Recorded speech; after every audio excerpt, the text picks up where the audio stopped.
the ability to communicate contemporaneously during this meeting through this platform, and the public has access to contemporaneously listen and, if desired, participate in this meeting by going to https://meet.jit.si/Guildford Select Board 04.27.2020. B, providing public notice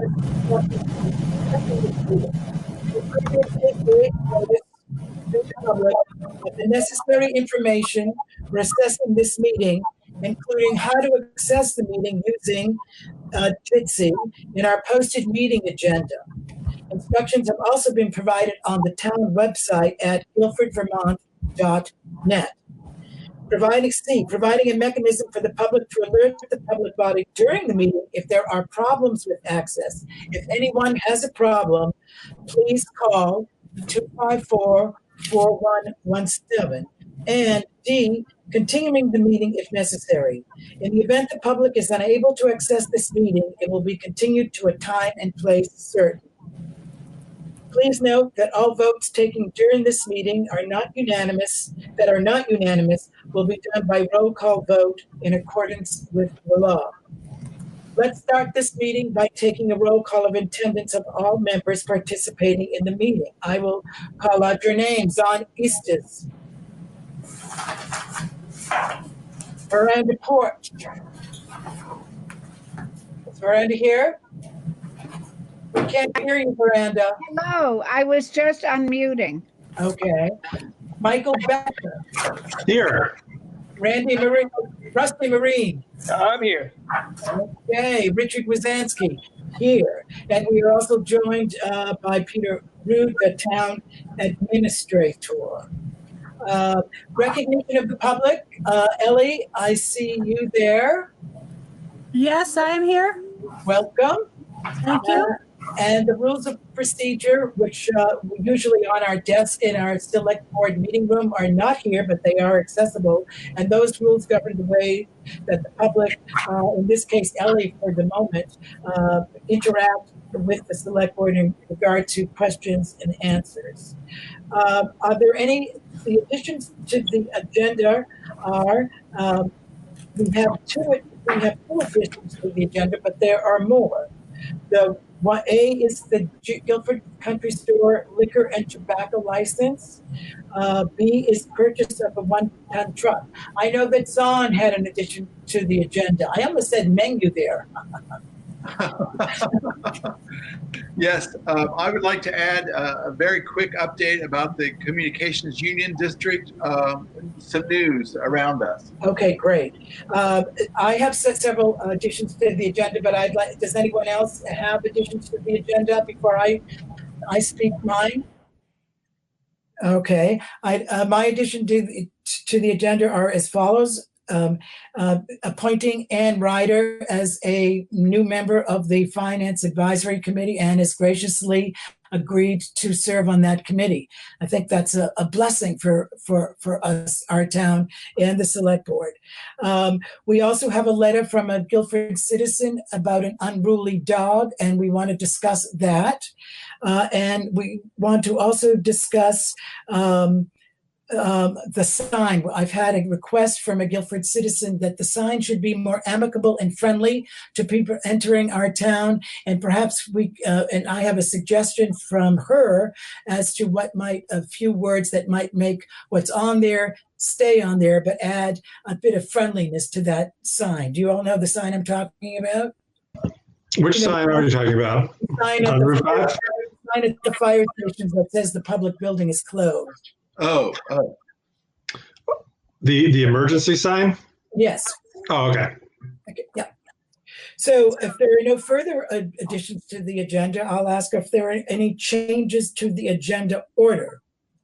And I would say we should do it like this. Let's go with the additions: A, the liquor and tobacco license; B, the purchase of a one-ton truck; C, the appointment of Ann; D, the dog situation; and E, the sign. Is that satisfactory? What about the Communications Union District? Oh, I'm sorry. Let's do that. Let's do that as C. Let's do that right after the truck. Okay. Yep. Okay. Sorry about that. No, it's no problem. Okay.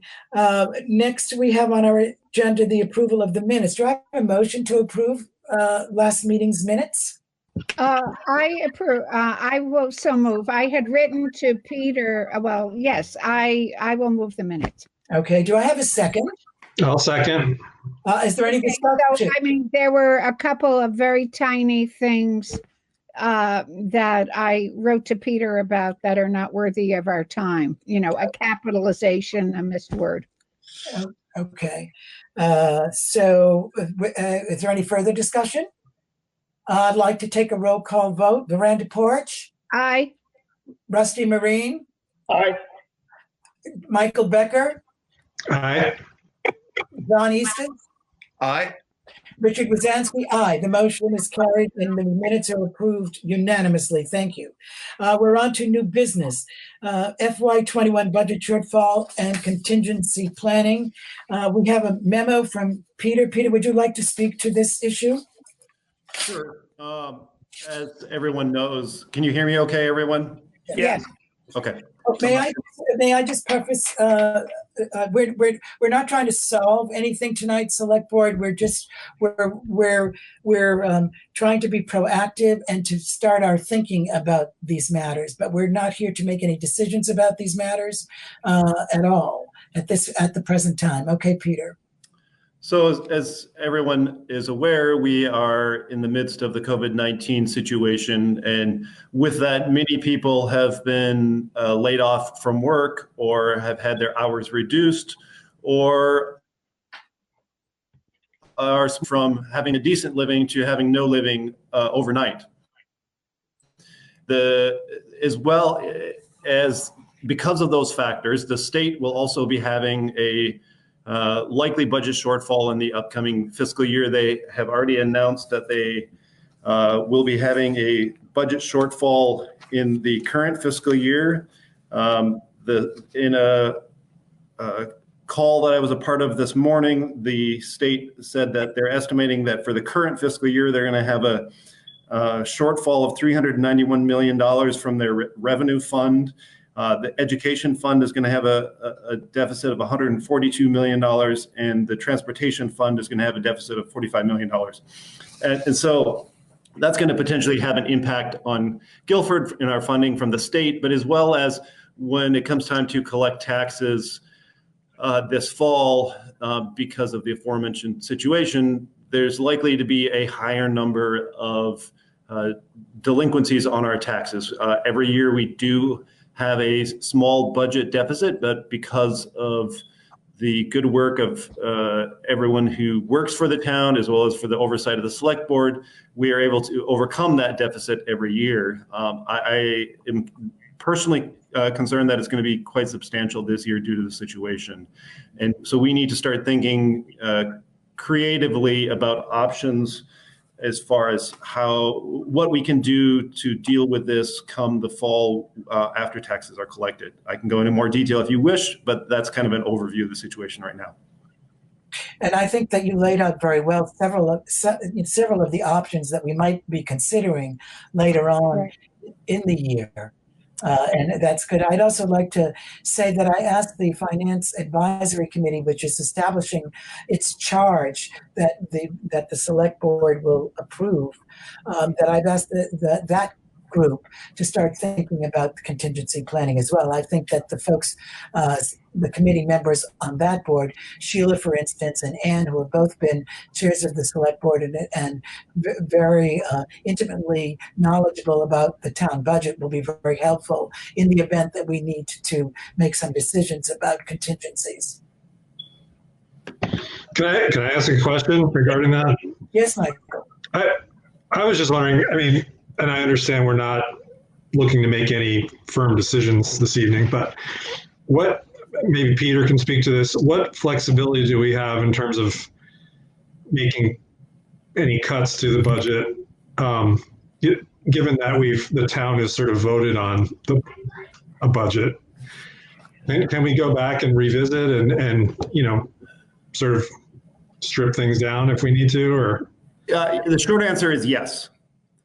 So now that the residents of the town have approved the budget that the select board have put forth, it is now the responsibility of the select board to manage that approved budget in the best interests of the town. So that means the potentially rearranging of funds, the cutting of certain items, things like that. So that is your primary charge as a select board, is the fiscal management of the town. Can I just to build on that, one more follow-up question? I mean, like I'm thinking of big ticket items like a bridge, that we were thinking about, or are we allowed to move funds from, let's say we decided we could wait another year to do that bridge. Could that money be, moved for other purposes? In short, yes, it would take an action of the select board. It would take at a warned select board meeting. But yes, you could do that. Okay. Yeah, I was just interested in the legality and the mechanics of it, I guess. So okay, we're going to have an issue that comes up this evening that gets sort of wades into those waters a bit. Exactly. Right. Yeah, exactly. Richard, can I ask you a question? Zahn? Oh, Rusty, yes, please. Yes.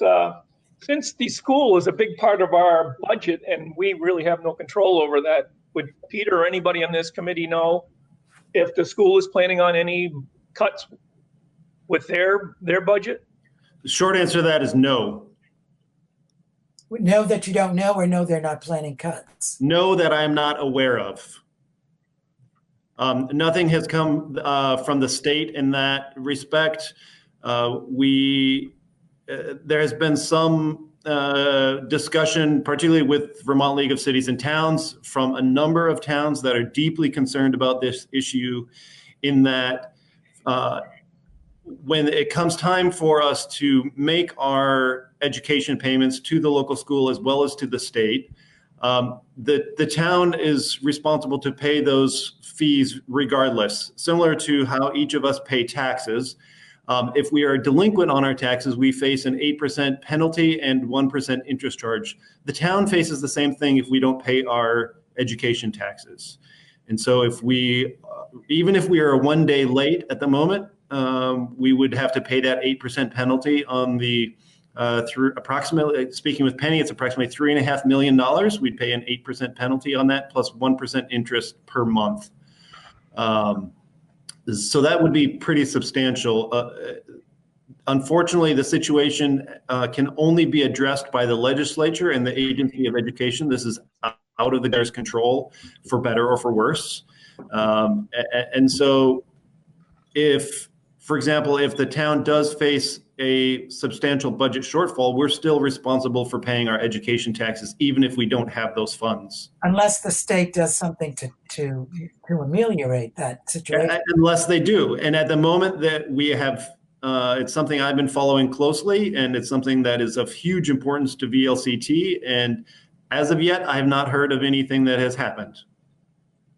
Well, there are so many unknowns. I think it's wonderful that we're having this conversation now, just for us to begin preparing for it. Mm-hmm. But, the school is, I'm sure that the people who are involved with Vermont schools are having their own critical conversations, especially considering that school will be based from each family's home until the end of the school year, and what will the implications of that be? That's beyond our scope, but there must be a lot of turmoil. Mm-hmm. Are there any further discussions on? Yes, I'm just interested to know if we should begin now to, shall we depend on Peter to just keep us advised, or shall we perhaps develop. I know I would learn a lot from knowing like what are three possible scenarios, worst case, ranging down to best case, and have some begin to develop some sets of actions that we could be framing our thinking around. This is great. I agree with Brandon to have this conversation, but I don't want to just continually be in a situation where I need to be reactive because of the latest news that we just found out about that forces us into a way of thinking without having more context. Does that sound reasonable? I mean, what I'm suggesting? It sounds reasonable to me, but we're lacking quite a bit of the context because we don't know. I mean, there are so many unknowns at this point. But I suppose we could conceptually plan scenarios that if in this case, then we would do this. Yeah, that would be helpful to me. I mean, it would help me limber up the possibilities of how to think about our way through this, rather than just reacting to a scenario when it's presented to us at one moment. If that makes sense. That does make sense to me. So, Richard. Yeah. So this was something that I was thinking quite a lot about during my workday today.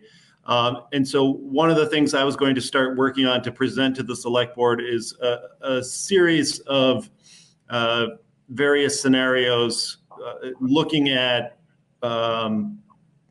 estimated, at this point, it's only going to be an estimated guess, but estimating say, for example, if we had a 1% budget shortfall, if we had a 5%, and if we had a 15%, and maybe say 30% at the worst case scenario, what that would look like for our overall budget and how that would impact us being able to, as a town, being able to provide the services that we do for the residents who live here. Right. And then present that. Obviously, as you stated, we don't know what's going to happen, and we're not going to know until October. Right. But I think that, Peter, I'd like you to take that on. I'm sure the select board agrees with me to take that on as a task, to start thinking about it and preparing some scenarios, just as you said. Does the select board agree that would be a good, productive? Absolutely. I'm just going to ask, are you serious about the 1% scenario? Or, I mean. No, that was just hypothetical. That was hypothetical? Okay. I was thinking like 10, 20, 40 or, something like that. Or yeah, I think 10, 20, and 40, I think is likely what I'm going to start with. Okay. That was just a hypothetical. I get it. Yeah. No, but those are actually the numbers I was thinking about today was 10, 20, and 40. Based on the numbers that the state has put forth to us, I think somewhere in the 20 plus range is going to likely be realistic. It also seems to me that if we have information about the school situation, about if there's any changes in the works, that might give us some flexibility for thinking about when actions need to be taken or when changes in drastic budget changes need to be made. And that might move us to some sorts of advocacy that we might want to join forces at the state level or something in some way. And again, not just leave that all to Peter, but maybe there are things that we as the select board could begin to do to move some of this. One thing, if I can suggest, I think we need to start, I think those are great ideas, Dawn, and I think that we need to start the advocacy now. We still have, 2 months until the end of our fiscal year. This current fiscal year, we're fine. But I think that, for example, my personal recommendation would be for the select board to draft a letter to send to VLCT and express your concerns and what your concerns are, and VLCT is already aware of it and they're already working with the legislature, but just to add our names to the already growing list of towns who are expressing concern, because on average most towns pay between 60 and 70% of their annual taxes towards education. Yeah. Do I have a volunteer who would work with Peter on a letter like that? Zahn, you're on. Yeah, I'd be happy to, just because I think it's very important. So. Yes, and let's make that. Let's make that an step, please. I have an additional question. So, are we going to be involving our financial advisory committee at this point in time in our deliberations about this? As I said earlier, it's one of their tasks, and if we call upon them for their advice, I'm sure they would give it. But they're in the middle of right now forming themselves and Right. and establishing their mission and task. But I think that they will be sooner rather than later very helpful in this process. Okay. Okay, so we have an action step that Dawn and Peter will work on an advocacy letter. I'm sure that Sarah, our representative, is very well aware of these issues Yes. and working on our behalf. Yeah. Yes, she is. I've had some communication from her, and I know that she's doing as much as possible at the state level. Okay. Any further discussion? Excellent. I know that Sarah is also working to attend to the needs of our residents who have been trying to get, I mean, this is relevant because they've been trying to get their unemployment in place. And so she's been very active in that, and that will have an effect on our taxes, people being able to pay. Yep. Okay, now we're on to item number 8, Select Board Revised Annual Goals. I hope you all had a chance to look at the revision. Well, Richard, we should take on the new additions first. Oh, okay, that's the order that we should go in? Yes. All right. For those that are new business. Excuse me just a moment. Yeah. How does the audience get recognized for a question? Oh, you just raised your hand, but I didn't see you in my gallery here. Are you in the gallery? Can anybody else? Yeah, I'm here. I'm here. Okay. And if I don't see you, please just say I'd like to, Richard, may I say something? Well, may I say something regarding the last item? I couldn't get unmuted in order to do it in time. Please. I would just like to ask that somehow, I know it's, at least I think, I haven't been in the office a lot, except maybe twice since the middle of March. I know Peter is obviously involved in this discussion. I believe Penny is going to be a member of this finance committee. Is that correct? Yep. What's the communication going to be to the rest of the staff? Because I think the rest of the staff at the town office needs to know what's going on, and there needs to be open communication about this issue, because you're talking about some of our jobs. Yeah. Or you will be, potentially. Well, I would hope that, as you know, what the select board is discussing is transparent and open to the public. The Finance Advisory Committee meetings are transparent and open to the public. And I would imagine that as we move down the road, if there are communications that we need the staff to hear about, which they should hear about, we'll open a line of communication. Penny, as the town clerk, is certainly going to be on. Is the reason she's on the Finance Advisory Committee is because she is the town clerk, and she needs to be involved in these in the discussions. What? But I think just to underline, thank you for bringing that to our attention, and it's something that we will remember. I would appreciate that. Absolutely. Thanks, Ellie. Yeah. Mm-hmm. The Guilford Country Store liquor and tobacco license. I have their application in my hand that Penny sent me, and Penny signed this, and I have signed it, and we need to have an approval. So I would like to make a motion that the Guilford Country Store's liquor license, which expires on April 30th, 2020, be renewed by the state of Vermont. And I'll second that. Thank you. Is there any discussion? Okay, let me take the roll, please. Michael? Aye. And Don? Aye. Rusty? Aye. Michael? I again. Wait, Michael. Michael, did you already say aye? Oh, can you hear me? Yeah, I think I said aye once already, but I'll say aye again. Okay. And Richard Wazansky, aye. That's. What about me? Oh, Veranda. Aye. Okay, that's unanimous. So what I will do then is to say what I have signed it, but it does say that it has been approved by Richard Wazansky, Zon Easties, Rusty Marine, and Veranda Porch, and Michael Becker, and that they were, and I've signed it and said that I've signed it that we've agreed remotely, and I'm going to put it in the mail tomorrow because, as you see, April 30th is coming right along, and Penny asked me to make sure that I got it in the mail by tomorrow morning, so I will do that. And I thank you for that vote, and I think that our friends at the Guilford Country Store will be appreciative, as well as our town, who can buy beer and wine there. Continuing. So thank you very much. One question. Yes. Richard, are you mailing that to the town office or are you? No, I'm mailing it to the Division of Liquor Control. Okay. Thank you. Yep. Yep. Okay. Thanks for keeping on that. So next is on the purchase of a 1-ton truck. And Peter, would you like to speak to that?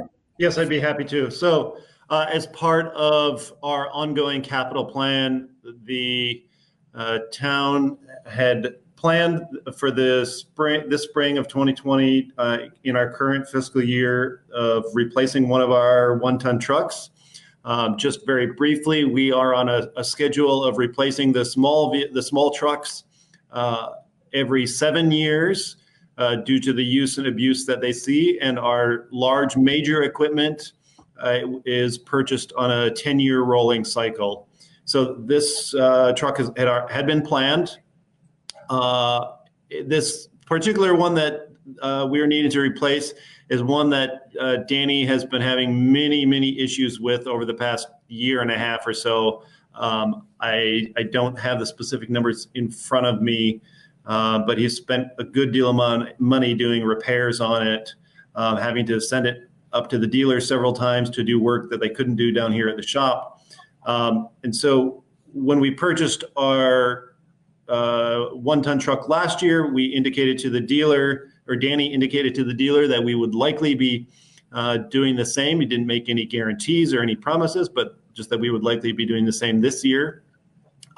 They have So all of these trucks are called spec trucks, which means that they are built to municipal specifications. They build only a certain number per year. So they did put, quote unquote, our name on this truck, and contacted Danny at the end of last week, letting him know that the truck is completed. And I did, and he shared with me the quote from the dealer, which I shared with all of you earlier today. This is the same price that we paid for the truck last year, which would be a total of $94,316, which includes all of the equipment as well as a municipal discount of $4,200.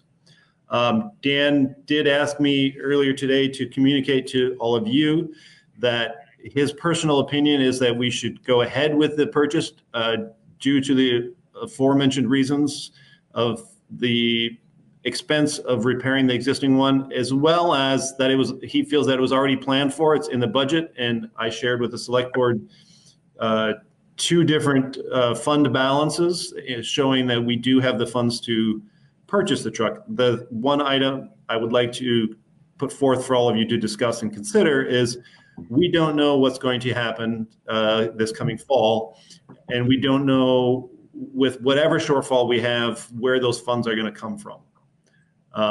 And so while, for example, the funds in the Highway Reserve Fund can only be used for highway purposes, the funds in the Capital Fund could be potentially reallocated for other uses should that need to happen if we aren't able to secure funding in other ways that would be more beneficial. I don't think that would be the first choice, but anyhow, that's the brief background. Any comments? So, decision. And I think that you told me, Peter, that the Ford dealership wanted to know right away about this offer. Yes, correct. So that's why this was added on tonight, is because the dealership is asking for an answer from us whether we would like to purchase it, because if we do not, they have another municipality who is interested in purchasing the truck, is my understanding. Right. So this is our case in point, ladies and gentlemen, about, do we go on and as our budget was developed to purchase this truck with the funds that we have to purchase it, or do we hold back and consider this action to not be particularly or to be impactful if we have a budget shortfall, is what I'm saying. That seems to be the two sides of the coins that I see. And so how did Dan feel about this? Did he say that this truck is essential for the functioning of the department, or just that this was the plan, so let's go ahead with it? That's an excellent question, Brenda. And my personal interpretation of what he said today, as well as when he and I chatted on Thursday afternoon, is I think it's a combination of both of those factors. That this truck is definitely essential for the work that they do. And this is one of the most used trucks that they have, which is one thing. But he also feels that since it was planned for, it is in the budget, and we do have the funds for it. He was concerned that if the purchase was delayed until next year, if we do have difficulties next year, then that means that this truck is going to be, the purchase would potentially be delayed for 2 fiscal years, and that could then impact other areas in the future. So it's kind of a double-edged sword here. Mm-hmm. Any further, John?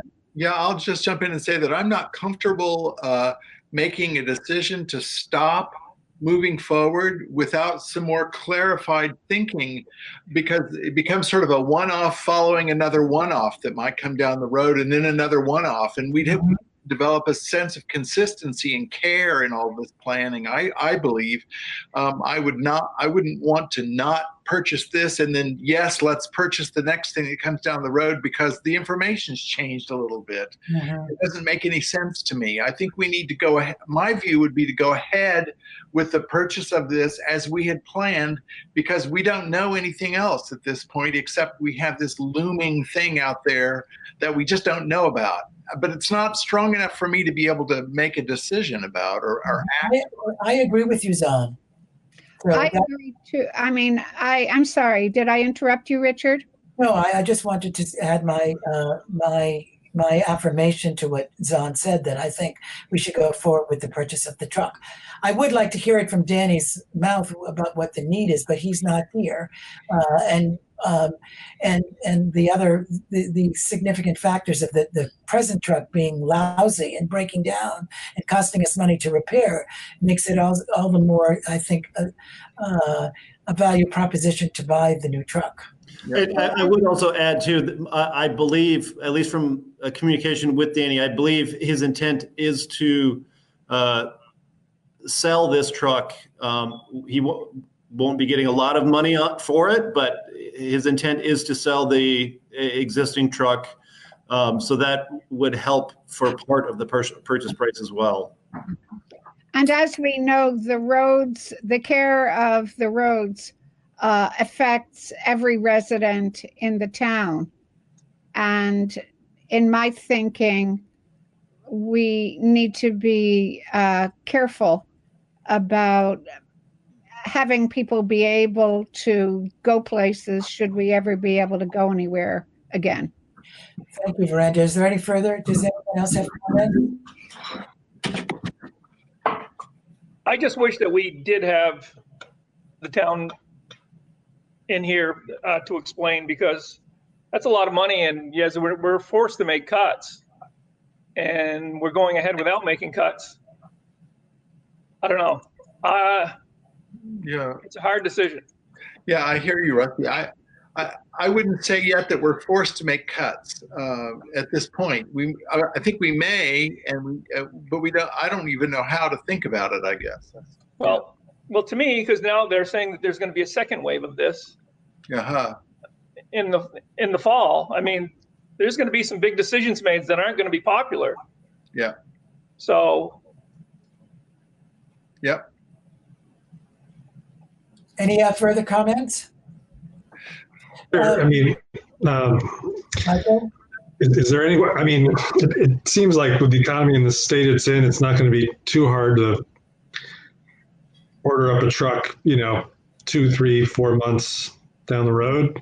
I mean, I get this is a spec truck and it takes time to outfit it, but Wait, just to let you know, this is not to sway your decision, but just so you know, these trucks take approximately 6 months to build. 6 months. Yep, that's the wait time on the trucks.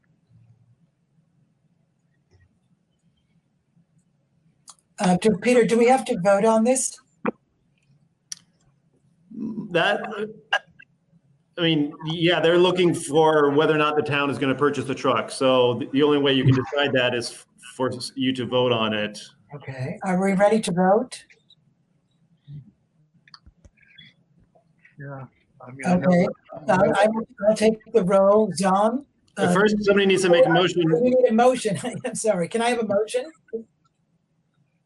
I move that we move ahead to purchase the truck as outlined. Do I have a second? I will second it. Okay, is there any further discussion? Okay, I shall now take a roll call. Miranda? Aye. Michael? Aye. Rusty? Aye. Zahn? Aye. Richard? Aye. The motion carries unanimously. And Okay. I'd just like to say that this whole kind of way is going to make me very nervous. So if we have to continually move like this going forward, I'm going to be very, very uncomfortable. So we are going to have we're going to develop some premises that we can work under, right? Good. But we Good. are also we're also in a conditional situation. So sure. I say that mostly in support of Rusty. Well, I'm having a hard time with just mentioned today, and we're talking about budget cuts, and then all of a sudden, yeah, $93,000. That's not chump change, Yeah. Yeah. But I mean, we're talking about potential budget cuts, not budget cuts. Yes, that's the key point, Richard. Yeah. So, very good. I think that we have advanced the care of our roads significantly by replacing the truck and having a new truck. Okay. Richard, I'll communicate with Danny tomorrow to finalize the details of that. Okay, thank you. Miranda, were you saying something? Richard, I just wanted to make a very brief comment to reassure Rusty that when the time comes that we really need to deliberate and make cuts, this isn't a board that's just going to avoid our responsibility. I just wanted to try to provide a little reassurance. Yeah. Thank you for that. And we're all in it together, to use a popular cliche. Current phrase. Okay. So our next item on the agenda is the CUD, the CUD. Zahn, you're up. Thank you. I just wanted to alert everyone to the fact that although Guilford has chosen, at least for the next while, to move in accordance with the Wyndham Regional Planning Commission's motion and actions with regard to the development of broadband in this area, there is, as you know, a CUD that's forming, probably you know this, around the Deerfield River Valley. Right now, there are 7 towns that have joined together to form a CUD, and they meet on a very regular basis as a CUD. They're not moving against the Wyndham Regional Commission; they're just moving ahead. And so it's not that they're moving it counter to or anything.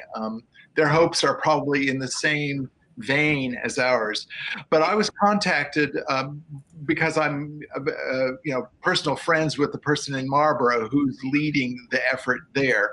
So he just wanted us to know that they have monthly meetings. This new CUD has monthly meetings that we would be invited to go to if we wanted to.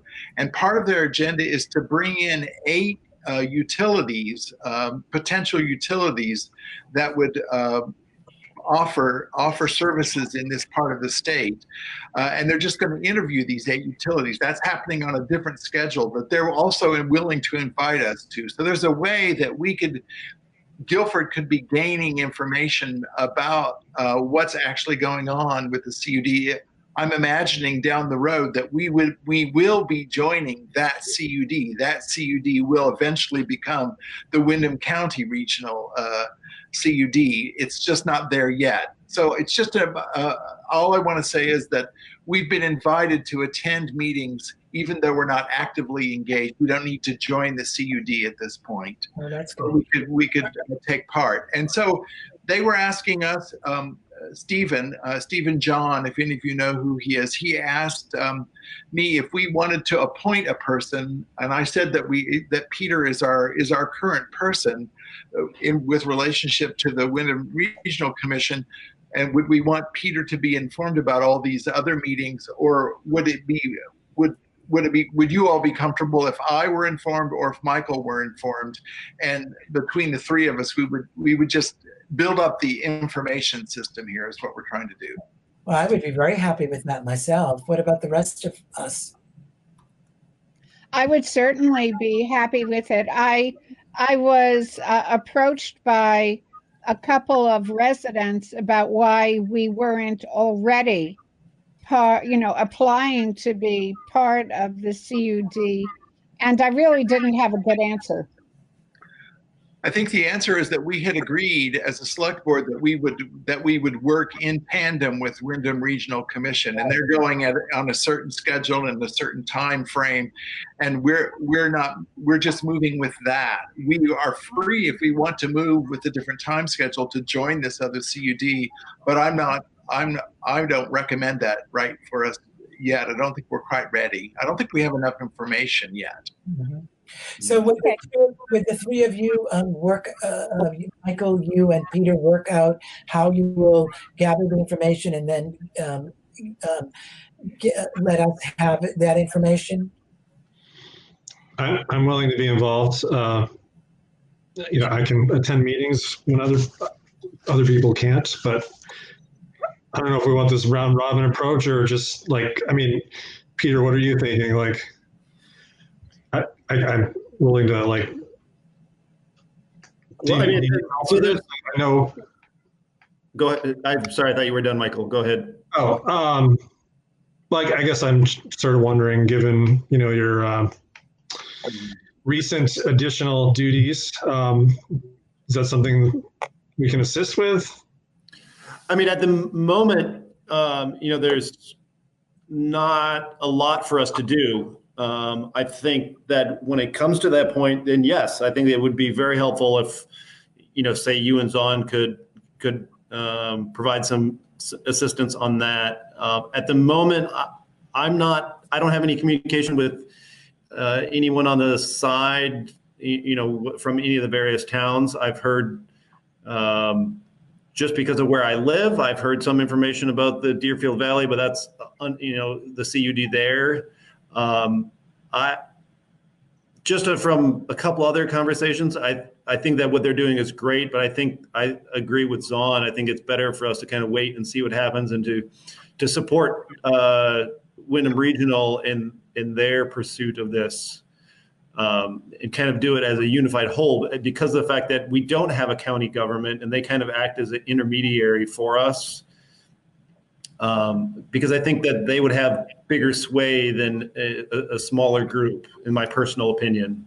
So could we leave it at this, that Peter, you're the point person, and that you would inform Zon and Michael of upcoming meetings where and this would be purely informational, as Zon put it, that the more information we have about how CUDs are organizing and advancing their cause, the better off for us and that we can bring to the Wyndham Regional.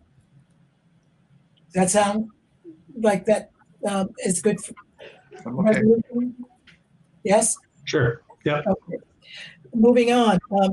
We're fortunate that Ann Ryder has agreed to serve on the Finance Advisory Committee. As you remember, at our last meeting, we appointed the members of that committee. So here is one more addition. And would someone like to make a motion to appoint Ann as a member of that committee? I so move. Do I have a second? I'll second. Is there any discussion? Okay, I'll take the roll. Zahn? Aye. Miranda?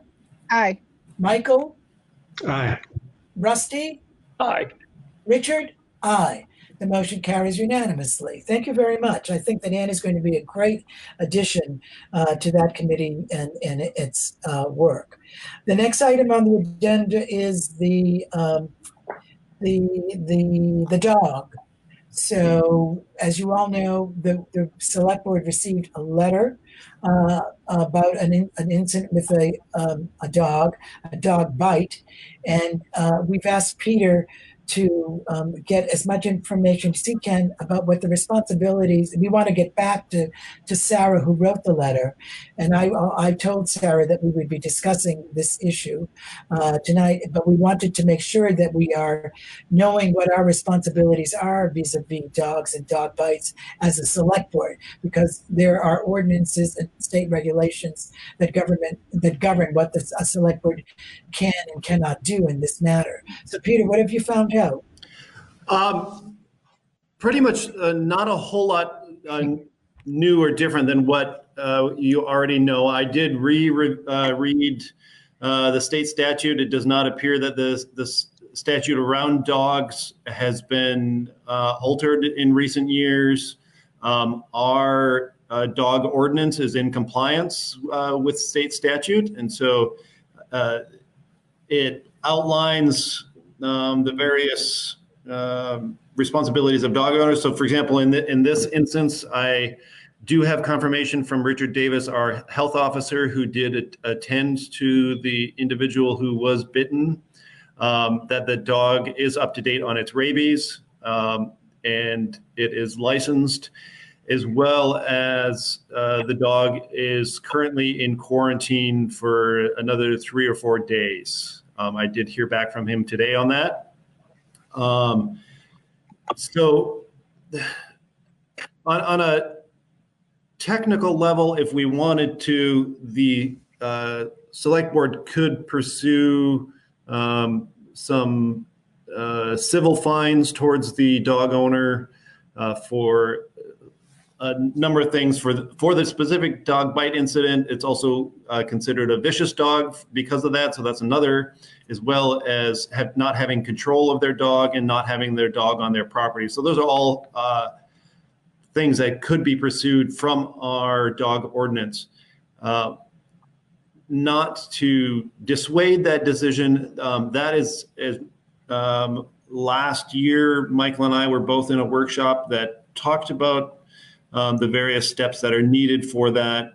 It has to go through the Vermont judiciary system in order for us to assess civil fines on an individual. And it is a rather lengthy and cumbersome process that's going to take several months to come to fruition. And in the end, we don't know if the owner will end up paying up. I think, to be honest, I guess one thing that I kept having go through my head as I've been thinking about this, since learning about it at the end of last week, is something that Veranda often says is how Guilfordites are known for being neighborly and working together. I don't see that it would be certainly out that I think the select board would do well to send a letter to the dog owner, including, and I have done this on behalf of the select board in the past, is send a letter outlining where the owner is at fault. And at the moment, per our dog ordinance, you can't taking, aside from having the dog quarantined, as well as having the dog cannot leave the town except for within the care of a licensed veterinarian for the next 30 days. We can't really take any direct action until there's been 3 incidences, which that might be something that could be reconsidered in the dog ordinance. That, in my personal opinion, that seems a bit excessive. I don't want to see a resident being, whether one resident or multiple residents, bit 3 times by the same dog. Your thinking is parallel to mine. I was thinking that that we could write a letter that has come to our attention and lay out what we have learned, and to request that the dog be ruled, that the dog be governed. That would be in our.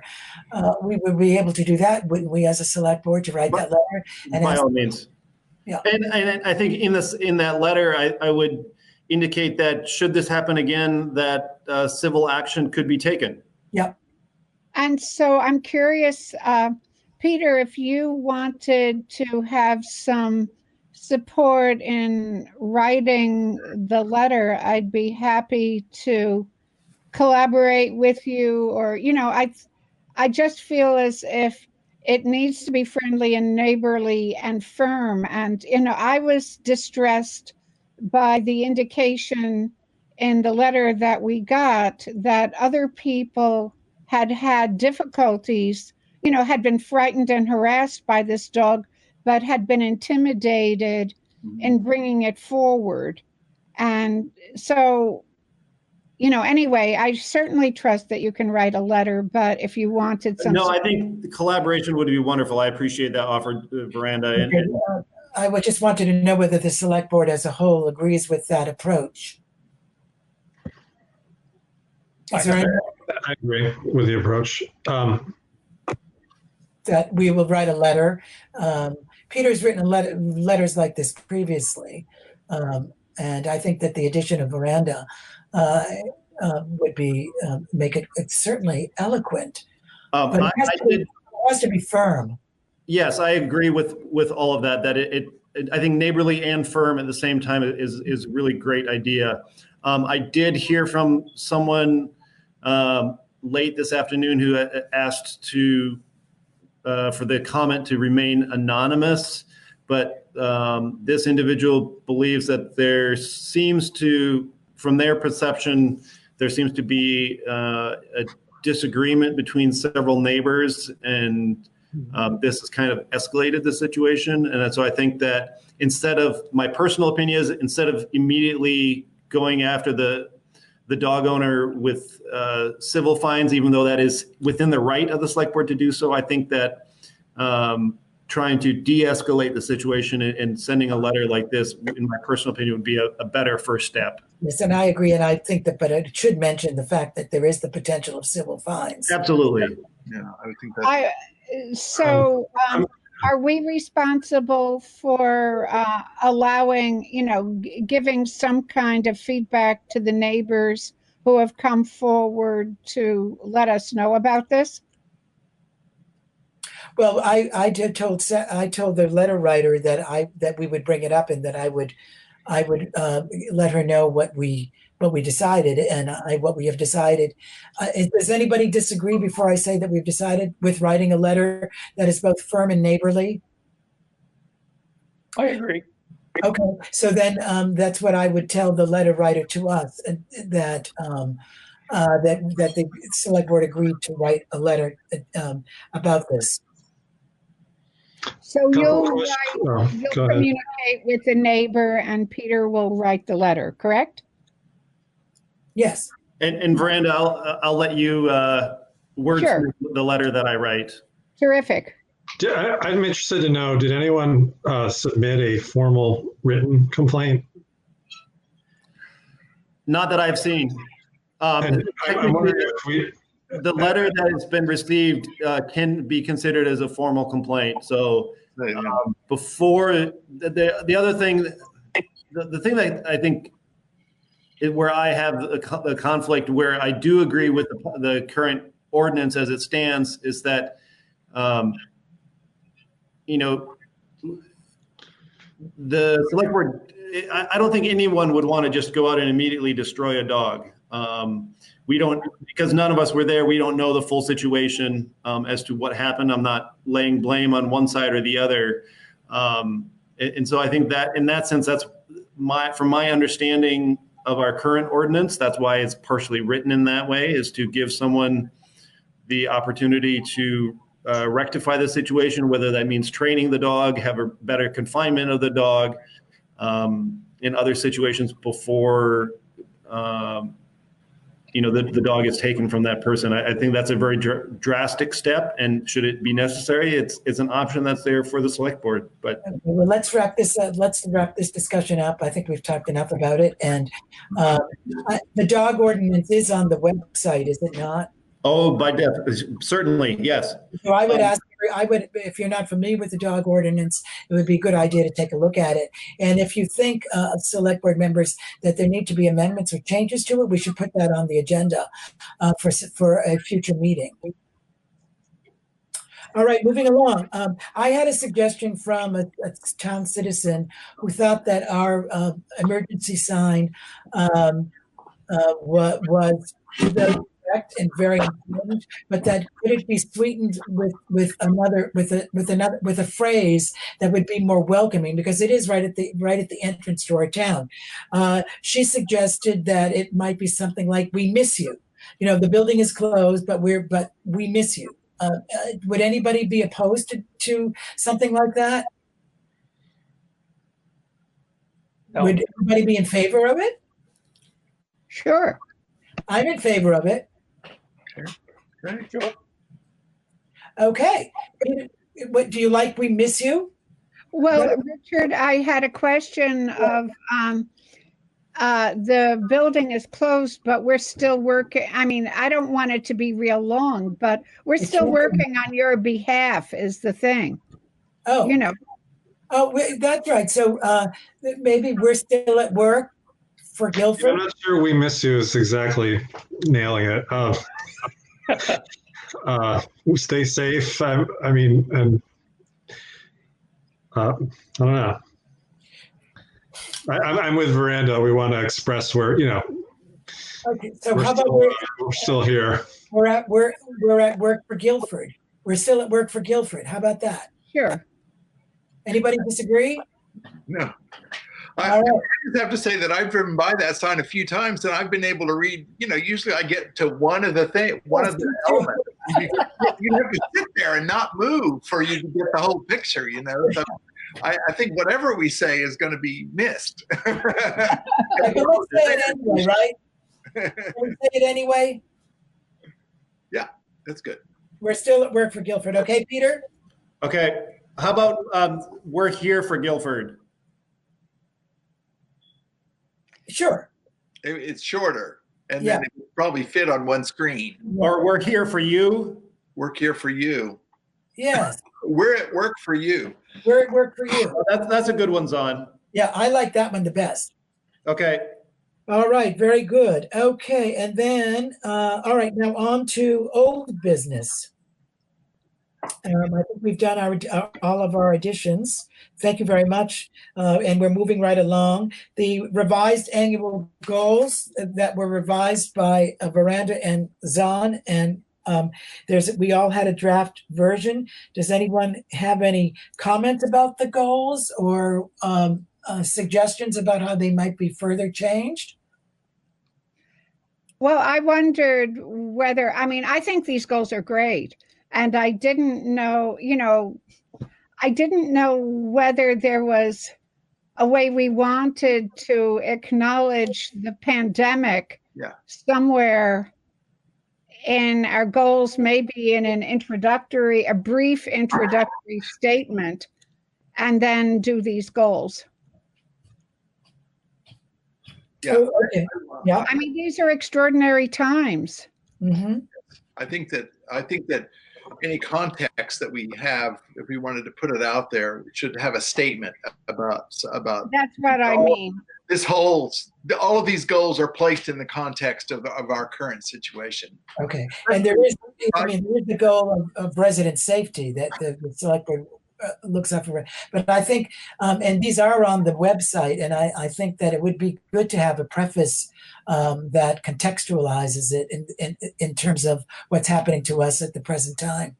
By the way, Richard, we've actually never had the select board goals on the website. Oh, I think it would be a good idea to have them there. We could, by all means. I'm just saying we've never done that. Yep.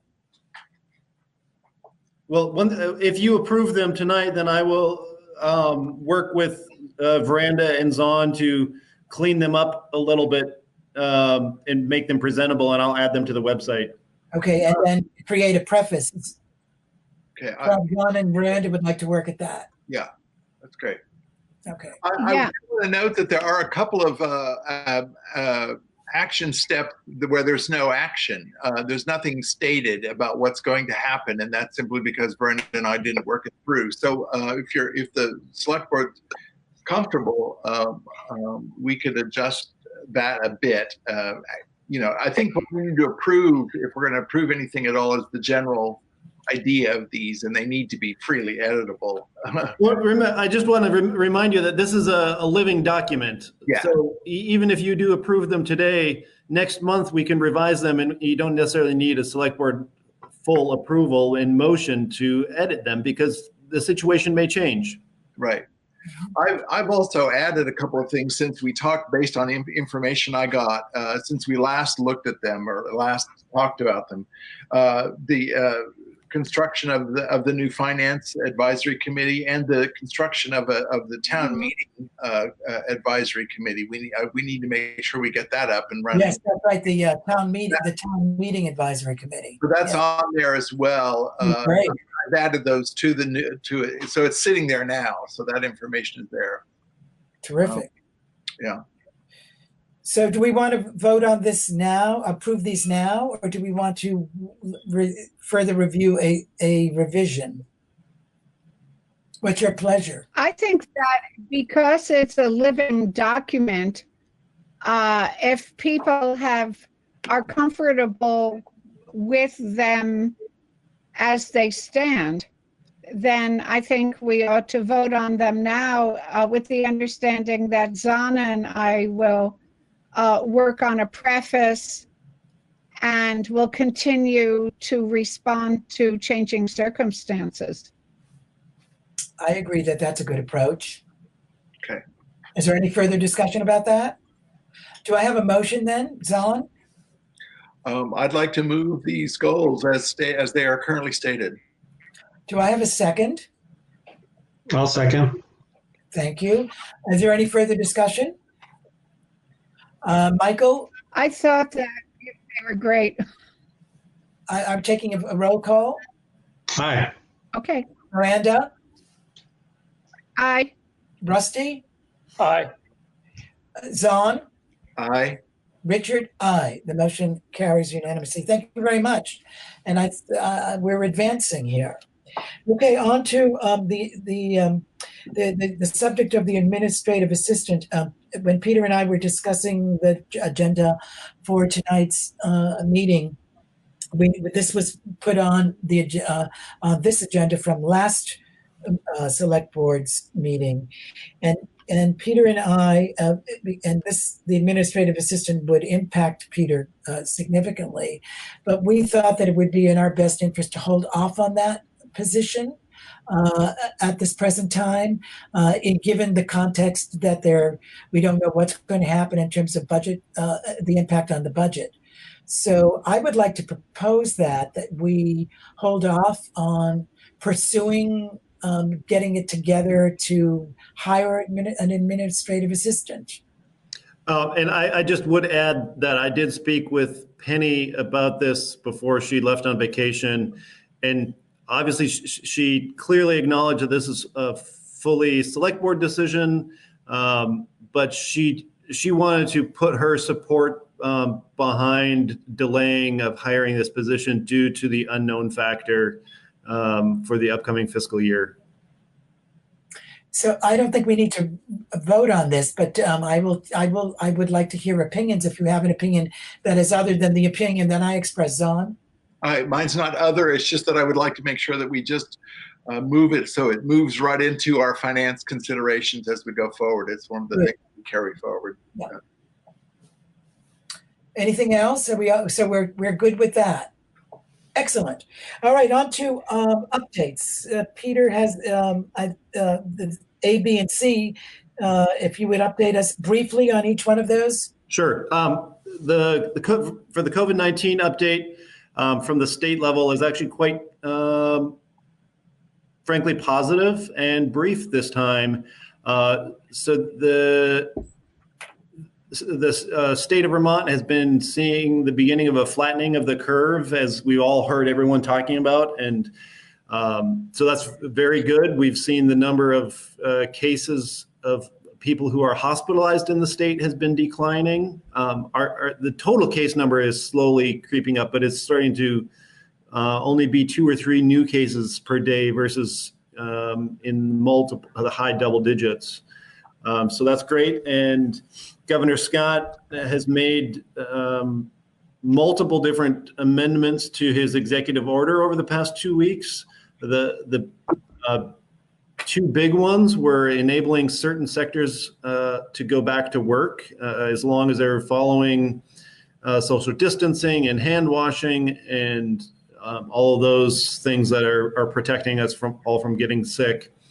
And the other thing is that VTrans, with his amendments, VTrans has now stated that we can begin some work on existing grant projects. So that is positive for the town. So Dan and the crew, most likely next week, will begin work on finishing the project on the west side of Carpenter Hill Road. And so he's happy about that because he has other things he needs to get done later in the year.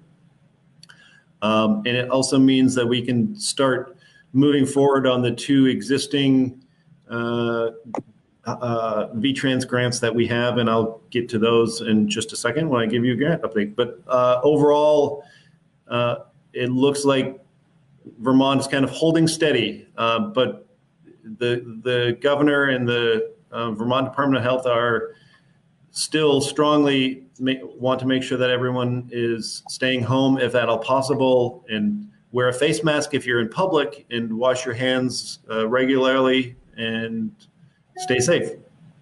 Good. Is there any comment or questions for Peter on that? Okay, Peter, then the hazard mitigation plan. Yes, so as all of you know, our hazard mitigation plan expires this year. I have begun work on this. Given the situation with COVID-19, I was really trying to be hopeful in that maybe FEMA and the state would make some exceptions to the various requirements for the completion of this. I reached out to Vermont Emergency Management, to the woman who is in charge of this at the state level, and the overall answer is no. They have not changed the requirements of this. The only thing that is positive is that the public meeting aspect of this, they will allow us to do in this manner via digital means or via phone call. So I have, for just over a week now, been working on redrafting portions of that. The one thing I did want to just briefly talk about is, so we need to put together a planning team for this. It doesn't explicitly have to be a select board agenda. If you want, I can just go ahead and reach out to some individuals. So previous members of the planning team were Sheila Morse, Herb Meyer, Michelle Frazee, Troy Rivas, Ann Ryder, Dick Clark, Steve Lemke, Linda Lemke, and then Alyssa Sabeto from WRC. My personal recommendation for folks to be involved is at least one person from the Planning Commission, one person from the Conservation Commission, put out an invitation to the Green River Village Preservation Trust, Select Board Liaison, myself, both as EMD as well as Town Administrator, our Town Health Officer, our floodplain administrator, and our road foreman. If you want, you can make it a formal group. I don't think it personally needs to be. It was not formally created by the select board. I think these people were asked if they would participate, and they said yes. Is there anyone who would like to volunteer on the select board to represent the select board? I can do that. Okay. So then what would happen is I would coordinate several planning meetings to discuss certain aspects of the hazard mitigation plan and what you folks see as most important to highlight in that. And I would come to the meeting prepared with talking points for all of you to discuss and to consider. And you would all have forewarned notice of what that would be. And these would be public meetings, so the public could participate and give input should they desire. So I'd like to just clarify what the action steps are in regard to this. That one I heard is that you are going to send invitations to the road commissioner, someone from the conservation commission, someone from the planning commission, and who you have a representative from the select board now, isn't that? And then I think Steve Lemke should be involved, shouldn't he? Yep. So the Planning Commission, Conservation, Green River Village Trust, the health officer, the floodplain administrator, and the road foreman, and myself. Great. Right. And so Linda was representing Linda Lemke was representing the Conservation Commission. She was. Yep. So Linda represented, for previous members, Linda represented the Conservation Commission. Steve at that time represented the Green River Trust. The three select board members, Michelle represented the Planning Commission. Herb was the EMD, and Sheila was also a Planning Commission member. Okay. When I volunteered, I didn't want to shut out any other select board members. Is there anyone else who would like to join me or replace me as a member? I'm interested. I'm also on the Green River Village Trust. So. All right. So we have two representatives. Okay, great. Great. Thank you, Michael. Got it. And Peter, it's due in June, is it not? No. It's due in September. Right. Yep. And you did draft a timeline at my request, I believe, right? Well, yep. I did. Do you want me to share that with you guys again? Yes, please. Okay, I'll put that as an action point to share that with you again. So Peter's working on a timeline to get this done, and he's going to share that with us. Okay, status of grants and projects. Yep. So as far as active grant, the primary active, we have two active grants at the moment. One is for the Highway Department, as I stated a few moments ago, for the project over on the west side of Carpenter Hill Road that they began last year. So Dan estimates that there's probably 2 weeks of work to finish, and that is due by the end of May. We have to have that completed. The second active grant that we have is for the Conservation Commission working on the Emerald Ash Borer inventory. And that we got an extension until the end of August.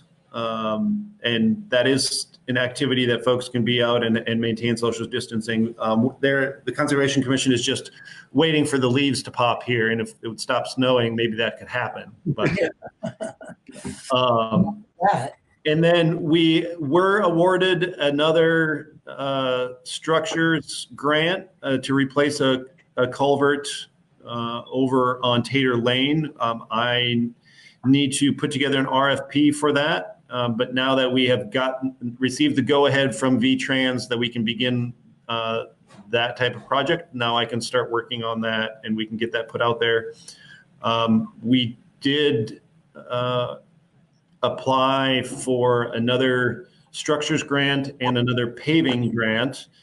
We have not received word on that because I guess the committee reviewing those has not met. So we generally don't hear about responses on those until the end of June anyways. So Peter, we do have a spreadsheet that shows where we are. Are you keeping that updated? Yes, sir, I am. Okay, so then we would be able to access that on the in our Google Drive. Google Drive. Yes, that is correct. So The other thing that Richard and I spoke about when we were planning the agenda, one of the areas of concern, in addition to the two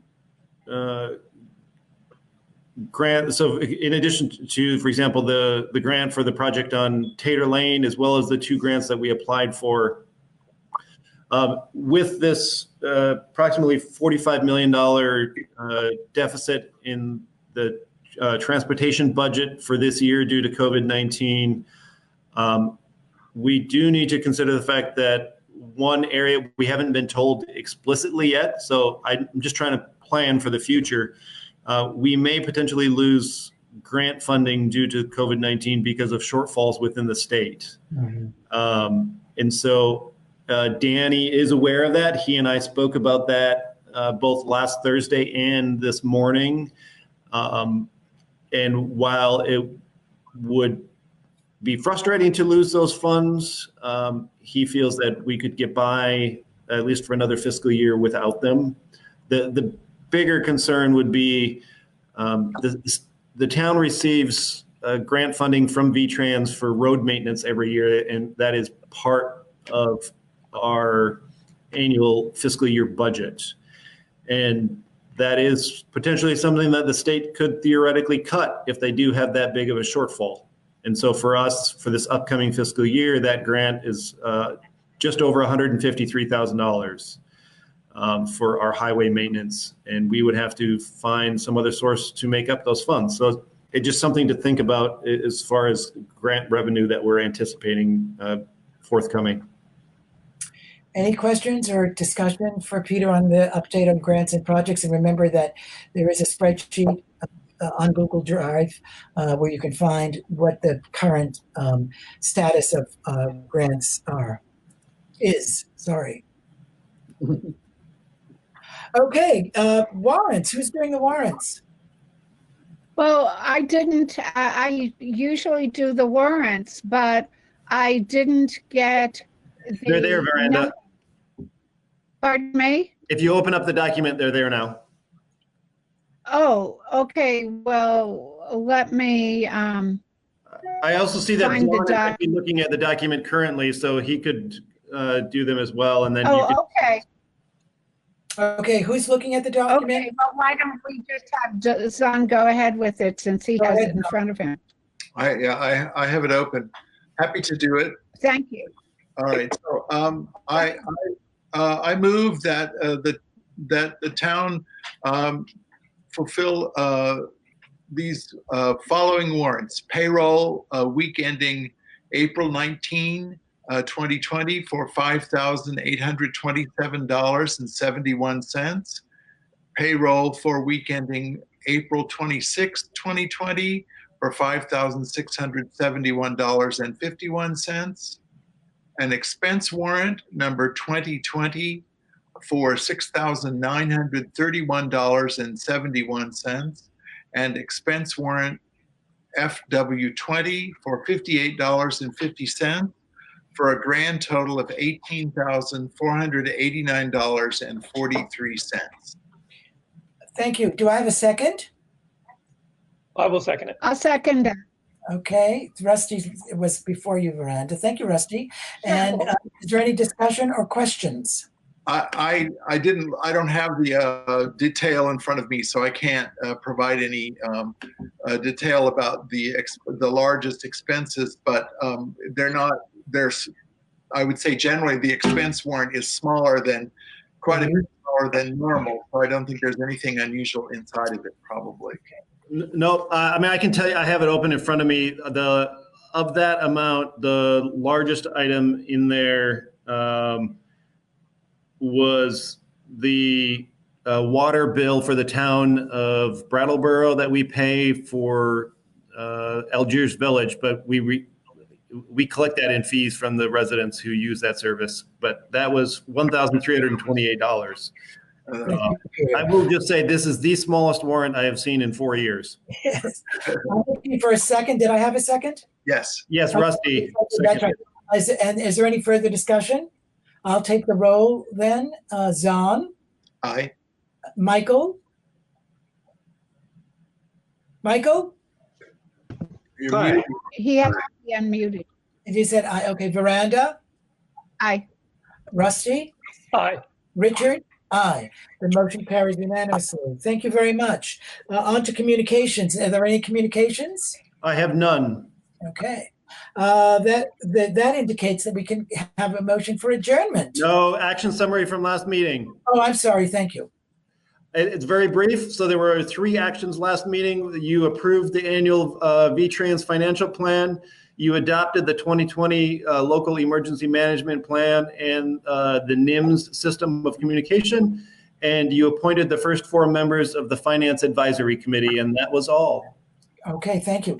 And there will be new actions on the current minutes. The minutes that go out now. All right. Any further discussion, or can we have a motion for adjournment? I so move. Okay. Can you hear me? Just one action step. I just want to make sure we get down on paper is the response to the concerned citizen over the dog situation. Yes. So I will write a letter to an email to that person to let that person know what we decided, and then Veranda and Peter are working on a letter to the dog owner. Correct. Okay, just want to make sure we're all on the same page. And Sam and I will write a preface to the goals. Right. Excellent. And I'd like to do this at every meeting. Just go over the action steps. So we have 2. Were there any more, Peter, in the minutes? Let me just go back through them. So for today, you approved the liquor and tobacco license for the store. You approved the purchase of the truck. You appointed Ann as the 5th member of the Finance Advisory Committee. And then there's the other ones that you mentioned. Once Veranda and Zahn have finished with the annual goals, I will add them to the website. And Richard volunteered to be the select board liaison for the hazard mitigation planning team. And Michael, too. Sorry, Michael. I have Michael, too. I'm sorry, I just didn't read it. Very good. So where were we on the, did we have a second on the Oh, adjournment? you need a second. I need a second on the adjournment. I'll do it. Okay. Any further discussion? All those in favor? No, I'm Everybody sorry. be well. Roll. Zahn? Aye. Rusty? Aye. Michael? Aye. Who am I missing? Miranda? Aye. Richard? Aye. Thank you very much. And thank you. Thank you. Stay safe, stay well, everybody. Thank you, Peter. Good night, everybody. Have a good night, everyone.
Agriculture and Forestry Committee.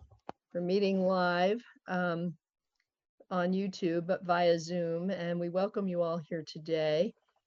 We are going to start off, as we always do, with an update regarding COVID-19, and we have Jackie Folsom here today, who is, you can introduce yourself, Jackie, and mention the various hats you have, but Jackie's going to be telling us about the agricultural fairs and field days, which I'm sure, you know, there are a certain number, there's an amount of question there.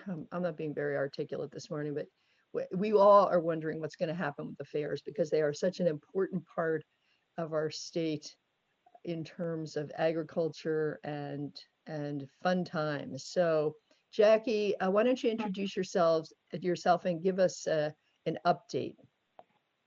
Sure. Thank you, Madam Chair. So for the record, my name is Jackie Folsom. This hat today I'm wearing is the lobbyist for the Vermont Fairs and Field Days Association. And like just about everybody else in the state, we are sitting and waiting to find out what's going to happen. The fairs, we did not have a meeting in March because that happened. We decided to cancel it due to the oncoming challenges we were having with the COVID. And so we've been talking with each other via email, and it's very challenging. In my heart, when this started, I thought that our fairs were going to be able to be the joy and something to look forward to this summer, where we could all go and celebrate being out and enjoying freedom and air and sunshine. But I have to tell you, that's not the way it's looking, and it's very troublesome for all of us. Nationally, there are no fairs through June. Canada has canceled all fairs, all agricultural fairs. Ohio and Michigan governors have said that the extension programs, which house our 4-H members and all their projects that are showcased at the fairs, are not going to be able to go to the fairs. They have canceled extension and 4-H programs through the summer. So the Ohio and Michigan fairs are going to have to figure out what to do. And in light of that, I talked to Chuck Ross and Sarah Kleinman from UVM Extension. They are monitoring the situation. They have heard of the other states doing these things. They have not made a decision yet, and I've asked to be included on the discussion if they do get close to making a decision like that. One of the challenges that they did mention, and that has been mentioned in other states, and the reason for canceling the 4-H projects is because many kids lease animals from farms, so they're not farm kids. And because of the Stay Home, Stay Safe plan, they can't go to these farms, so they haven't been working with their animals. And so it would be a distinct disadvantage for them against farm kids who are on the farms and now have the time, if they want to work with their animals. So that's a consideration, but so far, keep your fingers crossed and knock on wood, we have not had that happen here. Given our fairs, I know two of them, all of them would be affected, but most drastically, I think, would be Addison and Orleans, because they have the largest dairy shows and the largest 4-H programs going. And so I think that would, if that comes down, if that edict does come down, they're going to really have a challenge. In Pennsylvania, most of the small county fairs have canceled, although the larger, the state fair is still on as far as I know. We had the rack cards printed and the fair passes ready to go, and I actually, during the first week when I had not much to do, I addressed all the envelopes to the legislators, hoping against hope. So we're ready to go with those. Unfortunately, I can't get to the rack cards. They're up in Stowe at Ink Express. But we did pay for those because we recognized that they had been printed, and although some of the information may be wrong by the time we're able to access them, we knew that that small business needed funds, and we had the money set aside. We also have the space reserved at the information centers, and we sent that check in too, although Jody will be reimbursing us for some of the time if they are not able to open before some of our fairs get started. So that was an investment of about $2,500 that we've made out of pocket, probably most of which we won't get back, but we're hoping that the rack cards will be valuable as well as the passes by the time this is done. Closer to home in Vermont, Bradford, the Connecticut Valley Fair is the first fair that's coming up in mid-July. They're going to be meeting on Monday, April 20th. That's their drop dead date to decide if they're going to have a fair. A lot of the challenges for these fairs is they've taken deposits for their exhibitors. They've paid out, in some cases, enormous amounts of money for the entertainment. And one of the things we're wondering is, and this was brought up by our good friend, Mr. Lawrence, in some of these contracts, you can get a refund on an act of God. And we're trying to figure out if COVID is going to be considered an act of God. My husband is an insurance agent, and I've got him checking back to see if a decision has been made through Nationwide, even though Nationwide doesn't insure our fairs. But if there's got to be some national discussion on a decision on this, on a definition of act of God. Jackie, yes. is that the force majeure? I think it's called. Maybe I'm mispronouncing it. A lot of contracts have that, and I know the Council of State Governments has canceled its annual meeting, which was either the end of July or August, and they are able to, I think, reschedule for 2022 for that particular one. We're going to be in Ontario next year, but is that the kind of thing that might be in a contract that could help you all out? It may be. I'm not privy to any of those contracts, and some of them, depending on which companies they have, are different across the board. I know several of the fairs have mentioned challenges with their ride companies, and I'll chat about that in a bit. But that was one issue that was raised by Dick Lawrence, and he was going to have to go back through and check and see. The other challenge is, could this money be applied for next year? That is a possibility, but some of these fairs, particularly with Dreamland Amusements, are in different stages of their contract years. And so I believe this is the last year of their 3-year contract with Caledonia. And I think Addison may be in the middle of a 3-year contract. So it just depends on where they are and what's going on. And the other thing is, with all the fairs closed nationwide, there's a concern that some of these amusement ride companies may not survive. I mean, that's a real challenge. This is the big fair season down south, and nobody's working. The only cancellation we've had so far is the Maple Festival, and that was canceled right off the bat. Celine did write and tell me that a lot of their vendors paid it forward, which they were very grateful for, and said either keep the deposit, use it for next year, use it for what you need. But despite all that, they took a $5,000 hit, and I'm imagining a lot of that was on advertising and things that you just couldn't get back because they had print ads going, they had rack cards going. They will be getting a refund from the info centers because there was no distribution of the rack cards, but they will not be getting repaid for the cost of the cards. I talked to Dick Lawrence yesterday at length. Caledonia Fair has got a drop dead date of 60 days prior to when their fair starts. So that would mean that they would be considering what to do in mid-June. And they have several unique problems. The correctional facility in St. Johnsbury always sent their crew to help get the fairgrounds in order. They did maintenance, they did cleanup. Well, they're not there anymore. So even if the fair comes back up, they have had a tremendous loss of free labor, as it were, to be able to maintain their grounds and get them ready for the fair. So they've already taken a hit just with that, and they're not sure what's going to happen. Dick wanted to remind us all that even if the fair is closed, they still have, as I'm sure you're aware, facility issues. They have to maintain the grounds, they have to pay electricity, they have to pay insurance. Some of them have water costs that they have to pay if they're on municipal lines. So there's a big concern out there, even if they don't have the fair and they can get their deposits back, they still have a lot of this to pay. they have these expenses that won't be covered by anything. And most of these fairs, you know, living paycheck to paycheck, living fair to fair. That's why it's so important for the stipend funds and for the grants, because it helps them tremendously. I talked to Tim Shea up at Champlain Valley Exposition. Of course, you know, they're hosting the Surge section up there. He told me yesterday they now have 3 patients, so they're up 2. But they're already bleeding red because they have lost all their weekend events.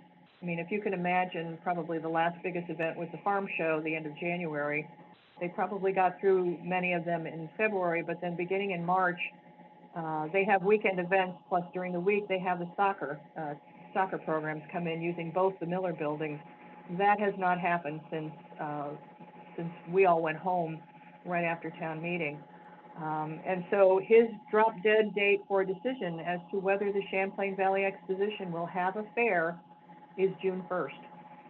Those 10 days of that fair bring in the bulk of their income.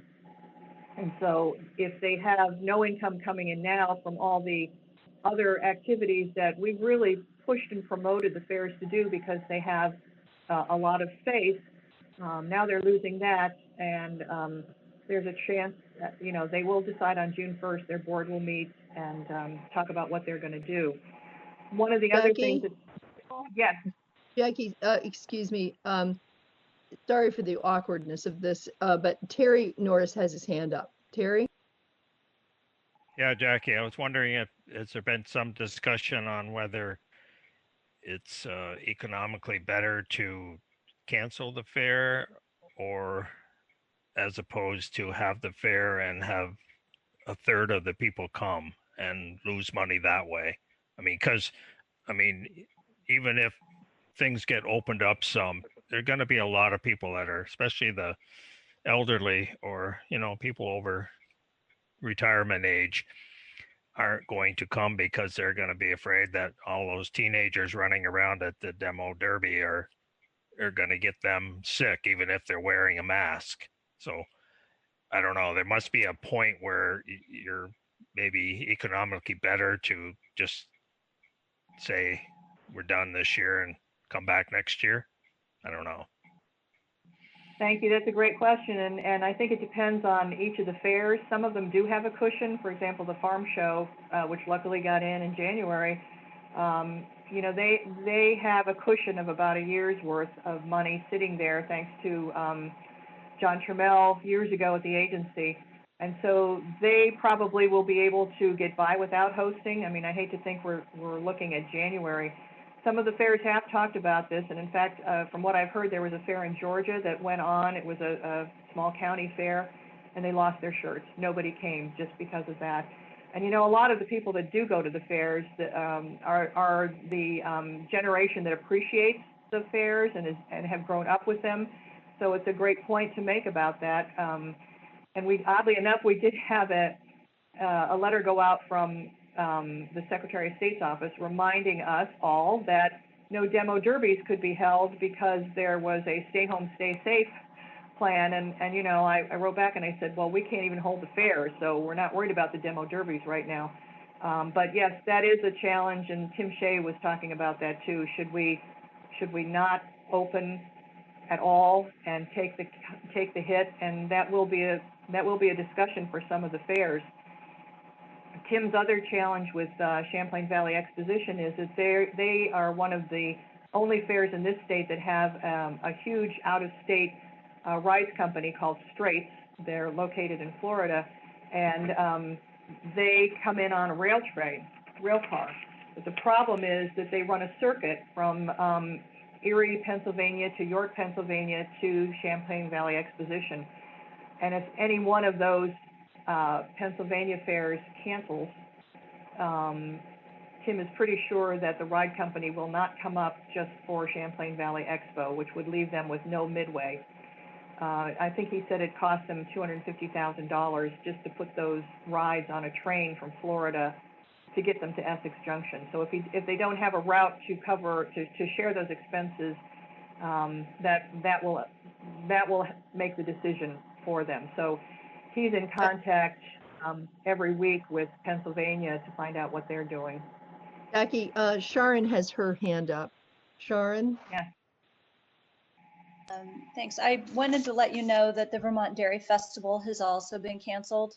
It's scheduled to run through June 5th and June 7th. That's why I was holding that up. I got the letter yesterday or the day before, so I thought that was worth sharing. Thank you very much. Thanks, Sharon. Champlain Jackie, hold on one sec. John O'Brien has his hand up. John. Hi, Jackie. I just wondered also about the H-2B workers. Given the problems last year, now we've added a pandemic to that, and so I would think some of the entertainment companies might be having issues there. Have you heard anything about that? I have not. Addison County, Diane got back to me this morning and she mentioned her drop dead date for a decision was August 1st. Their fair would be around 2 weeks after that, but she has been in discussion with Dreamland, which goes to 3 fairs. And they are the ones that had challenges with the H-2B workers. I haven't heard anything about that, particularly because right now all the labor discussion is about on farm. But I'm sure that will be a challenge because the folks still can't get, they can't get out of their countries. They may have been cleared for visas, but the plane schedules are an issue. Dreamland told Diane that they were not hopeful that any fairs that they were scheduled for in June or July would probably go on, and that would include Franklin.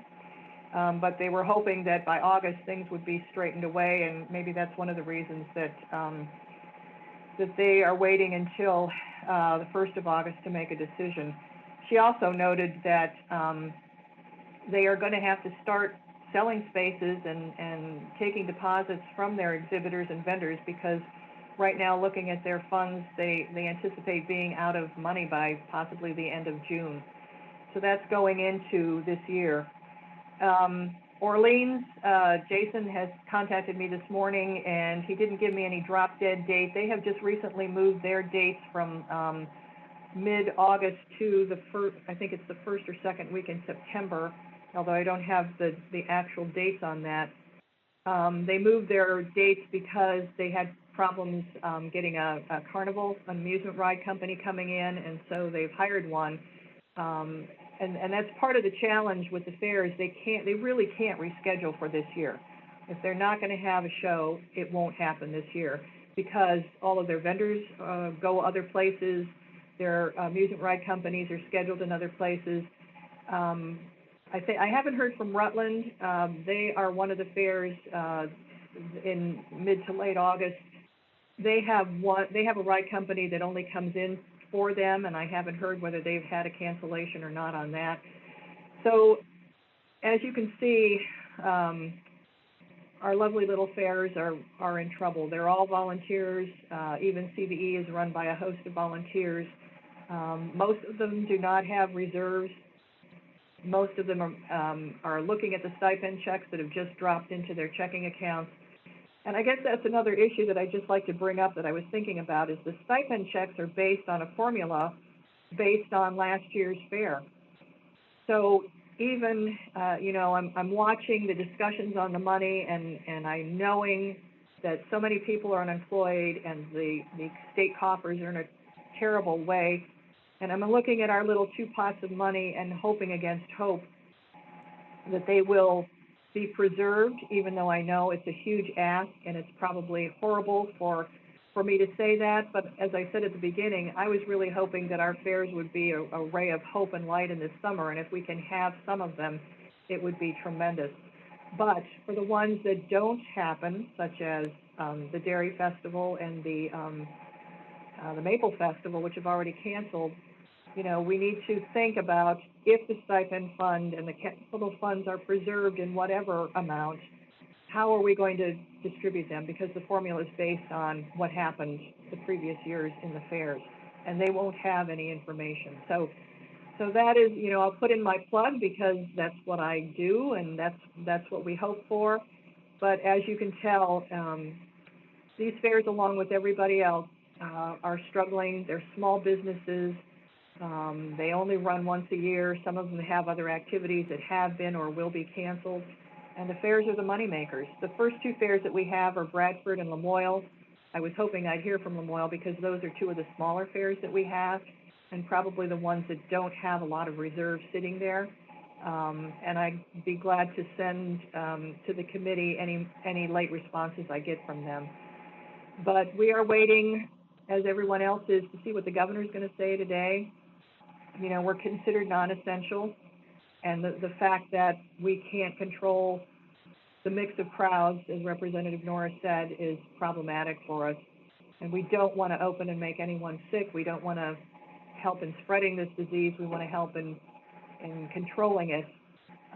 But it isn't looking good for the 2020 fair season, and I say that with a very heavy heart. Yeah, Jackie, I think we're all pretty disappointed about that. If and maybe some of these fairs will be able to meet, but I know you all know that I go to the Maryland Sheep and Wool Festival, which I'd be leaving for in another couple of weeks. And as they were making their decision whether to cancel or not, I was kind of hoping they would go forward, but then also just realizing that who would come, given all this, and especially now, I mean, hindsight is 2020. There's no chance that people would be coming to a festival like that with 100,000 people. But the question is who would come if we did end up having some of these. Now, I'm hoping that maybe some of the ones that happen in late July, August, and September could go forward, but I hear you. I mean, it's a really tough situation with the midways, the rides, and all of that. And would it be worth doing it? I'd like to think it would be. I went to Tunbridge and Addison last summer, and their focus on agriculture is very strong, and as is all of them. But it would just be back to basics maybe, and hopefully people would show up because they just support the wonderful activities that the fairs offer. I don't know. I don't either. And one of the other big looming things is the state of Vermont puts a lot of money into the Eastern States Building. And, they're in probably worse shape, but comparable to Champlain Valley Expo, because they have events every weekend and through the year. And they have school tours, of course, that are not going on into Storatown Village right now. So I'm a trustee of the Eastern States for Vermont, and I have not heard any chatter or anything coming back through that they are canceling. And I don't know, I mean, I know they're one that puts in a tremendous amount of money into their entertainment, and most of that is set. Now Tim Shea noted that out of the they have two concerts, or they have several concerts scheduled, but just two of them, the deposits on that were over $400,000, and he's not sure that what the outcome of that is going to be. And he kind of laughed and he said, in years past, we worried about 5 days of rain and how we were going to get through it. He says, I really wish that I could just open my fair and have 5 days of rain, because I think the people would come if we weren't in the middle of this. But I don't know if people would come. In the case of Tunbridge, I think they're probably the luckiest one out there, because that is a fair that the community celebrates more than anything. And those of us that are lucky enough to be a part of that community for those couple days really enjoy that fair. But that would be one that I think, could survive in a different way, because it really is a homecoming for a lot of people in that community. Addison, the same way to a certain degree. If we can, if the fairs can open towards August and September, they might look entirely different. They might only be farmers that go in there and in their competitiveness and love to seeing neighbors have some of those shows, whether the 4-H would be there or not. But I'm really going to be urging my fairs to to not only look at whether they should open and who would come, but if they open, how could it be different and how must it be different to go forward, so that the agricultural community, which, as you folks know, is under such horrible conditions, maybe the farmers would come just to get together and show their cows or show their chickens or something. I mean, it isn't only that I hope that the people will come because we represent a wonderful piece of Vermont, but that they are open for the farmers that go, because that's what we do. That we could sort of rethink this and show some Vermont spirit here. Show up anyway, right? I'm wondering if the committee has any questions for Jackie about the fairs. John O'Brien looks like he's reaching for his hand raise button. John?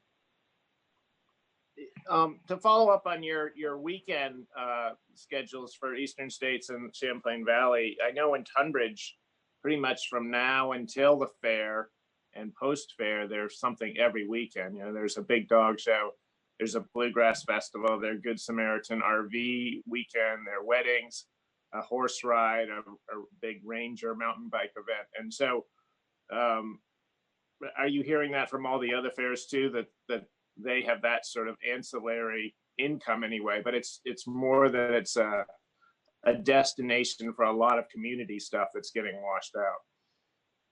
Absolutely. And, Tim Shea mentioned that if they do hold their fair, they also have, at that point, they would be open up for the other events that are scheduled if the organizers haven't canceled them. But he mentioned the street rods, and he mentioned the craft show, and he said, most of the people that attend those are the people that are in the range of being more susceptible to COVID-19, and would they come? And I, as I said, I think that's a lot of people who also go to the fairs, not discounting the demo derbies or any of the activities for the younger people, but that's who we are. That's our demographic, which is part of our challenge in trying to grow the fairs, and we've talked about that before. But if we can get through, I think the governor's talked about soft openings. I know Tim said that Governor Cuomo had talked about soft openings.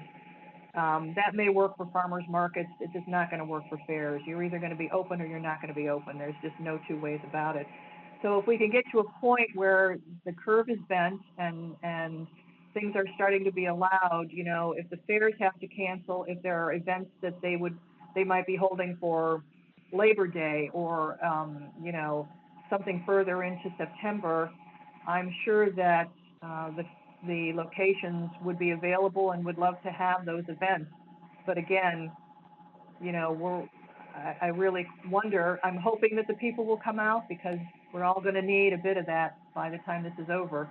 But it's a whole new world, and I just don't know. A lot of the fairs are looking at challenges because they've started putting out advertisements, and that's one of the big things that Tim and Dick Lawrence were talking about.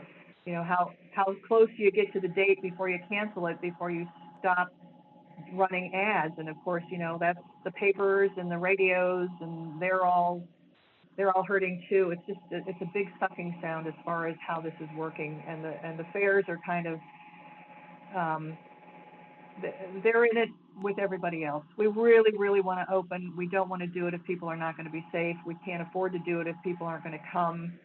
And we've just got to find that sweet spot. And for every fair, it's going to be different. As I said, some have reserves, some don't. Some have programs that they can run after we are all opened up, even though the fair might be canceled. And we're just going to have to wait and see. But I will definitely keep you all updated. As soon as I hear of cancellations, I'll let you know.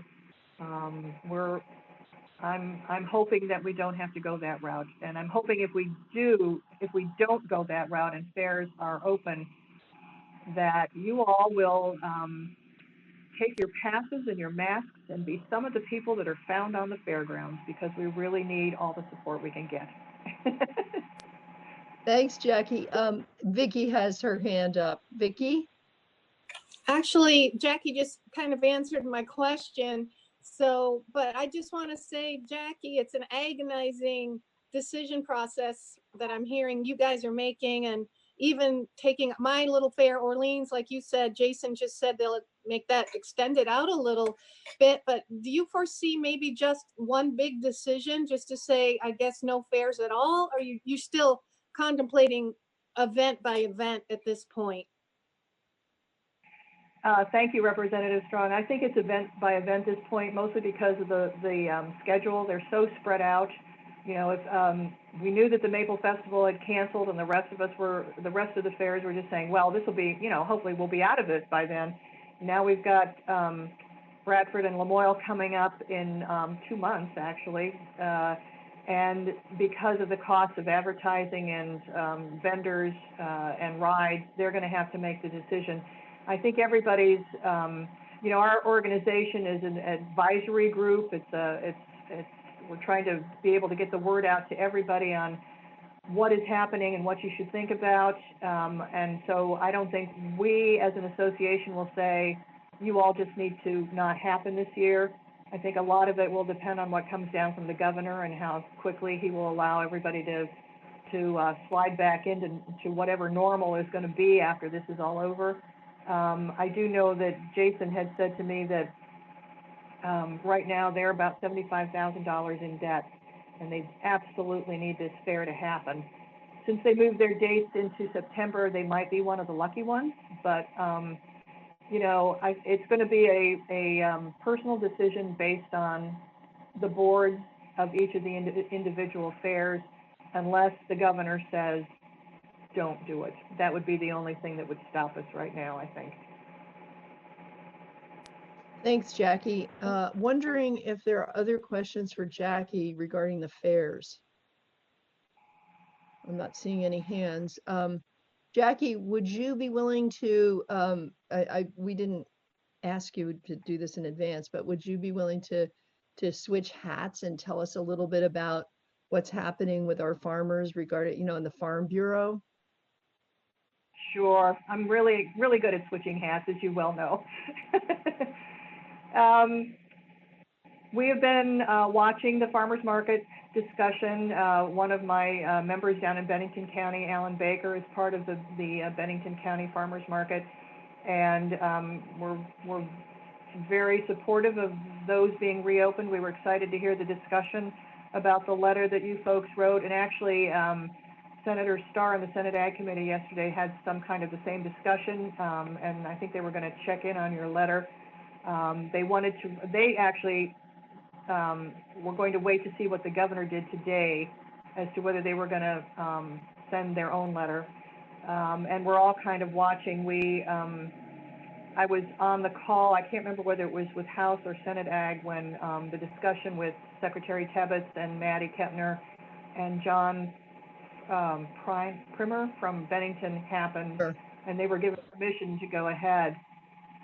And I thought that the way that they were handling it was excellent. It sounded like they had thought long and hard about it. Now I heard yesterday that Shelburne Farmers Market is closed for the season, regardless of what the governor has decided to do. And these are horrible things, because we're all trying to get the farm economy going. I've sat in on a lot of calls. Catherine Duran from Agrimark and Leanne Berthume from DFA and Diane Bosfeld were on with Senate Ag yesterday, talking about the challenges that are going on, and it's so frustrating for farmers, as you well know, to hear that stores are limiting the quantities of dairy products when we know that there's enough of them out there. Diane said that the agency had set up a call with DFA, Agrimark, Stonyfield, and I believe Hood Booth for yesterday afternoon to talk about how they could start moving milk around and have less dumping of milk that's going on right now. And that's a challenge. You know, we've been sending out the Under the Golden Dome every week. A lot of our farmers there was a challenge with the PPP program that some of the farmers were qualifying for, but it turned out that there was a question about whether the H2A expenses for their employees could be considered. And they weren't getting really good information back from the SBA. And we've just been telling people, you know, Congress passed the CARES Act, sent it back to the states, and then wrote the rules. So everything was a little backwards on this, and it's been a challenge for everybody. You know, I was on a call with the specialty crops yesterday. The livestock is a huge issue. There's been a plant that's closed out in South Dakota, the Smithfield plant, and it's starting to back up slaughtering of pork out there. And we just heard yesterday that farmers they can't get their hogs to market that are ready to go right now. And the Smithfield plant was closed due to COVID. They had staff shortages. So they closed the plant. The farmers can't get their hogs to market, and so they're starting to kill the little pigs because there's no room in the barns. So, you know, even though we're saying there's not a shortage of food, what is happening now is, if this continues, there will be. I think that, you know, we've asked, there are several organizations that are working really hard, the New England Dairy Promotion, Dairy Council. I think you heard from Laura Hardy, or if you were on the Farm Bureau dairy call, Laura noted that they were working to put a lot of coolers into schools in New England to make it easier to deliver to the homes. And so if your school hasn't had access to that program, let me know and I can send you the link. These coolers are free to the schools, and they are sending them out, and it's helping quite a bit. We're also working on a voucher program. The challenge in trying to get milk to the schools, or milk to the food banks, is that it's highly perishable. They don't have places to put it. So we're working, Farm Bureau is working with Laura Hardy and others to come up with a voucher program so that people can go online and buy a voucher for milk. And the vouchers will be distributed throughout New England. If you're a Vermonter, you can designate the Vermont Food Bank, and the vouchers will go to the food bank, so they don't have to deal with highly perishable yogurt or cottage cheese or milk. And they can give the vouchers out with the food that they're distributing, and then those folks can go to grocery stores and buy milk. So we're really pushing to have that program done, and I think it will be rolling out on Monday. Laura said that they were going to be doing some ads on Monday because there's so many events that have been canceled that they're looking for different ways to help promote milk and get the word out that you can buy a gallon and give it to a neighbor. So that's one thing that we're very excited about. You know, we're just all the work that you folks and the farm advocacy groups put into all the bills that we thought were so important have really turned out to be not that important right now, sadly, because there was a lot of work and good thought going into that. I think the one thing that I've heard consistently from your committee and from Senate Ag is the issue about the sludge spreading on fields. And Kerry Shiger visited with Bobby and the others yesterday, and he's working up some language right now. I think you're aware there is no standards for PFOAs and PFOs in sludge, and so that's one of the first things that has to happen. So we're following that and trying to keep a handle on it. The Digger did an article, which I should have realized I was being quoted on when she called me.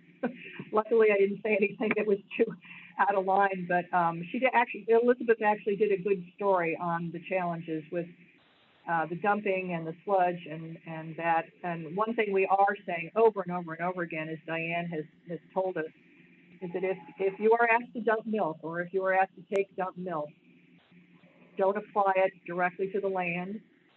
But if you're going to put it in your manure pit, please take a sample of that manure before you spread it, because it could have adverse effects on your nutrient management plan based on what components are in that milk.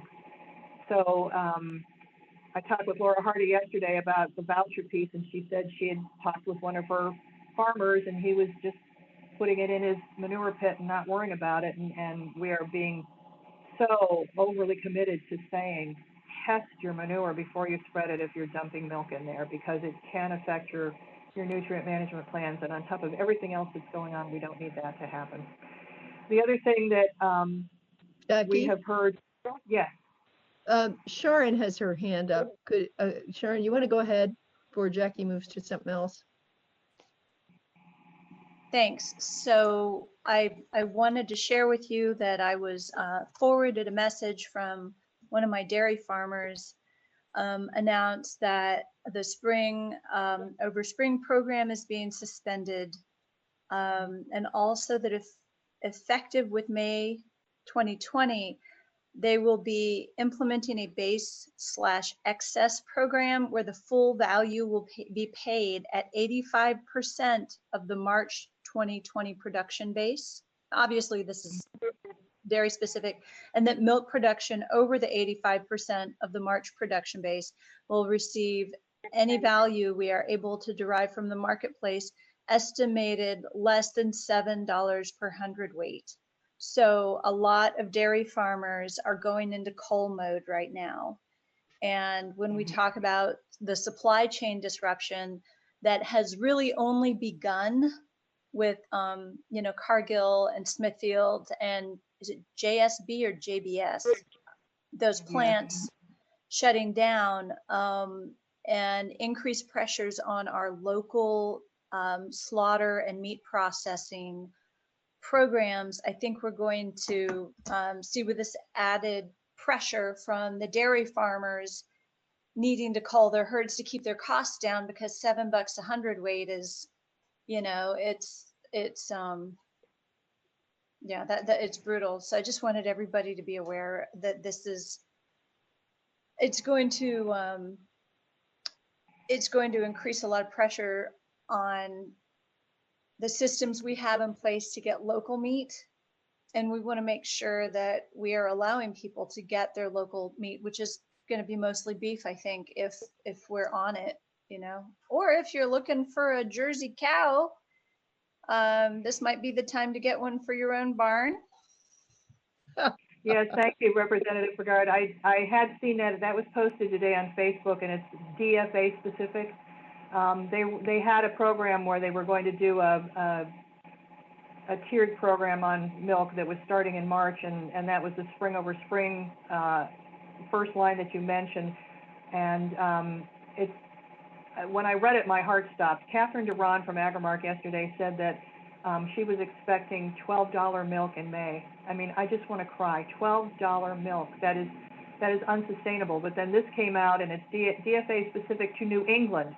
The assumption is that because DFA is a national co-op, that there will be similar programs across the country. But the questions have started to come up, and it is they're starting based on your March production, which doesn't give anybody to you know, cut back in 2 weeks, and they're going to be paying the going price that they can get for milk at 85% of your production, and the 15% that you make over that, the other 15% will be based on what they can get in the market for that, as you mentioned, based on probably $7 or less. And then they're going to go to a base excess program in May. And that is egregious. That is hard to take, although Farm Bureau has been talking nationwide about a supply management program, and this is it. It certainly wasn't our intent to put it in play in 2 weeks. I understand the reason for it, but even worse was perhaps the lines that you didn't see on that, because they were very small, in that they are going to charge the farmers for this dumping of milk. There's going to be a line on the milk check, so everybody is going to be charged across the board with whatever milk that they have to dump. Even if I were still a dairy farmer and I didn't dump milk, I would be. As a co-op, you share in the profits and the losses, and this is one of the places where the co-op, the DFA, has said that there will be a line item on that check to share the loss and the cost of dumping of milk. And you know, dairy farmers are, that's just how it's going to be. So that's something to watch. Catherine Durand was saying that she expected just a bloodletting of loss of farmers. The challenge is, though, that there is nowhere to sell culled cows. I mean, and I don't think anybody's buying no DFA member, I would think, right now would be buying more cows with this going in. Agrimark at this point has not set up a program, but it wouldn't surprise me. I know they tried to do a quote, it was like a quota program back in December. I don't know how successful that was, and it probably isn't enough right now. So the biggest challenge for the farmers is this. I mean, when you start saying $12 and $7 hundredweight milk, you know, that's 1930 prices. And we're not dealing with 1930 expenses, as you well know. And on top of that, to have to share the cost of dumping a product that they have labored over. And I mean, I don't, you know, it's akin to that strawberry farmer having to plow up his crops, or the flower people that didn't sell their flowers at Easter and dumped it on the ground. This is just not how we want agriculture to be run, and it's the saddest thing in the world. I have one little question related to this, and you know, the cost of production. The one thing, the one little silver lining is that right now fuel is really inexpensive. You know, I'm seeing gas prices that I haven't seen in 20 years. Do you have any idea? Has the Farm Bureau looked at those numbers, or is it just kind of irrelevant because of the massive shift that we've seen in milk prices and the way that the distributors are dealing with things? I raised that question during our Farm Bureau dairy call, and it doesn't matter because the income is so low. I mean, the fuel is very inexpensive right now. We took a trip in March down to Jekyll Island in Georgia, and we got ecstatic because we bought gas at $1.82, you know, and now you can find it around here for $1.88, and I'm imagining it's in the $1.50s down in the South.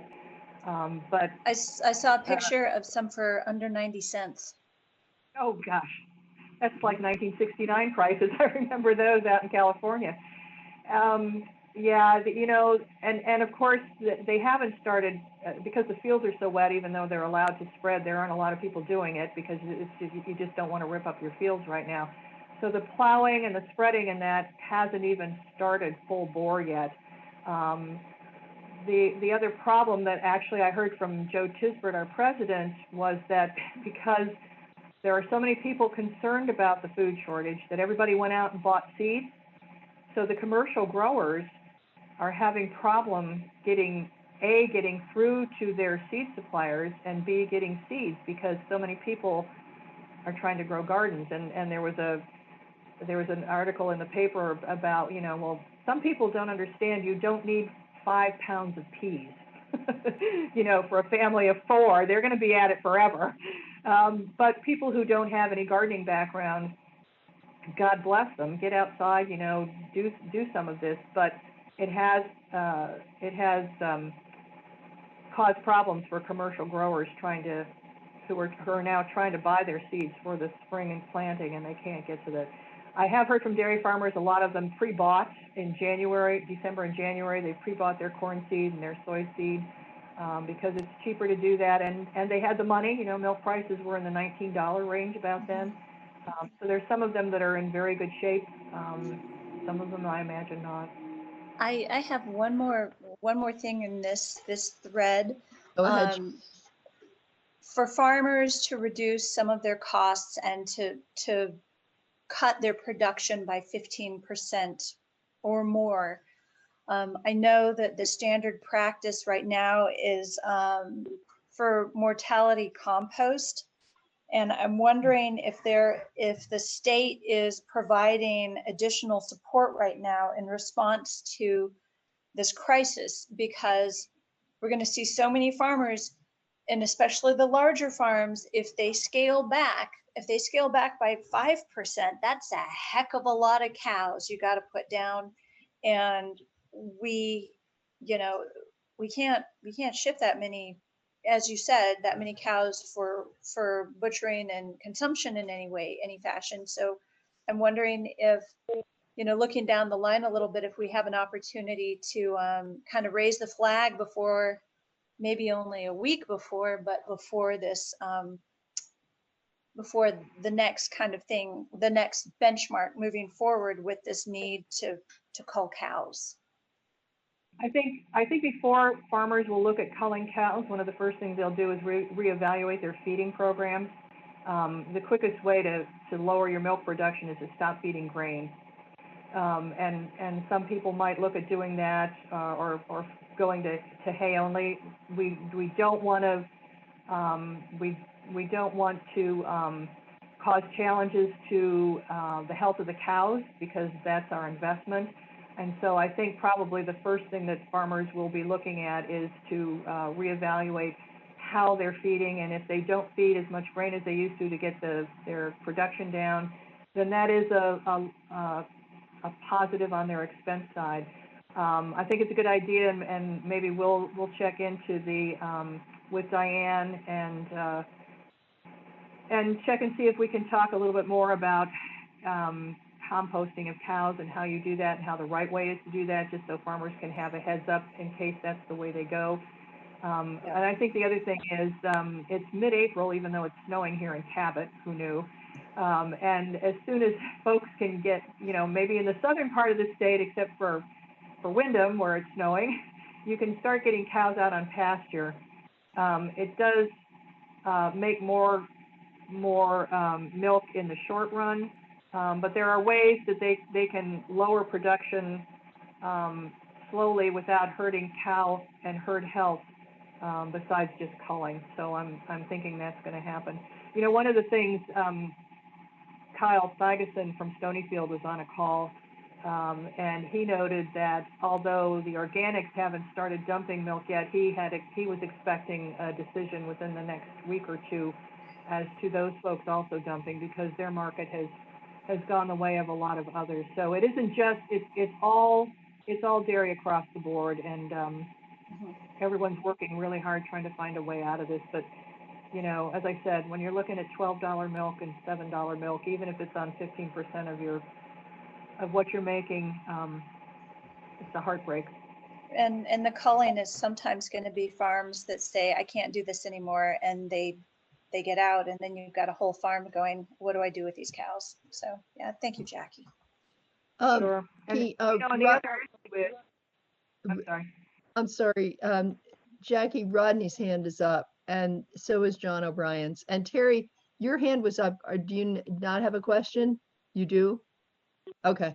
So we'll go Rodney, John, and then Terry. Rodney? I was just going to say that if you might be able to dry off some cows earlier than normal, it's another option. Cut back on grains, another option. If there's no market for your cows, really not. And I wouldn't expect any farmers that are going to just go out and start shooting them. They'll either dry them off, cut back on grain, put them outdoors. They're going to do things like that. Maybe not, maybe stop breeding some animals for a while. They're not coming in so quick. Right now, I'm a little nervous myself because my cows are supposed to go by the end of April, and I haven't heard a word whether they're still going to go or not. I'm going to keep my fingers crossed for you. I know. But you are right. There are other ways that smart farmers will be able to try and deal with cutting back production, and those are also two good ways to do it, by drying them off early or not breeding them back. Or even if the worst come to worst, I mean, if you have been set with an amount of milk you can produce, and you're not going to get anything for the rest, you might just dump some and not all of it. Dump the extra milk, but not dump all of it, so you don't get hit with that. Thanks, Rodney. Yeah. John O'Brien?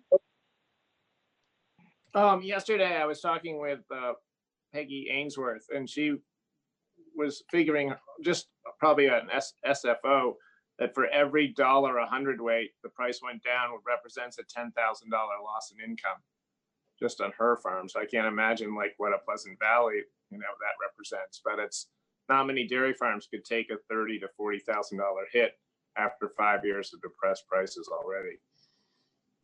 Well, Catherine Duran from Agrimark on our dairy call had said, even before we saw the DFA proposal today, that most farms are going to be losing around $175,000 this year. Wow. Losing, yeah. John, when you talked to Peggy, I thought that she had, I thought that they had shipped their cows a while ago. Do they still have cows? Yeah. Okay, good to know. All right, thanks. Yeah. So One other Terry, thing. okay, who was that? Oh, I just said one other thing she mentioned was she had heard that Cabot, while there was demand for butter, for example, there was a problem with packaging for it. So yet another example of, that our farm products aren't just products. They have this whole long supply chain of we need packaging, we need distribution, and what happens in grocery stores. Like we can't, like BJ's, we went, we ordered over the phone at BJ's, but they don't take anything non-perishable. So, you can get cereal outside BJ's, but they won't bring you Horizon Dairy or Cabot cheese. So it's just amazing how, even if we can get, make good food still, there are all sorts of non-agricultural related businesses that can muck up the works. Yeah, yeah. And I believe the issue with Cabot is that that butter's made in the West Springfield plant, and they have had staffing issues because of they're sick with COVID. So that might be one of the reasons that there's a challenge with that. Jackie, I've got Terry, I think still has a question, and then Vicky, and then Tom. Terry? Not so much a question. I was just originally going to say that there's lots of ways to drop your milk production down. I mean, just balance your rations for 50 pounds instead of 90 pounds, it goes very quickly, and you don't have to sell cows, but at some point there's going to be a lot of farmers that are just going to say, I've had enough, and they're going to have to just disperse somehow or another. I mean, you cannot, they predicted $12 milk for May, June, July. Well, that doesn't say it's going to jump back up in September, October, because it's not going to. It's probably going to just continue to stay low like that. And, farmers are just going to finally have to say, I've had enough. If they don't shoot themselves, they'll shoot their cows, I mean, it's depressing for sure. Yeah. But, just to drop for 20% for, you could do that next week. Easy. Just stop buying, grain. And of course, then the grain companies are going to go out. So, it's just a domino effect that, this person goes and then this one and this one. And next thing you know, we're not going to have any equipment dealers even, You can't go out and buy a John Deere tractor for $250,000 if you can't even make $12 milk. There's just nothing good about $12 milk. So that's my say. Sorry. No, that's okay, Terry. It's pretty dismal. I see hard times ahead, and I think that our farmers are going to be even more important, even if they're struggling like this. So I'll tell you, when we end this kind of conversation, I'll tell you something that I suggested to one of my constituents who was complaining about the unemployment situation. Vicky, and then Tom. I guess, excuse me, this is just kind of what Terry was saying, and you kind of said it, like, if the farmers don't shoot themselves, my thought about is their emotional and mental state. The finances are just dreadful. But UVM, I know, is offering some counseling and advice kind of a thing, but how can we, I don't know how, but offer emotional, mental, spiritual, every kind of support that a person going through this would need? When Rodney, I'm thinking of you. I mean, just getting up in the morning isn't much fun sometimes. So what can we do besides be sympathetic or pray or whatever? Well, we have been working just about every other time I send out a Golden Dome, and we're doing now 2 a week because there's just been so much information. We include information about the Farm First program, and I would strongly suggest that if you have farmers in your community and they haven't heard about this, to talk to them about this. I can send you information, or you can also Google it. It's a program that was started the last time we went through this, which was about 10 years ago. Louise Waterman from the Agency of Ag actually jump-started it. And it's a program that's got a hotline for farmers. It's a 24/7 hotline that they can call in. It's a free service. They work on mental health issues. They work on stress counseling. The other program that we've promoted access to is the Vermont Agricultural Mediation Program. They work with as mediators between lenders and farmers to help them through what is going to be a real challenge going forward. And I would also suggest that if you have farmers that have not yet talked to their banks, tell them to do so, because the banks are all looking at this and they're hearing this milk pricing challenge, and the farmers need to call them before the bankers call the farmers. If you haven't talked to your banker or your lender, please do.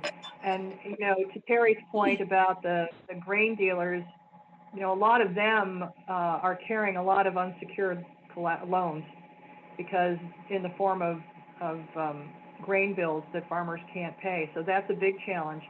The other thing that came up last year was that a lot of these farms have their buildings in current use.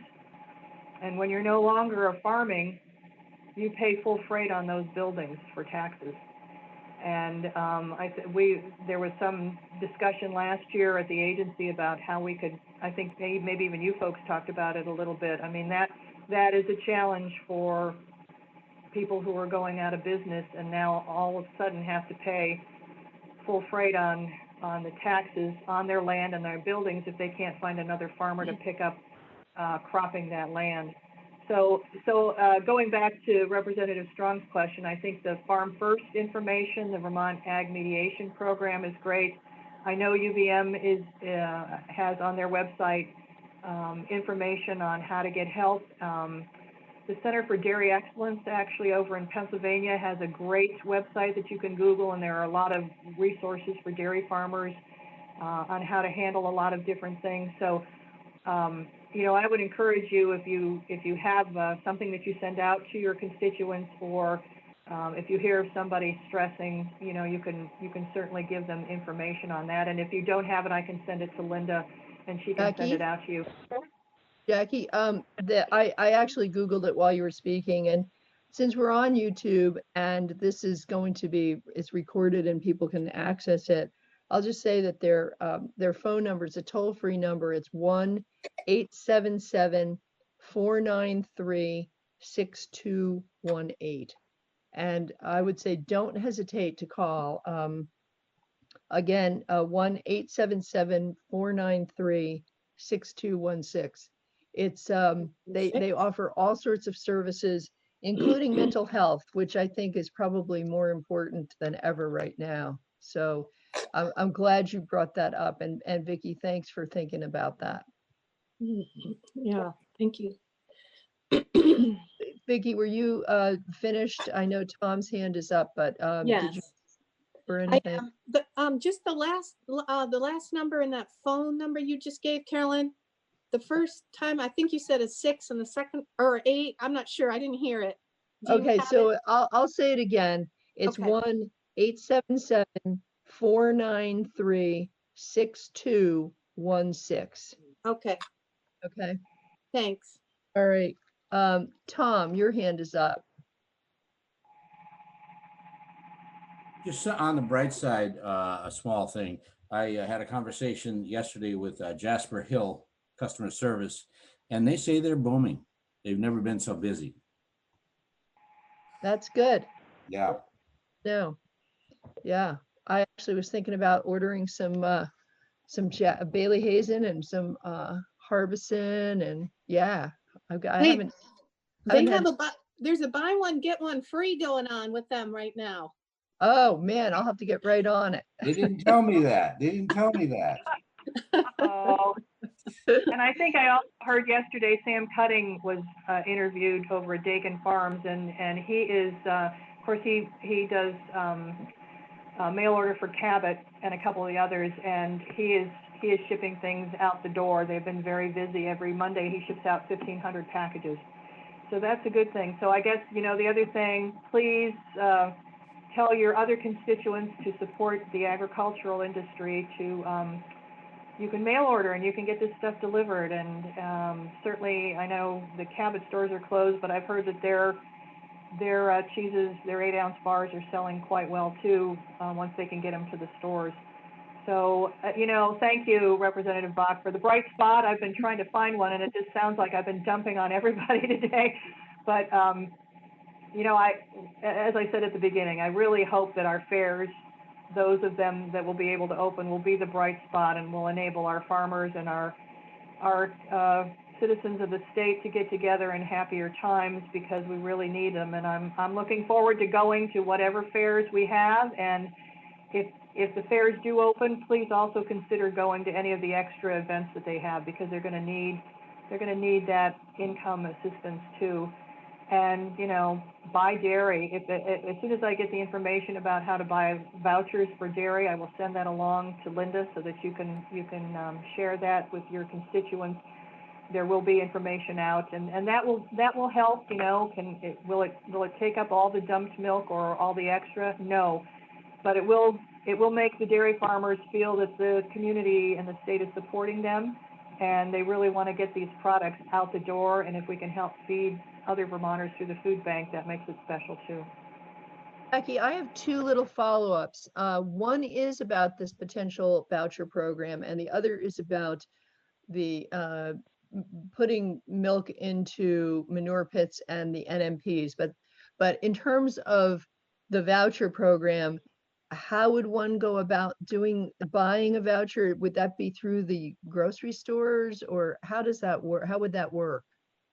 So there going to be a link. There will be a link that you can click onto. I don't know how they're going to offer it through the ads on TV, but I think it's going to be Laura. I think she said it was Milk for You, something like that, and she had sent me something where you go on, you click the link, or there might be a number off the TV ad that you will call, and you can use your credit card and say, you know, I want it sent to Vermont, so that's how it will be done. We did a couple years ago when I was with Dairy Vision, we had a program up in December up at Echo, and immediately following that, we did a voucher program.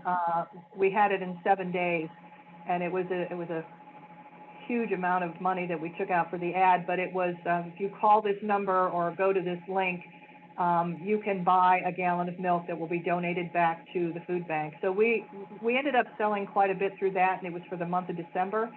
And that was in better times with milk prices too. So it will be something like that. There will either be a link or a phone number to call, and then it can be done with a credit card. Okay, great. And then the other thing regarding milk going into manure pits, which we know is what's happening. I've had questions from folks about, well, are they dumping this on the ground? Is it going to end up in the water and stuff like that? I've said no. It's all being put into the manure pits. But what kind of an effect could that have in terms of your nutrient I won't use the acronym, the nutrient management plans. What kind of an effect could milk have on the what comes out of the manure pit? Do you know? So Diane has suggested that there are, and depending on how much goes in, of course, you'd want to agitate your tank so that it would be mixed in. But there are challenges with the butterfat and some of the other components that can make a difference in how the manure reacts to it. And I'm not a scientist by any stretch of the imagination, but they have warned us and dairy farmers that there can be, depending on how much milk is put into a tank and how much manure is in there at that point and how it's agitated, there can be challenges with what's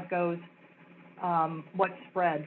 as a mixture. Now they're still under the same criteria. They can't spread it near water. They can't spread it on, you know, the same types of things that they have with their nutrient management plan. But Diane has a fear that depending on how much milk is put into those tanks, there can be an adverse effect on what the components are when you spread that on the ground. She was adamant about not spreading milk directly on the ground, because as she said, manure has a smell, but milk, if you don't till it into the soil, also has a smell that you probably don't want to be around after, you know, for a couple days. And so she's really recommending not to direct apply, but to put it in the pit, agitate it, and take a sample, and then call the Agency of Ag, because they don't want the farmers. And there may be, this may be erring on the side of caution, but she wants to make sure that the farmers stay whole during this and don't have problems with what's going on the ground. Okay, thanks, Jackie. I see Terry's hand is up, and Tom, is your hand up again, or did you just forget to take it down? We're all practicing for when we're finally on the floor. Don't want to confuse the speaker when we're ultimately there. Terry? Yeah, Diane had sent me a link to Dairy Herd Management magazine where they discuss the nutrient quantities of milk. And I could just read a little bit. They say on average, 1,000 gallons of milk contains 46 pounds of nitrogen, 26 pounds of phosphorus, and 17 pounds of K2O, potassium. It said that's approximately 6 times more available nitrogen, 9 times more available phosphorus, and 1.5 times more potassium than the average volume of liquid dairy manure. So just the fact that that's mixed in with your manure is definitely going to change what goes on the soil. So it's something to really be concerned about. Okay, Thank you. Thanks, Terry. Mm-hmm. All right, I see John Bartholomew has joined us. Hi, John. Are there any other questions for Jackie at this point? John O'Brien's hand is up. John? Jackie, since you have the ear of the National Farm Bureau, what have you heard about Sonny Perdue's decision about where the 9.5 billion is going to go? I would think the National Farm Bureau would have some say in that, or at least advocate for. We try. So I was on a call with a specialty crops call yesterday. They had just heard that Secretary Perdue, out of the 9.5 billion, had set aside 2 billion of that for direct payments to the industry. Now the industry includes, if I can remember, agriculture, fishing, hunting, and forestry. And $2 billion may seem like a lot. We all know that isn't. And it's still up to him to decide how that is going to be spent. One of the interesting things, because I know one of the last conversations you had was with Will Stevens, he's looking at it mostly for food products, and of course ornamentals and the greenhouse nurseries don't come under that. So there's a big, and they are members of Farm Bureau in Vermont and nationwide. So everybody's trying to make sure that their voices are heard.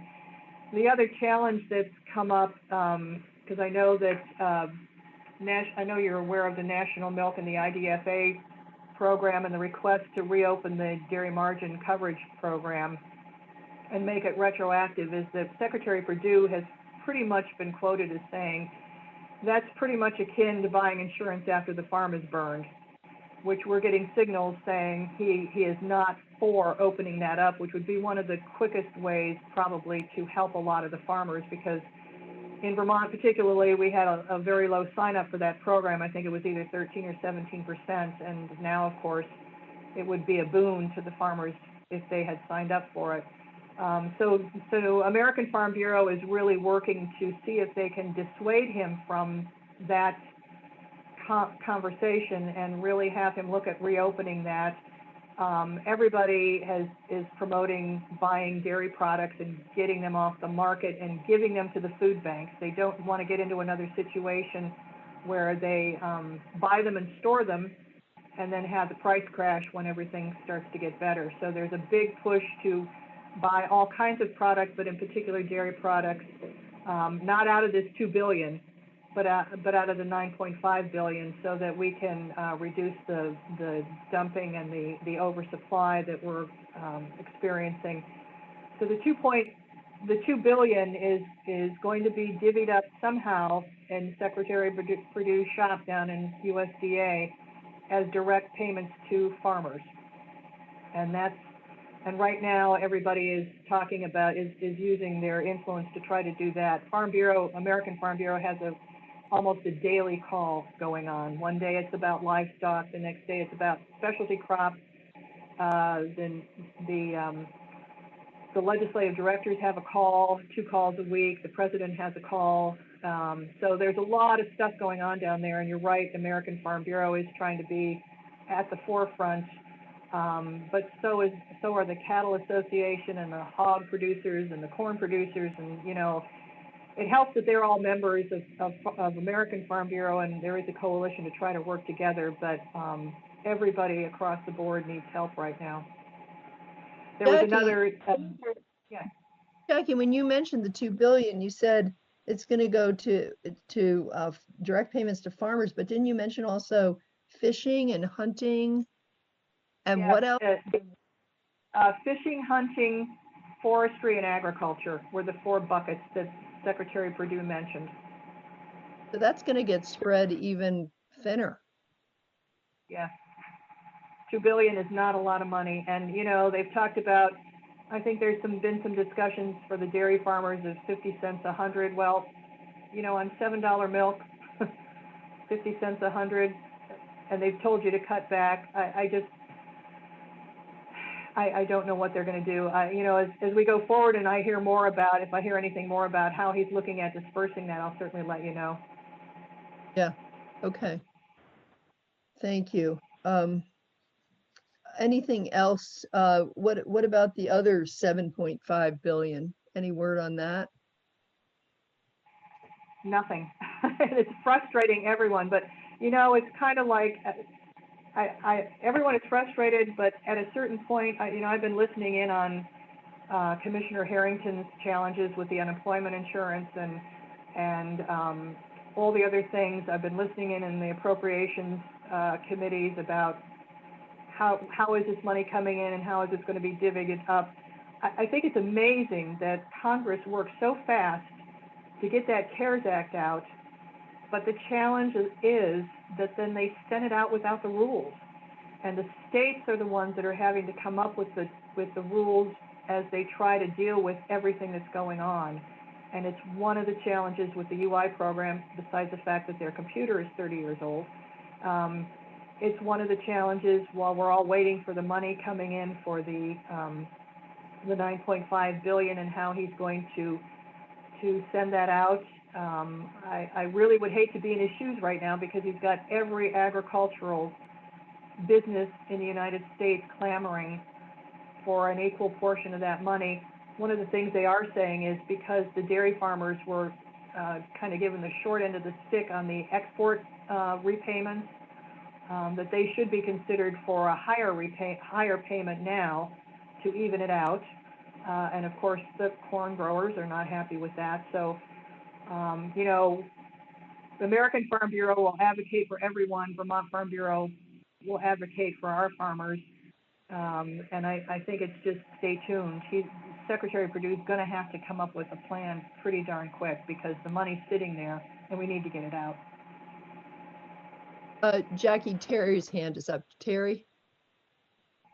Yeah, I just saw on, of course, you can't believe Facebook, but it indicated that Purdue was going to be buying up all the surplus, basically surplus, I think it was dairy products to distribute to homeless and, whoever unemployed, whoever needs it. So that would help. But, I think it could be a long haul, and I don't know if it would help the farmers quickly or not. Probably not. But That was what I gathered from that little press briefing. Well, I hope that's true, but there's still a challenge with fluid milk. It's still perishable, and they're still going to have to come up with a voucher program to do that. But if it's cheese and things like that, that would certainly help our farmers here. And it needs to happen. There are a lot of people that are going without, and if we can get good dairy products to them, the more the better. Yeah, yeah. Yeah, I referenced this little email conversation I had this morning with one of my constituents who is holding me very responsible for the situation with the unemployment insurance debacle. And, you know, I said, you know, we're doing what we can. I think, and simultaneously, I got an email from someone else saying that they had just gotten through the whole process, but something that you know, if I'm going to predict the future, you know, yeah, maybe maybe the administration could have sort of predicted the fact that they were going to get slammed with applications after a 2% unemployment rate. But here's what I'm predicting. You know, I'm predicting that there is going to be a food shortage, and that, you know, and hopefully I'm proven wrong, but I said to this to constituent that she should buy some seeds and get them in the ground, because we're going to be relying on each other, I think, for food. So it's a mess, and I don't see it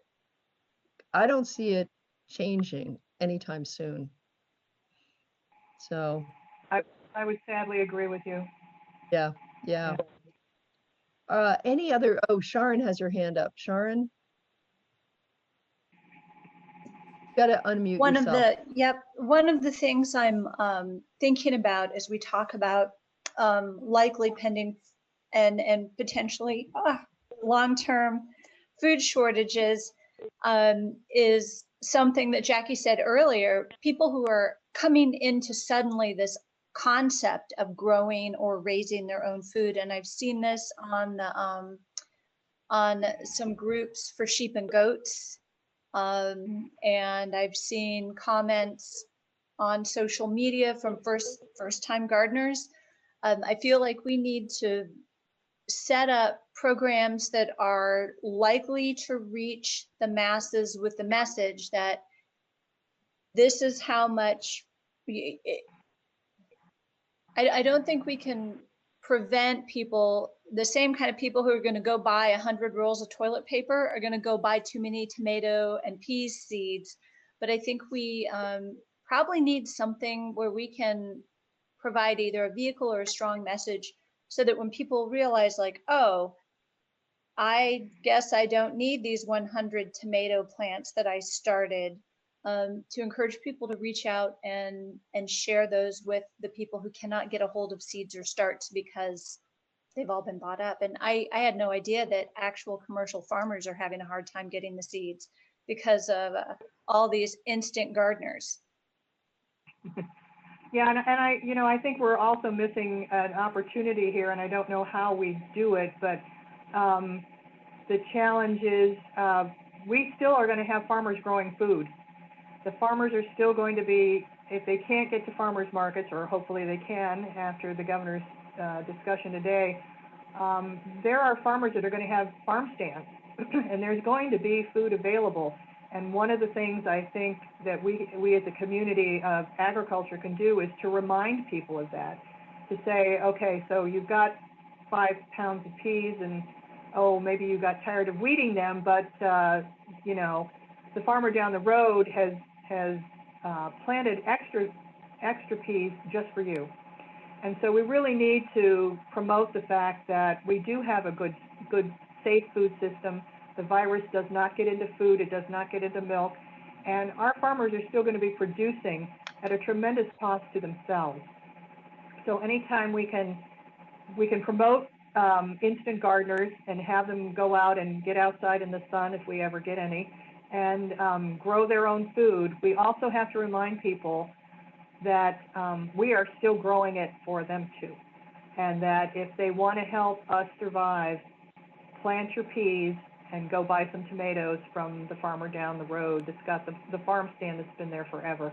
And I guess that's a positive note that I can leave everybody on, and maybe it's something that we at Farm Bureau and other organizations should really be talking about more as a positive way. It's not just go buy a pound of cheese to help your farmer. It's we are here producing this, and we're producing it for you, and you need to, we'll keep doing it, and you keep buying it. So that would be one positive message that I would hope we would all share. Thanks, Jackie.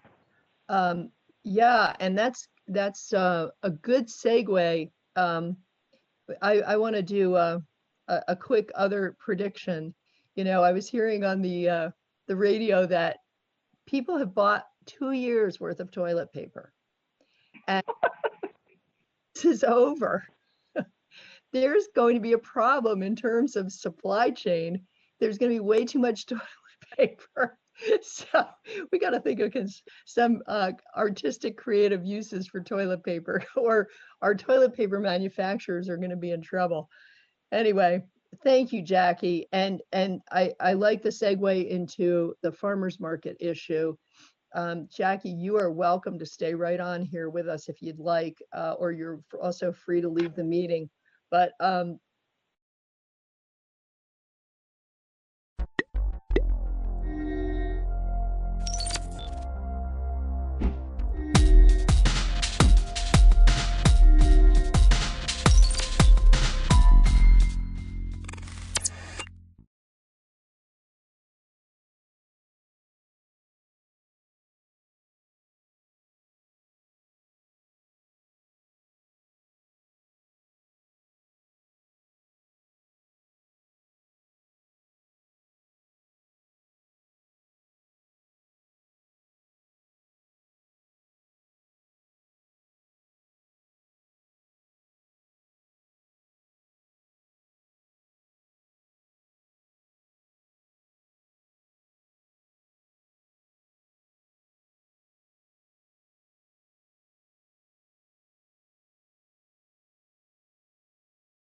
that the sun shines down its power to all the world and makes the wind blow strong as it will.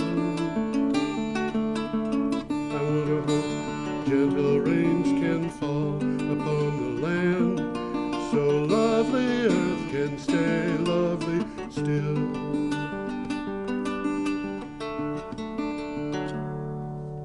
Hello, ladies and gentlemen. Welcome to the 368th edition of Energy Week with me, George Harvey, and the other guy who is the amazing Tom Fennell. In the flesh. I knew you were going to say that. Okay, we've had a bizarre week. I mean, totally bizarre. And so what I'm going to want to do here is kind of rush through things a little bit until we hit the really meaty stuff, which is in a couple of days. The first day that we're working with is April 16th, and today being the 23rd. And the material that we have here is all coming from my blog, geoharvey.com.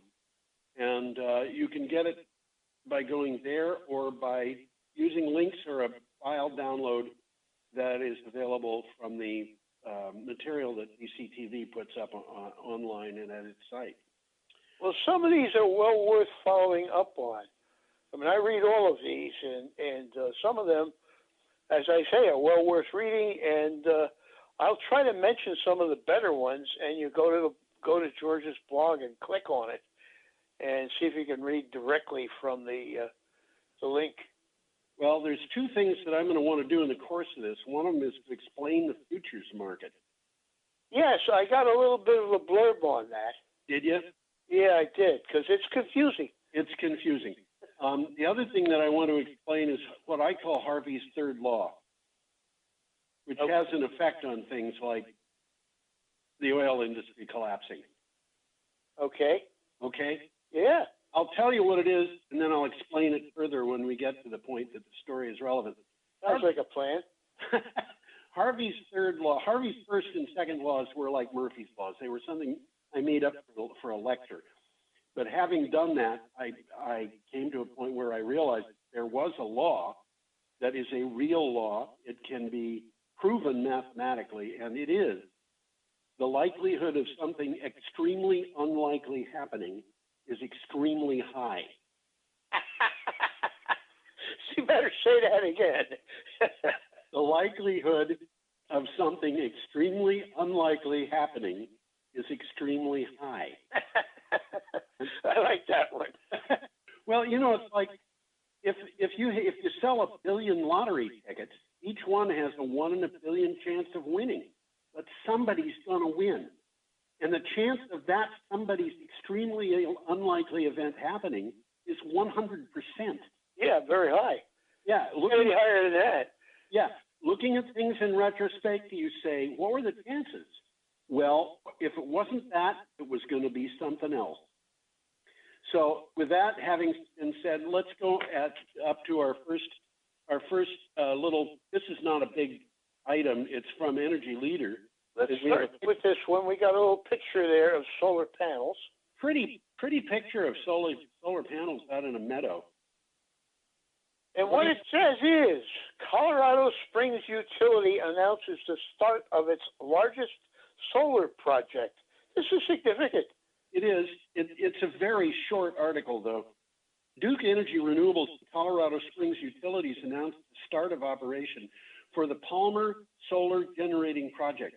The 60 megawatt project has more than 220,000 solar panels on about 700 acres of land southeast of Colorado Springs. 60 megawatts isn't all that big. 60 megawatts is a big solar plant, and this is huge when you consider that it's the situation for Colorado Springs. Well, it's 220,000 solar panels, and it takes up 700 acres of land. So I guess it's significant. Yeah, and it'll give them a significant part of their energy needs. And a quick takeaway from the article: the utility has increased its renewable resources from 19 to 114 megawatts in the past 6 months. That's So they're doing something. Yeah, they are doing something. And this article refers to the solar farm actually running, not to the thing being started. So it's not just an idea. This is real. Yeah. And by the way, I'm hearing an echo here. If people online or are watching this hear an echo, I should explain. With the coronavirus pandemic, Tom and I are both working from home. So we are not going into the studio because we don't want to get infected. We are practicing social distancing of about a block and a half. That's close enough. Yeah. Close enough for me. Okay, we've got an article here from The Guardian. Yeah, we do. We got a picture of a meltwater canyon, which is interesting. Yes. That's a glacier in Greenland, presumably. Yes. And that's a river. Yes, running down a canyon. Melting ice. Yeah, running down a canyon that the river carved in the ice. That's kind of scary. Yeah, it is. When you think about it, when you want to think about it, it's even more scary. Yeah. This is well, really scientists confirmed the dramatic melting of the Greenland ice sheet. This is from The Guardian. Greenland's ice sheet melted dramatically in the summer of 2019. Researchers confirmed this. A study revealed the loss largely down to a persistent zone of high pressure. If such pressure zones become regular features, future melting could be twice as high as currently predicted. Well, this melting phenomenon happens every year. This is nothing new. Yeah. But what is new is 95% of this ice sheet melted in 2019. Yeah. Compared to an average of 65% yeah. between 1981 and 2010. Yeah. Only 2012 had a higher meltwater runoff in recent years. Yeah. That's almost all of it. Well, what this refers to is not the percent of volume of the ice, it's the percent of the surface area of the ice that is in melt. And that would change things a little bit. Yeah. And I remember one point several years ago, it might have been in 2012, when and in fact, I think we talked about this at the time, they found that 100% of Greenland's ice at one particular time was actually in the process, the surface was melting. But, you know, Greenland's big and the ice is thick. Well, the ice on Greenland is on land, so if it melts, that water will raise sea levels. That's absolutely right. It's not like an ice cube in a drink. No, it's not. It's not. So that's kind of something to be aware of. It is indeed. Okay. Let's move along here. Yep. Our next item is from the Daily Pennsylvanian, and there's a picture which is titled University of Pennsylvania Campus. And I got to tell you, that skyline that's silhouetted there, that's not the university. That's Philadelphia, I'm pretty sure.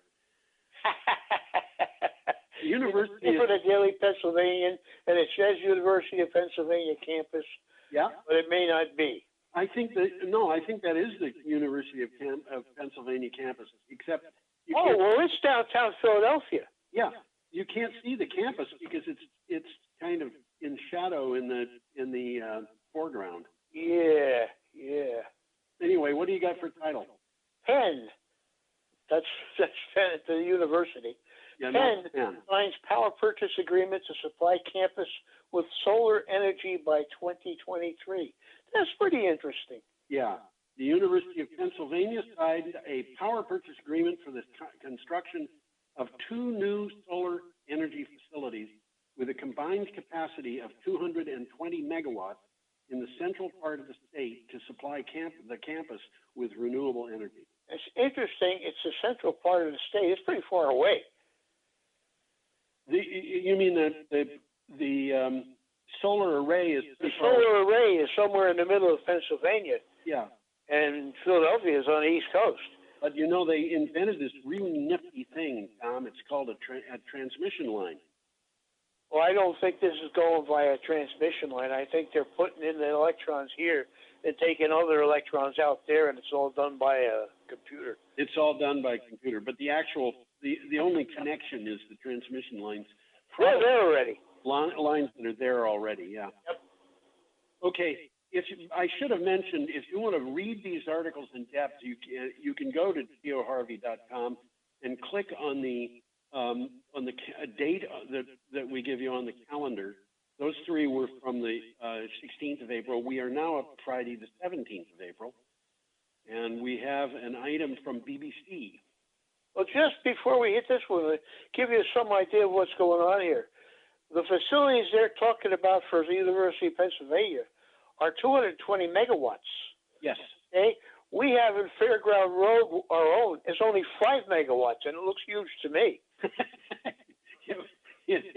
It was indeed when it was built, and it still is. It's still pretty large. 220, I think the largest array in Vermont is still 20 megawatts. And so that means this is 11 times as big as anything that's in Vermont. If it got any bigger, it'd be in New Hampshire, wouldn't it?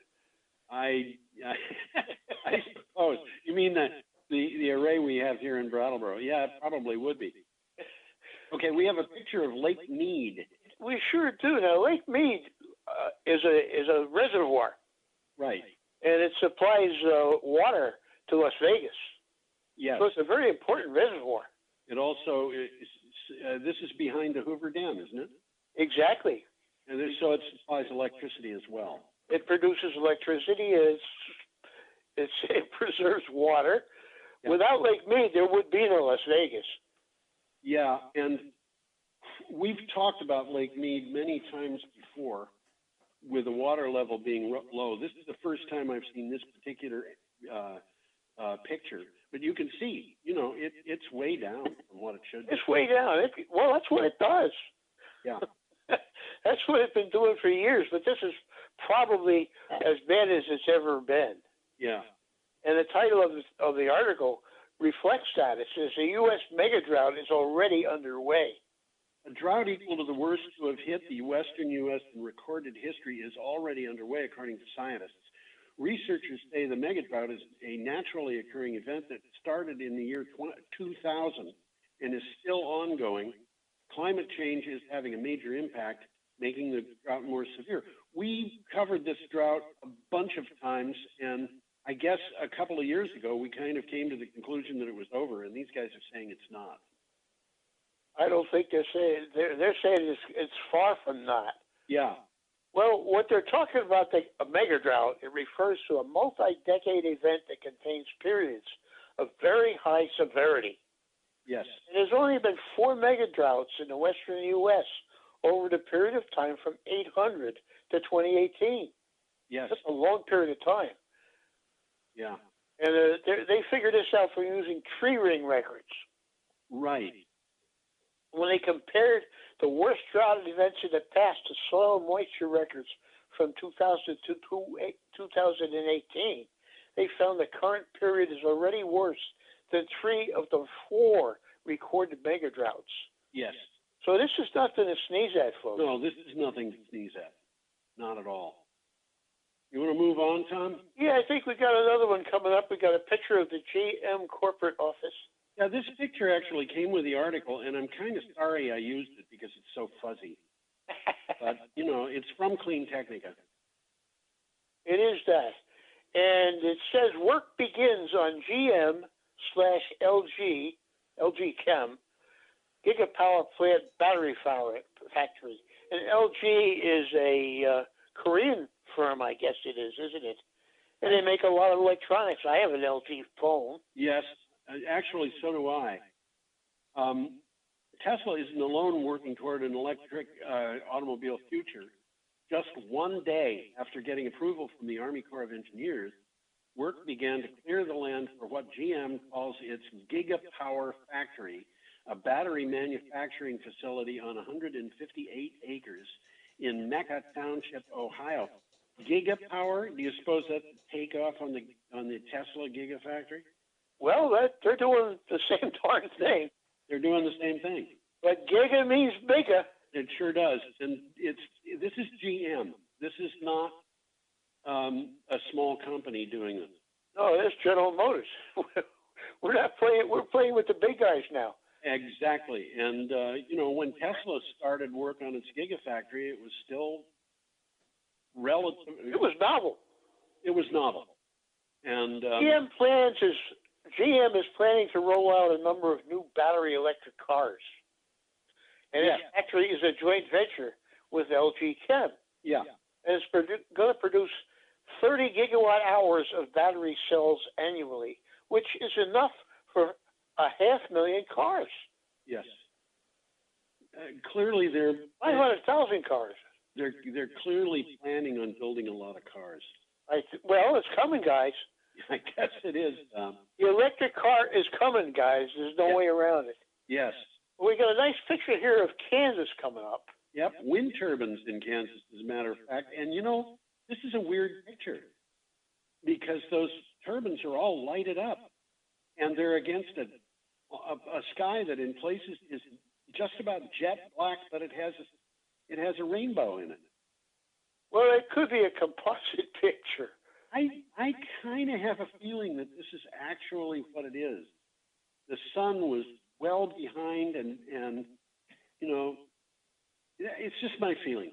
By the way, that picture when I first took a look at it was quite dark. Yeah.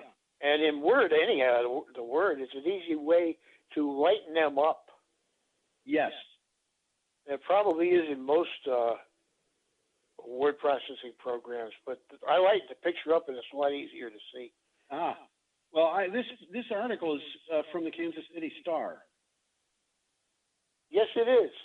And it says, for the first time, wind energy overtakes coal in Kansas. We're going to be talking about stuff like that a little later on. Yeah, we are. Wind energy has overtaken coal in Kansas for the first time.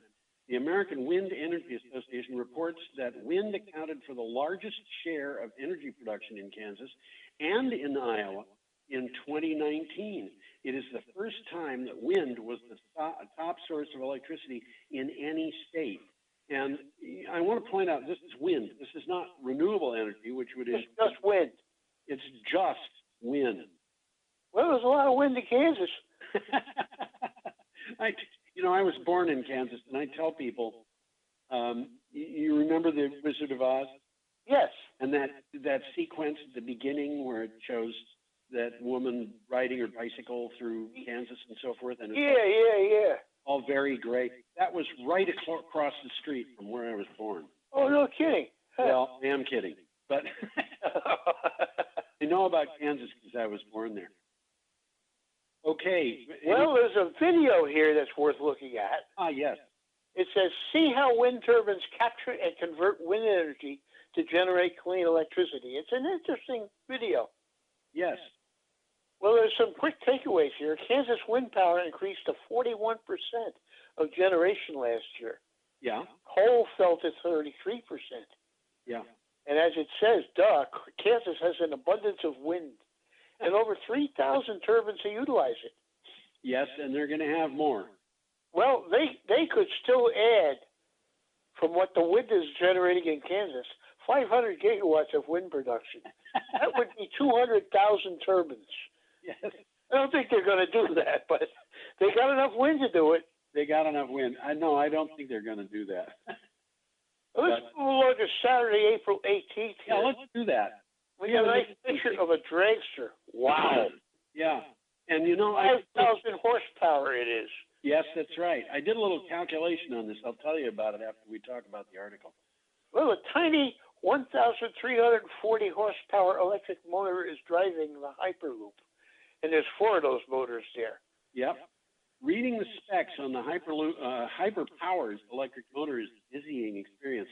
At 18 inches by what looks like less than 4 inches, each motor reportedly delivers 1 megawatt power or 1,340 horsepower. Hyperpower has developed the motor units so they can be ganged in a common engine shaft, and that car has got 4 of them, but it's 5,000 horsepower. That's amazing. Isn't That's amazing. Now, I'm accustomed to dealing. I used to work with various pieces of old electricity, and a half horsepower DC motor. I would not want to hold one in my lap. Those things were big. Absolutely. And this thing is not a whole lot bigger, if it is bigger. And it's not half a horsepower, it's 1,340 horsepower. interesting, isn't it? Yeah, but Nice picture of the motor in this ad, in this article, by the way. Yeah. I want you to consider something. This thing is 18 inches by what looks like less than 4. That's about right. If you It's like it's right behind the wheel in Yeah. this particular car, and I'm sure it does. if you could gang 26 of these things together, Yeah. 23 of them together, I'm sorry. If you could gang 23 of them together, you would have a set of motors that would be about 18 inches by something on the order of, say, 10 feet. 18 inches by 10 feet. Now, you couldn't gang them together on a single shaft because their shaft isn't designed to be strong enough for 23 of them to be ganged up. But if you did that twice and you attached each of those to one of the screws of a Fletcher class destroyer from the Second World War, that would power the ship. That is amazing. That's absolutely amazing. Well, you know, somebody's going to do that sometime soon. They may be doing it already, for all I know. I mean, when I got my Prius, which was 2001, it had I think it was a 35 horsepower motor that was about the size of a grapefruit can. And it was, I mean, you couldn't see it. I just knew that it was buried in the engine system somehow. But wow, these new motors they've got are built using super magnets, and they're powerful. Yes, they are. Okay, you want to move on? Well, there's the quick takeaway here. Ah, good. The Hyperpower, which is the name of the company, Yeah. is developing an electric dragster. That's, I think, this one. That's what it is. It's offering 0 to 320 miles per hour in 3.7 seconds. Yeah, and when you're all done, it's hard to stop the car because the guy who was in it passed out. The top speed is only about 380 miles an hour. Oh my The God! acceleration is going to blow your head off. And here, you know, you look at that thing and you say to yourself, "Where's the engine?" Yeah, you would. I mean, it almost looks like, I don't know, it looks like a joke, and it isn't. And by the way, that's being done in Australia. Yes, that particular company is in Australia. Yep. It's not a California dragster. That was from Clean Technica, in case I didn't say it before. Well, you said it now. I've said it now, and we've got another one coming up, also Clean Technica, and it's actually a reprint of an article that was appeared in 2017, and we talked about it then, I believe. I'll touch base on that. I got the name of it. Yeah. Well, 200,000 Americans a year die from air pollution. Well, that's kind of kept secret, isn't it? Well, it's kept secret if you're talking to certain politicians in Washington, but this information's been around, you know, and if you want to get the information from MIT did studies on this, and the American Lung Association did studies on it. There's a lot of studies on it. We lose about 300 people a year in Vermont, which is almost one person every day. And the reason I wanted to put this up again at the site, it did appear again in Clean Technica, but the reason I wanted to put it up at the blog again is because think about that 200,000 going on, and what's going on with this coronavirus epidemic. The number of people who are dying of air pollution is extremely high, and it's something that we should have dealt with long ago. That's what this says. Air pollution leads to a higher likelihood of death from COVID-19. It does that. It exacerbates COVID-19. So we're going to be hearing... And the article has a list of 16 problems caused by air pollution. Yeah. And there's 16 links to it. Yeah. And there's also a link to the original article, which was called This Stealth Terrorist Killed 53,000 Americans last year. Yes. And it's worth reading. It's a good article. Yes. Okay. We have a picture of an offshore wind farm. That's what it looks like to me. From gotta go hard to see those wind towers, though. Yeah, it is. And you know, every time horizon. Every time I see those, I think about being on the beach or something like that, and seeing a sailboat or seeing a ship in the distance or something. And I don't think these things, I've never seen offshore wind turbines. I don't think they would bother me in the slightest. Wouldn't bother me any. Yeah. Okay, this is from Renewed. And what it says is COVID-19, UK wind farms could be switched off. National Grid warned that it could ask UK power plants, including some wind farms, to switch off in order to avoid the network being overwhelmed with electricity as the COVID-19 pandemic hits demand. The UK network operators said there has been a 10% drop in power demand. Well, that's true, and it could rise to as much as 20% in the summer if the impact of this coronavirus continues. Right. Now, this drop is mainly due to decrease in energy use by industry, not by people staying at home. Right. But you know, there's something here that people should understand, and that is baseload power plants are designed to supply the base load, which is the least load that is expected on a power grid. Well, they're not expected to be turned on and off. Yeah, and when you get to a point where your power demand is dropping below the base load, that means the base load power plants have to shut off. Yeah. So that's expensive. It's expensive. You know, when I watch, because I do this every day, I watch. I look every day at the current status of nuclear power plants and so forth on an individual basis. Which are baseload plants. They are baseload plants, and a lot of times I'll see a plant start up, and it'll struggle for about 5 days when it's below full load, and then it'll go off again because of some quirk that happened, you know, a startup problem, and then it'll start over again, and sometimes it'll take 3 weeks for a nuclear power plant to get back to full load. I didn't realize it took that long. Oh, usually it takes at least like 5 days, but it takes a lot of time. Those are big, big plants. Imagine having a tea kettle with, you know, 10,000 gallons of water in it. It just takes a long time to heat it up. It's a big kettle for sure. Yes. Okay, you want to go on, Tom? Yeah, we got an interesting one here. Okay. The world's energy order is changing, and China is set to reap the strategic benefits. And there's an image there of a solar farm in China, and it's big. It's big. It doesn't look much like solar farms in Vermont, I can tell you that, because it follows the contours of the hills.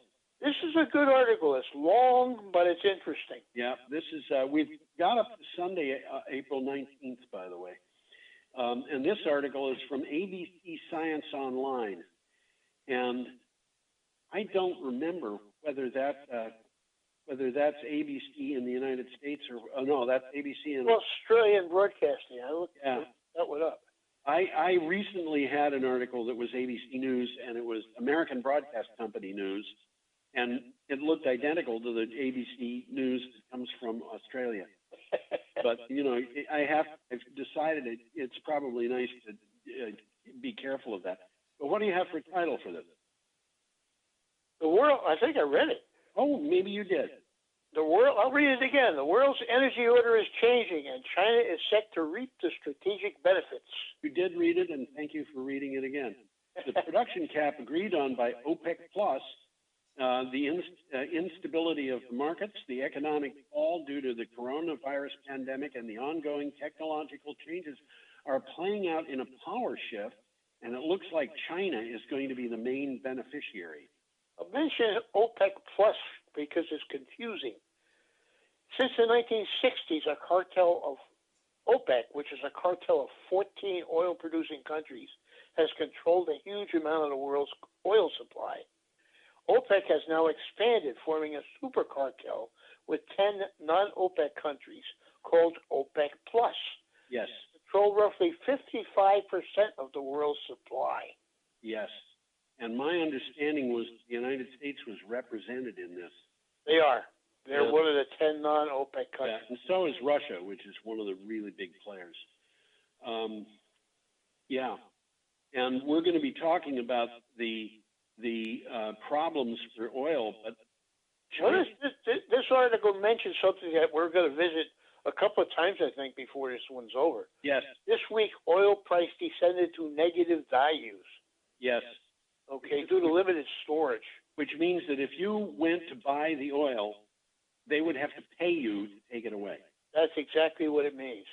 Well, China is now the world's largest producer, exporter, and installer of solar panels, wind turbines, batteries, and electric vehicles, placing it at the forefront of the global transition. And that's new technology, you know, and if we're going to insist on trying to promote coal and oil and natural gas, we have to remember that lose. Huh? We're going to lose. Yeah, because it's like backing buggy whips and horseshoes when the automobile is absolutely moving in, you know. So it's not I think it's extremely important for the future of the United States to get involved in this in a big way. They have to. We have to. We have to. China sees what's going on and they're doing it. What's that Just again? twiddling our thumbs. Yes. Well, I mean, we've got policy that's driven by people who imagine that they're going to have problems if renewable energy supplants them, which is probably true the way they do business. They just have a business plan. Absolutely. Well, this one's from CNN. It says, designing an end to a toxic American obsession, which is the lawn. Yeah, and this is a beautiful picture of greenery. I just titled it greenery. It didn't have a title at CNN. It did have a thing saying credit Jennifer Roper, but it's kind of a pretty picture of a front of a house with a garden. With a garden that does not include grass. Well, they mention that's kind of ridiculous when you come right down to it. Yes, unless you happen to keep sheep or goats. Well, this is a good article. Yeah, there's a lot of pictures in there of front gardens, and it's worth considering. Yeah, lawns cover 2% of the entire United States. Maintaining them produces more greenhouse gases than they absorb. They are biodiversity deserts. Think about that for a minute. They're not places where a lot of things live.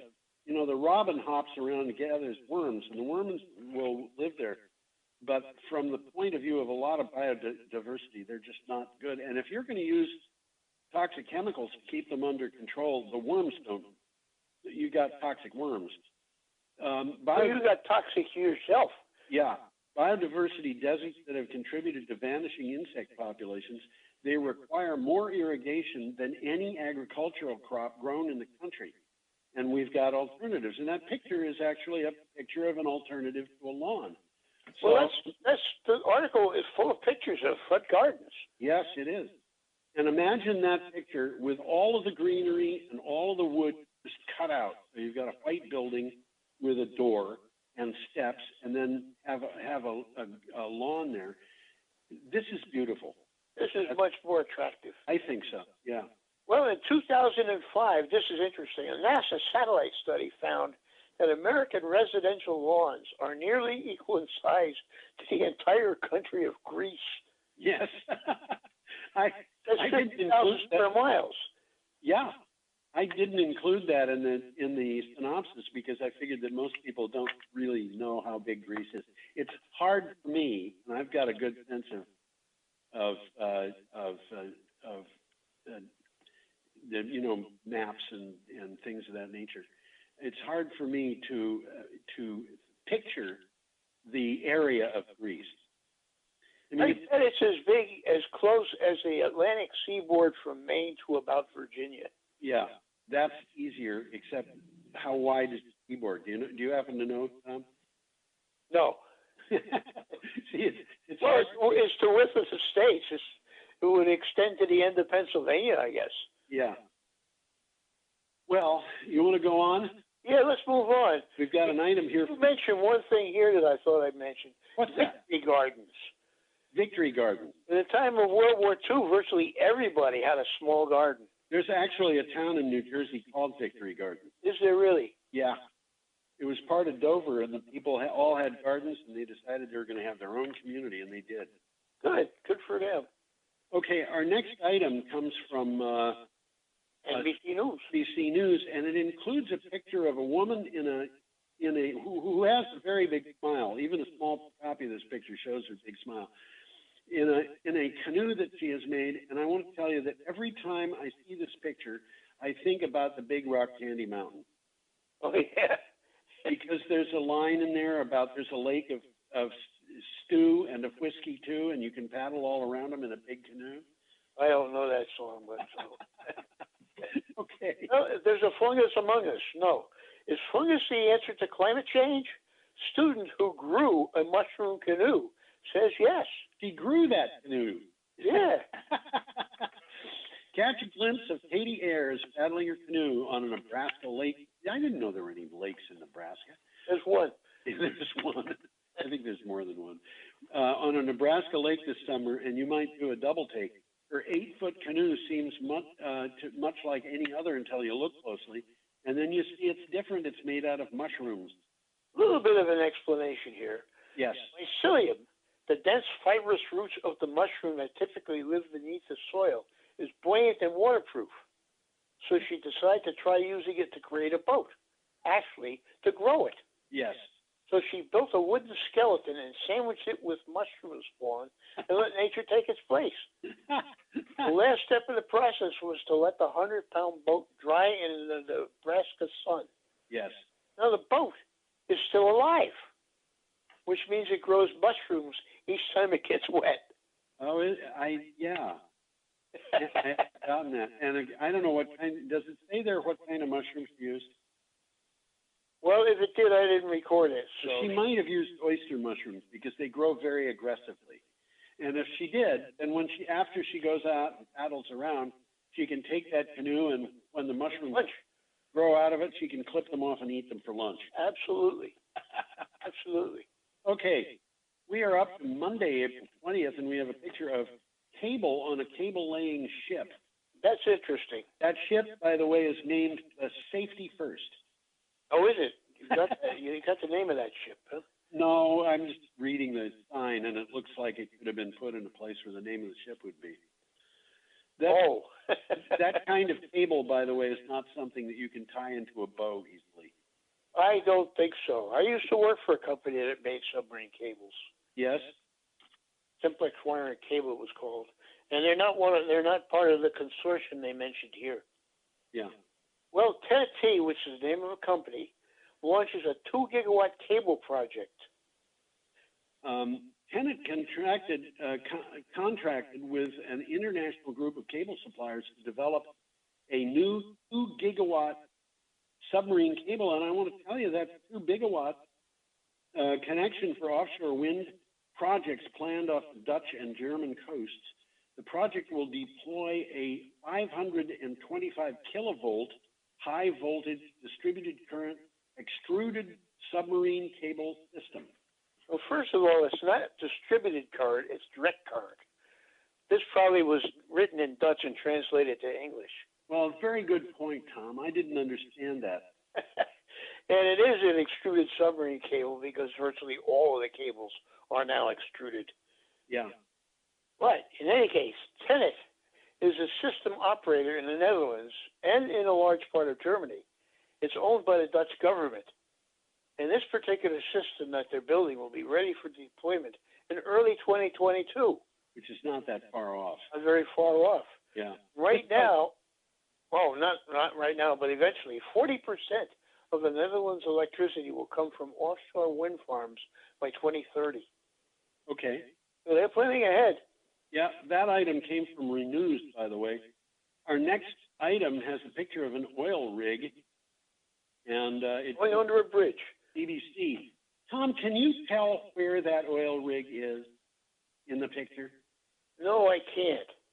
Well, you see on the right side of the screen there a thing that looks a little bit like a nuclear power plant with. It looks like a mosque. It actually is the mosque. Those are minarets. It is a mosque, huh? It is. And I looked at that and I said, that looks an awful lot like the Cathedral of Hagia Sophia, which was in Constantinople, and it was taken over by the Turks, who turned it into a mosque. And now it's a museum. Uh-huh. That's Hagia Sophia, which was built, I don't remember the year, but it was built like 1,500 years ago.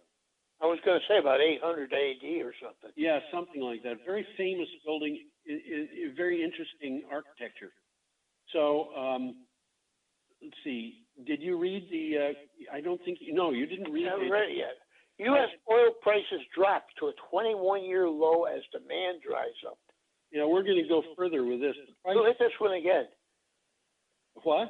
We're going to hit something very much like We this. are, yes. The price of a barrel of West Texas Intermediate dropped 14% to $15.65 in Asian trading, its lowest level since 1999.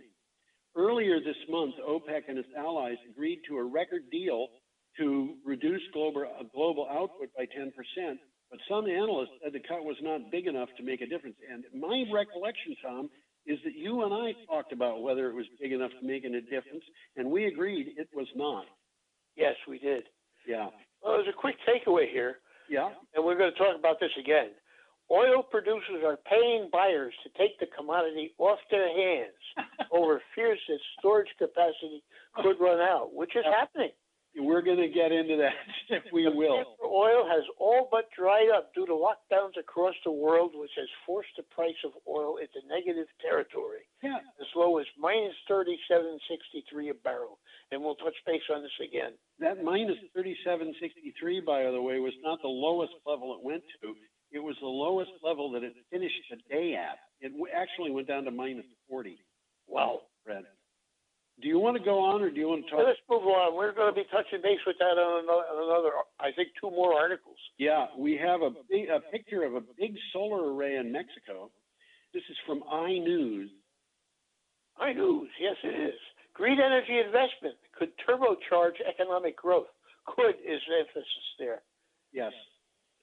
A report from the International Renewable Energy Agency says investment in renewable energy could turbocharge economic growth in the aftermath of COVID-19, leaving populations richer, healthier, and safe from future climate risks. And what it says here is rapid scale-up of low-carbon infrastructure could revive the global economy after the pandemic. Yes. Higher renewables investment promise more jobs, higher economic growth, cleaner living conditions, and significantly improved welfare. Yes. Move to green energy could deliver a $98 trillion boost to the global GDP by mid-century. And employ tens of millions of people. Absolutely. It's a win-win situation. Far more people than are employed by fossil fuels right now. But we'll have to see what happens. Well, we got a picture coming up, and guess what? It's pump jacks. It's pump jacks that look like painted ladies.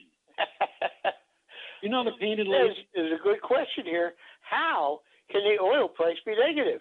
Yeah. This is from Tuesday, April 21st, and this is an item from what is called Share Cafe.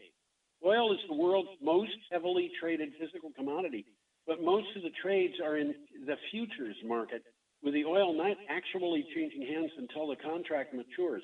When that happens, the oil has to be stored someplace.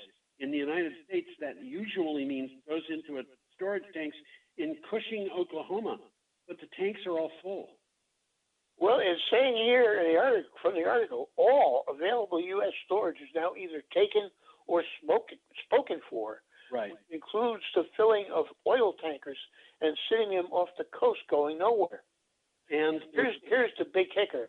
Oil costs money to store. Yes, it does. So what is the cost of storage when there is no storage capacity left? Well, all of a sudden, the cost of storage goes to whatever the person who owns it demands, doesn't it? On that basis, anyone stuck with a futures contract has no choice but to sell at any price. Any price implies you pay just to get the stuff off your hands. Yeah, and I want to explain here how the futures market works.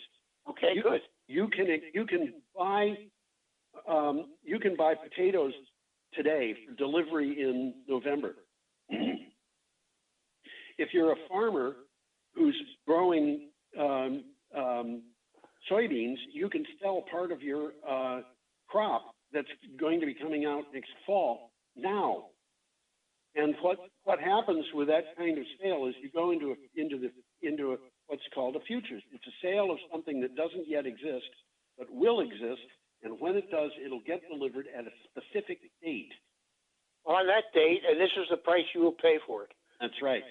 On that date. I remember about 45 years ago hearing a woman telling me about a person she knew who was playing the market. That is to say, he was gambling on futures because They do that. they do that. Those contracts can be bought and sold. Well, let me read quickly what I got about futures. Okay, to go ahead. add to you what we know. Go ahead. Futures contracts are standardized agreements that typically trade on an exchange. That's like a stock exchange. Right. They are financial contracts obligating a buyer to purchase an asset and a seller to sell that asset at a predetermined future date and price, regardless of today's price. Right. Well, the price of that asset on that future date is different from the value in the contract.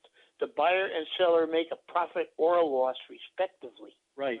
The traders pay only a fraction of value in the contract up front, which is called the margin, and they deposit that with a broker. Right.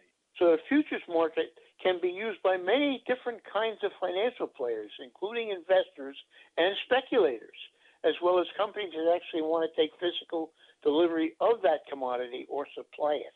Yeah. So it's an important part of the way we do business.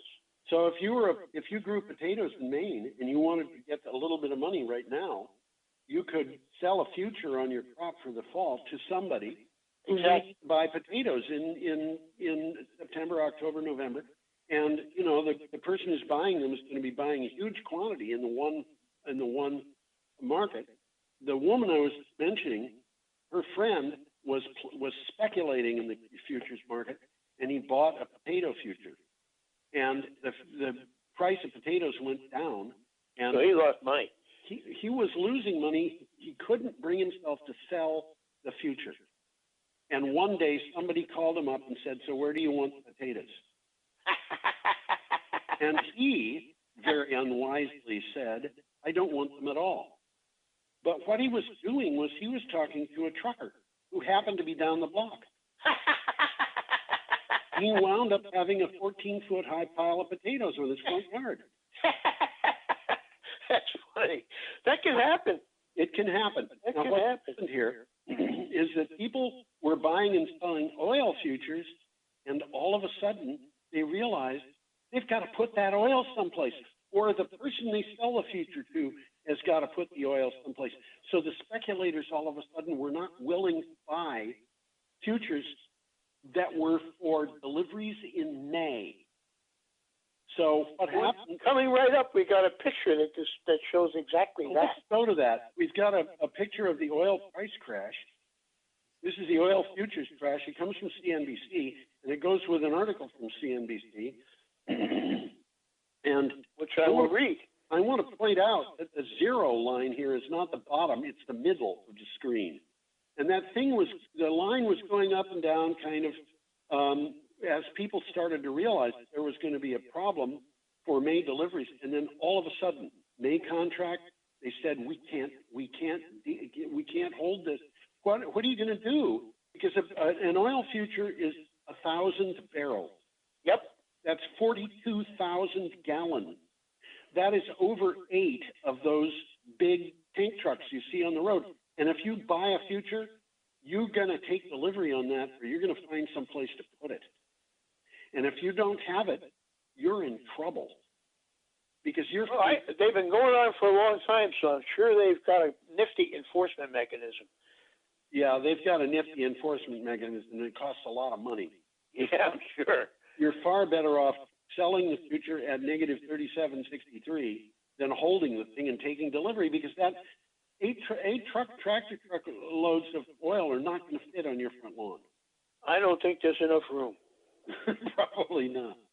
Well, let's hit the article here. Okay, this is from CNBC. It says anyone who thinks oil has hit a floor, is playing with fire.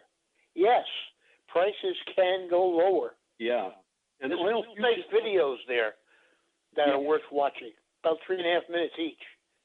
An oil futures contract in the U.S. made a historic plunge, with West Texas Intermediate crude for May delivery falling below zero for the first time to settle at a negative 37.63 a barrel.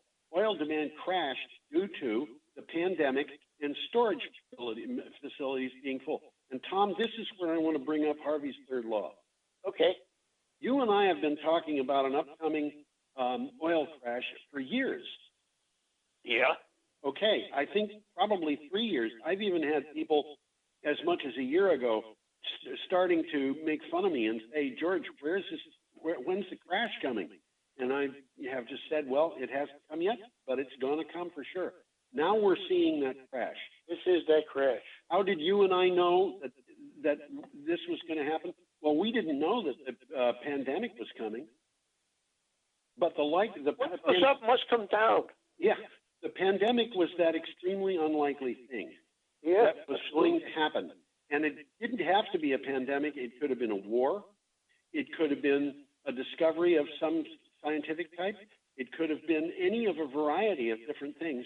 It just happened to be a pandemic. And all of a sudden, in the face of this huge infrastructure OPEC Plus has to produce oil, which is producing oil like mad, the demand for it evaporates, and there's no place to put it. And they got all this infrastructure in place that's working, and they're reluctant to shut it off. Yes.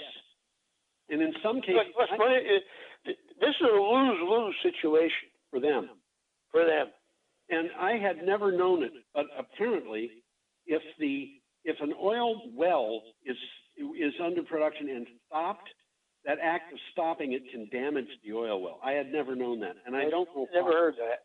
I have read that in a number of different places. I don't know for a fact that it's true, but it is something that I've read, and oil companies are extremely reluctant to shut their supply down, their pumps down. But the thing is, we know that companies are going to go bankrupt. One of them already has. I was just going to say that's happening already. It's already happening. We know that many. Didn't our friend Mr. Murray get hit? He's coal. Free energy. He's coal. He's coal, yeah. But excuse me, the thing that I saw an article today in which the people who wrote the article were saying, okay, so the price is down, it's gone below zero. What's it going to be next year? We don't know. We don't know. What could happen is all of a sudden somebody comes up with a very effective a vaccine for the coronavirus, demand suddenly returns, people suddenly go back to work, and all of that oil could be taken up, all the oil in reserve could be taken up in a situation where oil companies have been going broke. And so the supply declines. So all of a sudden, there's a huge increase in price next year. We don't know. That could happen. Yeah, it could. Stranger things have happened, I'm sure. But if it does, I'm going to be expecting another crash afterwards. Because the underlying problem that made the industry weak is not going to be strengthened. Well, we got a nice picture coming up of a wind farm. Yes, things are. I don't know how they got that picture. It must be a composite. No, it's not. That's not a composite. That picture is what do they call an exposure that goes on and on and on? Time exposure? Time exposure taken looking at the North Pole. Okay, it's looking out from the north. That makes sense. Yeah. That makes sense.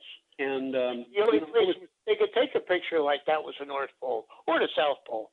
Yeah. Okay. When I was little, I was very into astronomy. I am still to a little bit, but I saw a lot of pictures like that when I was a kid. Anyway. Now it makes sense because I was wondering about that. Yep. Okay, this is from mining.com. Yes, it is. Renewables overtake coal-fired power production for the first time.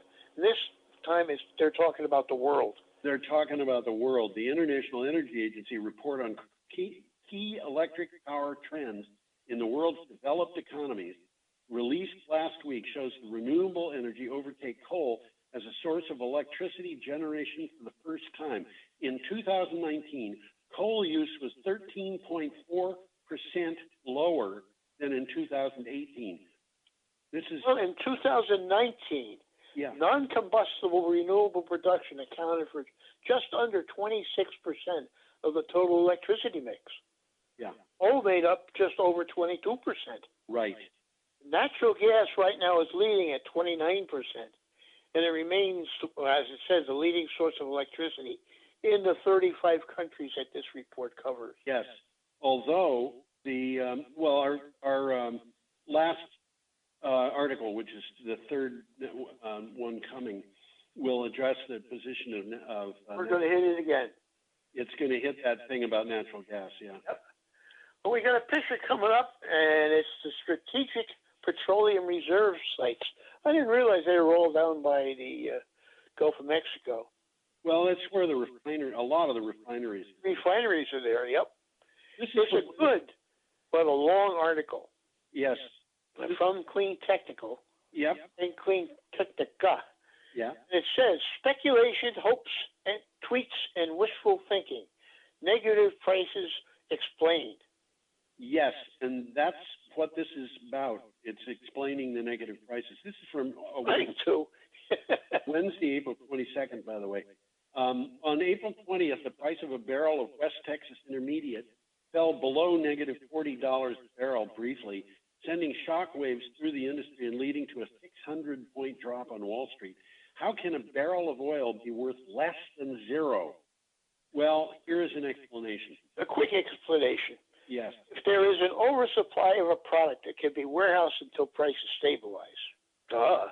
However, thanks to the global pandemic, storage facilities for oil are rapidly filling up.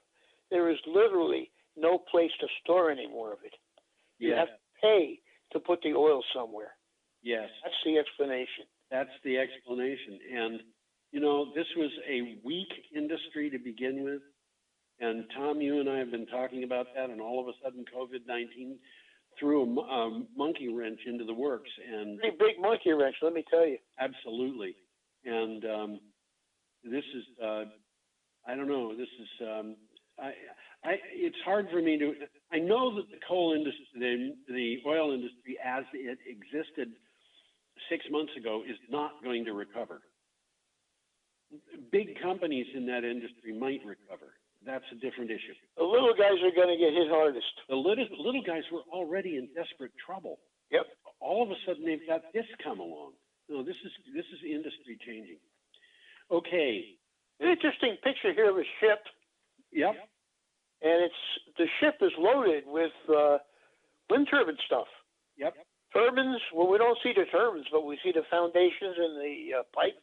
That's what the article is about. And that's exactly what the article's about. It's heading for the U.S., where they're going to be assembled in Virginia. Okay, this is from Renews. Dominion Energy and Ørsted are to begin construction shortly at the two-turbine coastal Virginia offshore wind demo project, as key components are now on their journey from Europe. Two EEW fabricated monopile foundations will be the first ever installed in U.S. waters. We don't have much time left, Tom. If you don't mind, I'd like to just go straight to the next article. Well, here we go. Okay, Desert turbines. U.S. renewable energy additions completely overwhelm those by natural gas in the first months of 2020. Okay, this is from Solar Power World, and the picture is wind turbines in a desert. A Sunday campaign review of FERC, Federal Energy Regulatory Commission data, has found that solar, wind, and hydropower provided 85.7% of new U.S. electric generating capacity during the first 2 months of 2020, overwhelming additions of natural gas. This is something that we saw coming. Well, the mix of all renewables will add over 50 gigawatts of new generating capacity to the nation's total by February of 23, while that of natural gas, coal, oil, and nuclear power combined will actually decrease by almost 2 gigawatts. That tells you something. Now, Tom, I think we're at the last end. one. What? I think this is the last one. It is, but we don't have any time left. So I think we're going to have all right, didn't we? We're going to have to say goodbye and wish people a healthy and happy week, and hope that they come back. Hope you all come back. And stay out of the hot sun. Stay out of the hot sun and stay out of trouble. Have a good week. Bye-bye. Adios.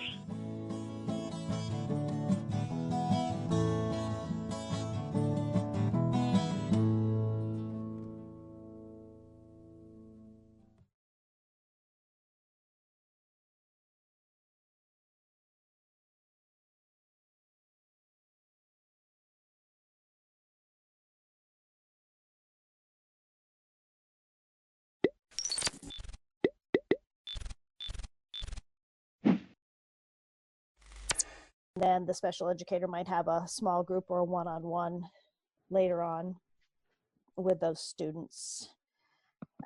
We've been worried about burnout, both for teachers and for families.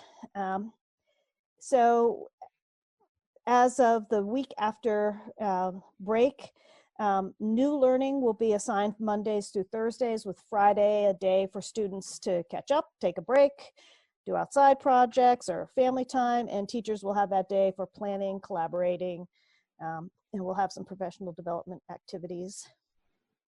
Paras have been doing a wide variety of activities, and the majority of the food preparation and delivery has been done by paras. We also have paras doing wellness checks for families. Some are reading stories, some are sitting in classes. And then Greg Stoller has been doing some research on professional development for paras.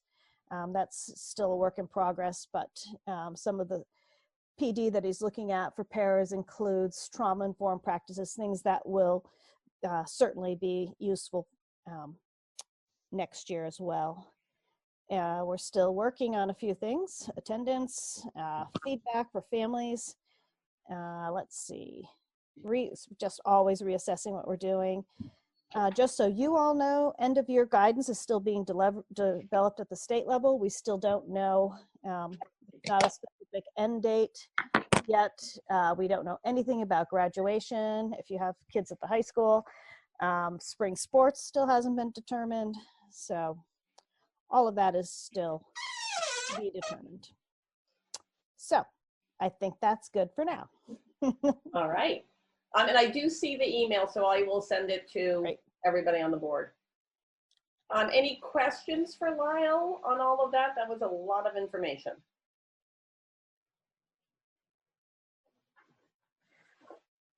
So Anna, do you have, oh, Walter?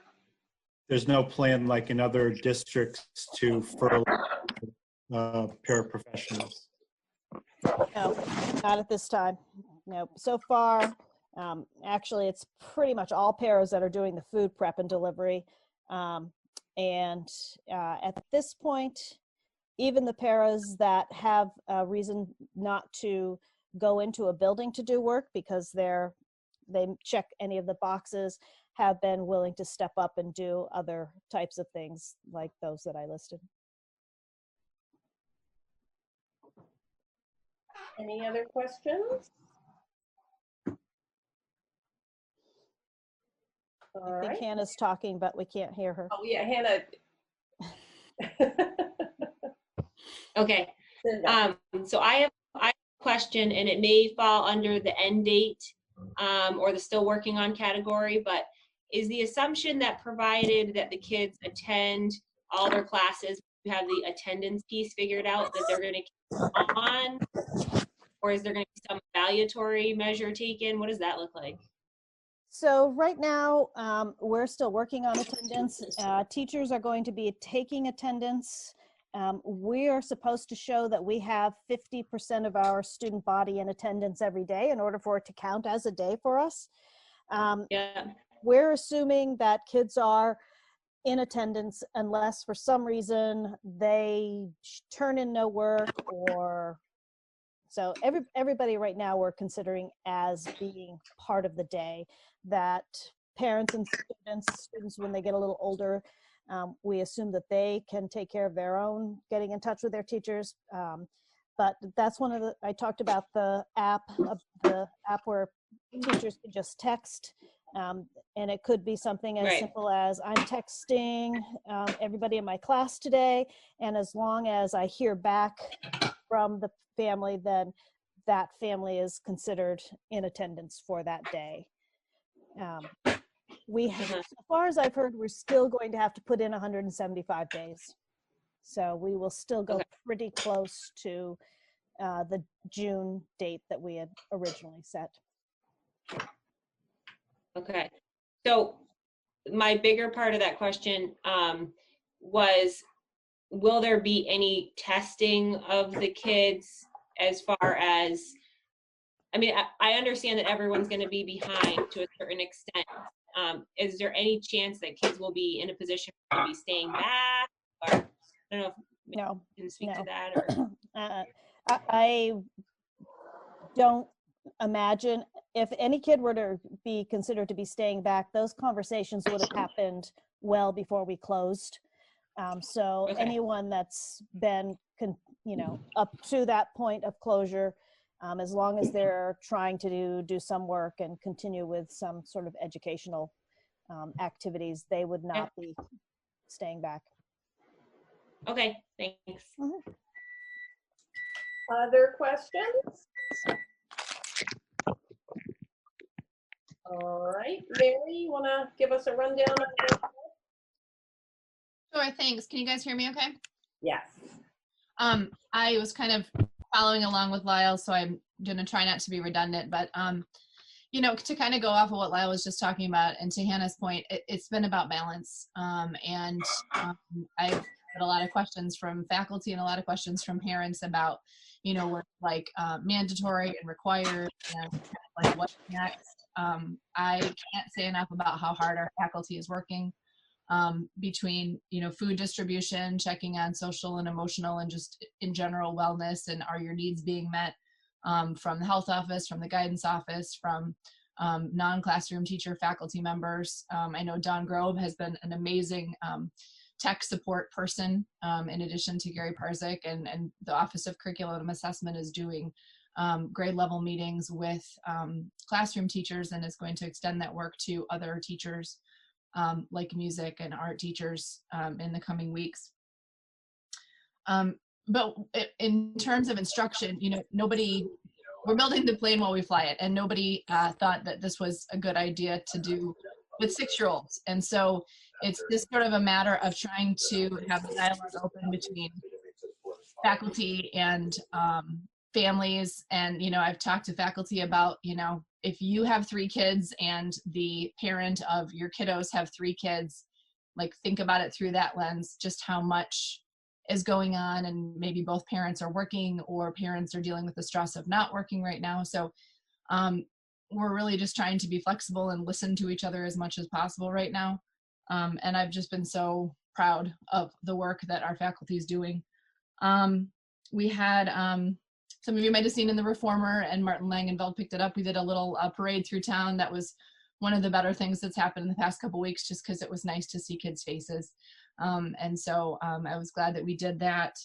And I'm staying connected with some other stakeholders in the Vernon community, select board, emergency management, fire, sheriff's office, to skip sleeper over at Vernon Green to try to see, what are the community needs, what is everybody hearing, and I've been sort of giving a school report back to those folks. Nothing in particular that's needed right now or that's going on that I need to share, but it's nice to feel connected in that way to other Vernon folks. Our maintenance staff continues to be in the building, continues to be working very hard, doing a balance of making sure we're cleaning, but also and keeping clean and keeping the protocols in place, but also thinking about some summer work that could happen now while the building is, like, for example, they moved the bleachers the other day and did some cleaning and painting in the gym. Yeah, I mean, we miss our kids. We miss seeing each other in person. It's hard, but I think that the faculty is reaching out to each other and reaching out to their colleagues in other schools. And I hope that parents are feeling supported, because we know this is hard. So yeah, we're doing okay. Any questions for Mary? Carrie? Are there any teachers or any of the faculty that are having any that need help right now, that just need assistance with anything? Maybe if we need volunteers for any of that, just wondering. Yeah, that's really kind. I'll pass that along and find out. I haven't found out about specific things. I think it's just a general feeling. I think a lot of people's first instinct was, my students aren't with me and I want to do everything I can for them, but I'm not sure what that looks like right now. And so it's been a little bit of a, kind of waves. But, I will certainly reach out and see if there is anything that's needed. I know that we've made sure that employees know about EAP, the Employee Assistance Program, where you can kind of get some different support. I think we've reached out to each other. I know that parents have been, I think, pretty supportive of teachers and asking that question, Carrie, so I appreciate that. So I can report back at our next meeting, but there's nothing that I can think of right now. Thanks. Other questions for Mary or Lyle? Well, thank you guys for everything you are doing. I think I used this analogy at another meeting where you guys really look like swans on a lake because everything seems seamless and effortless, but I am sure underneath you are all going crazy. So thank you for, you gotta be going nuts there. So thank you. And it just seems like things are moving, and I hear my kids up on their computers every day. They had a Beams after school program today, which I thought was fun. I'm like, they're going, no, we have after school. I'm like, okay. So it is amazing what is being done. All right, so certified staff master agreement. Lyle, you want to fill us in on this? Sure. So we had come to an agreement with the certified staff, actually both classified and certified, but classified does not pertain to Vernon. You have your own classified staff agreement. So on March 17th, the WSESU board and the WSESD board agreed to ratify the staff certified staff agreement.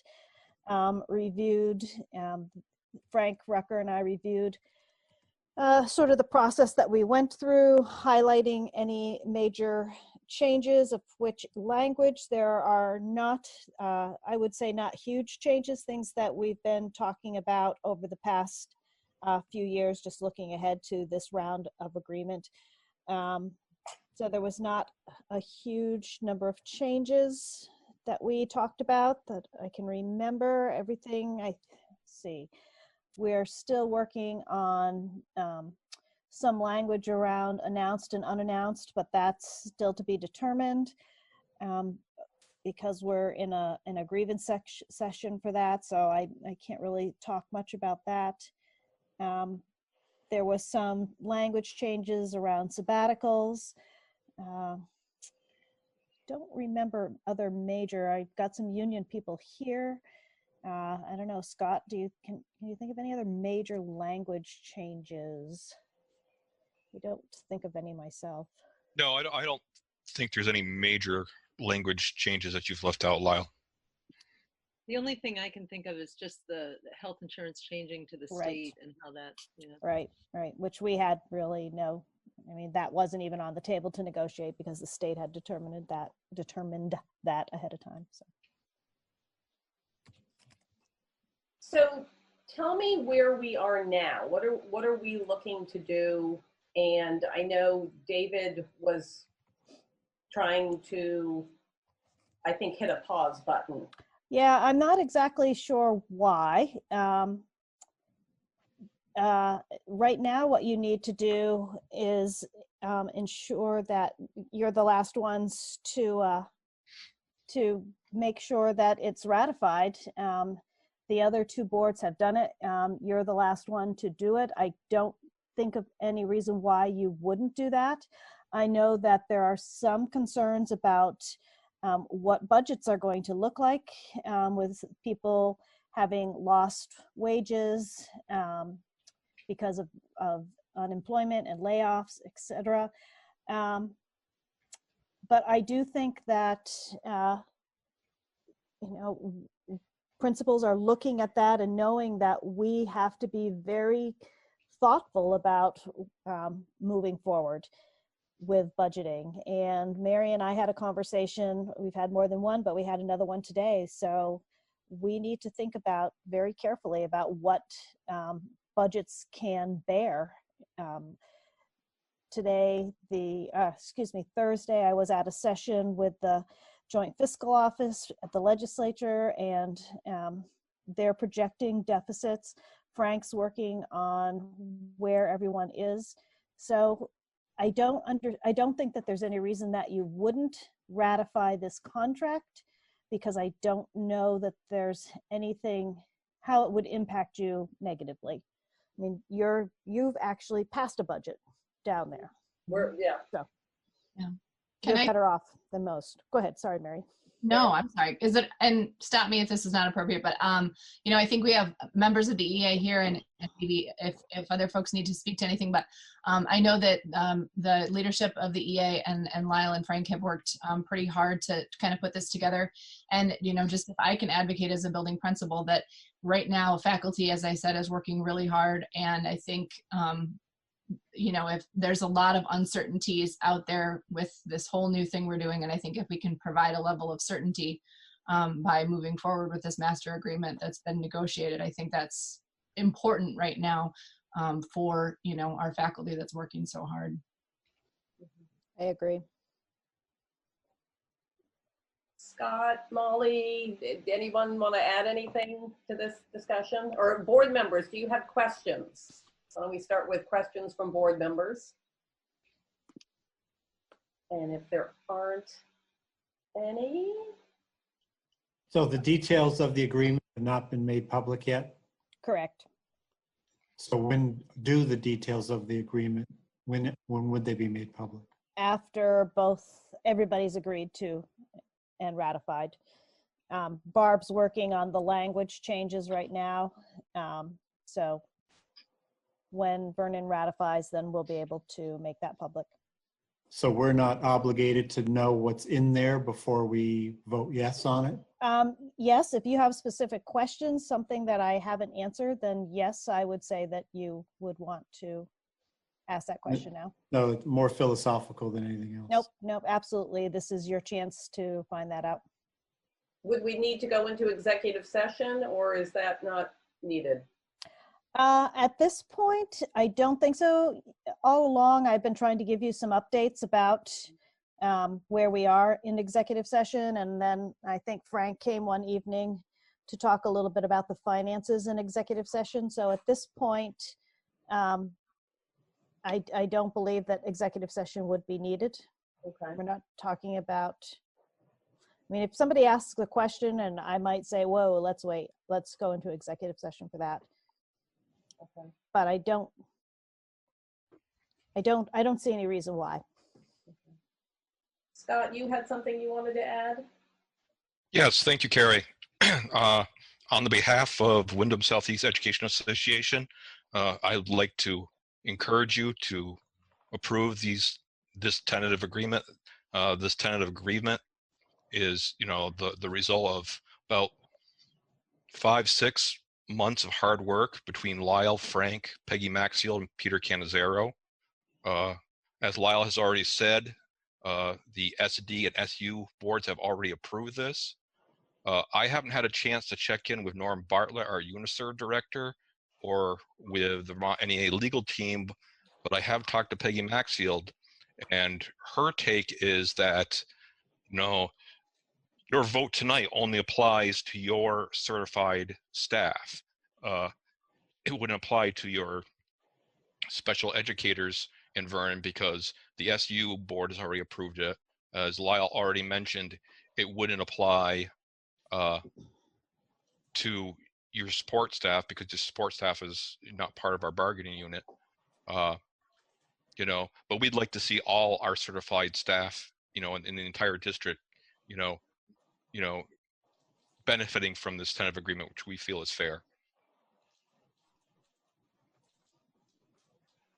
Other questions or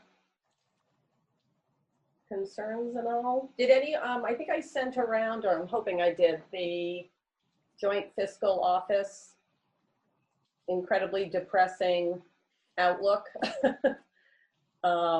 If you have an extra hour, watch the webinar.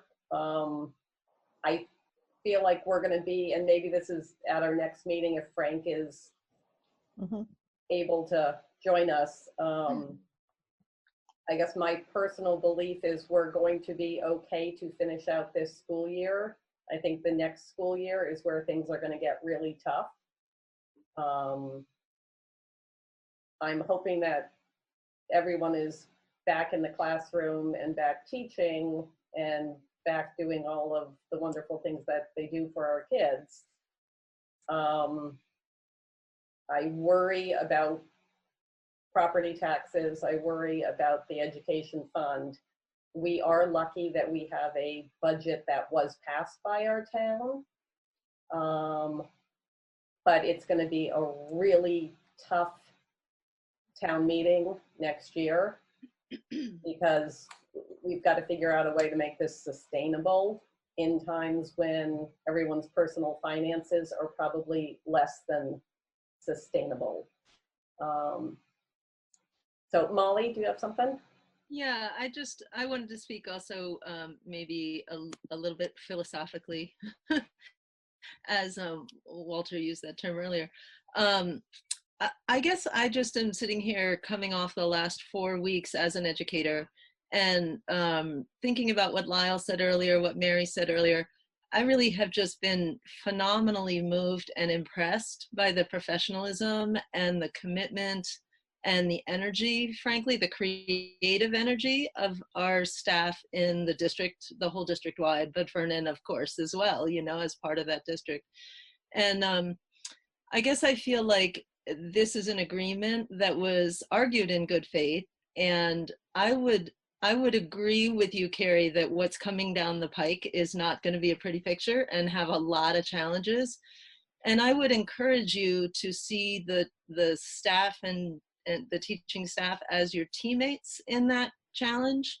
And I think the way to do that is to join with teachers in this agreement that's been argued in good faith, and then work collectively to do creative problem solving. Because what I've seen in the last 4 weeks has just blown my mind, the kind of creative problem solving and the kind of just tremendous growth that the teachers in this district are capable of doing, of just jumping, as somebody already said, onto I think Mary, onto a plane that's in construction and like being less than half a step ahead of where that plane is going, but making it happen. And so the challenges that we have coming down the road to us, I think will be best met if we're collectively together facing them. And I think the ratification of this contract is the first step in that direction, because it's already been argued in good faith, and you know, both the other boards have already approved it,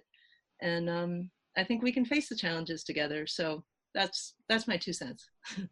Thank you. Are there questions, comments? Henry? Are you unmuted? I am unmuting. There Thank you. you are. Sorry.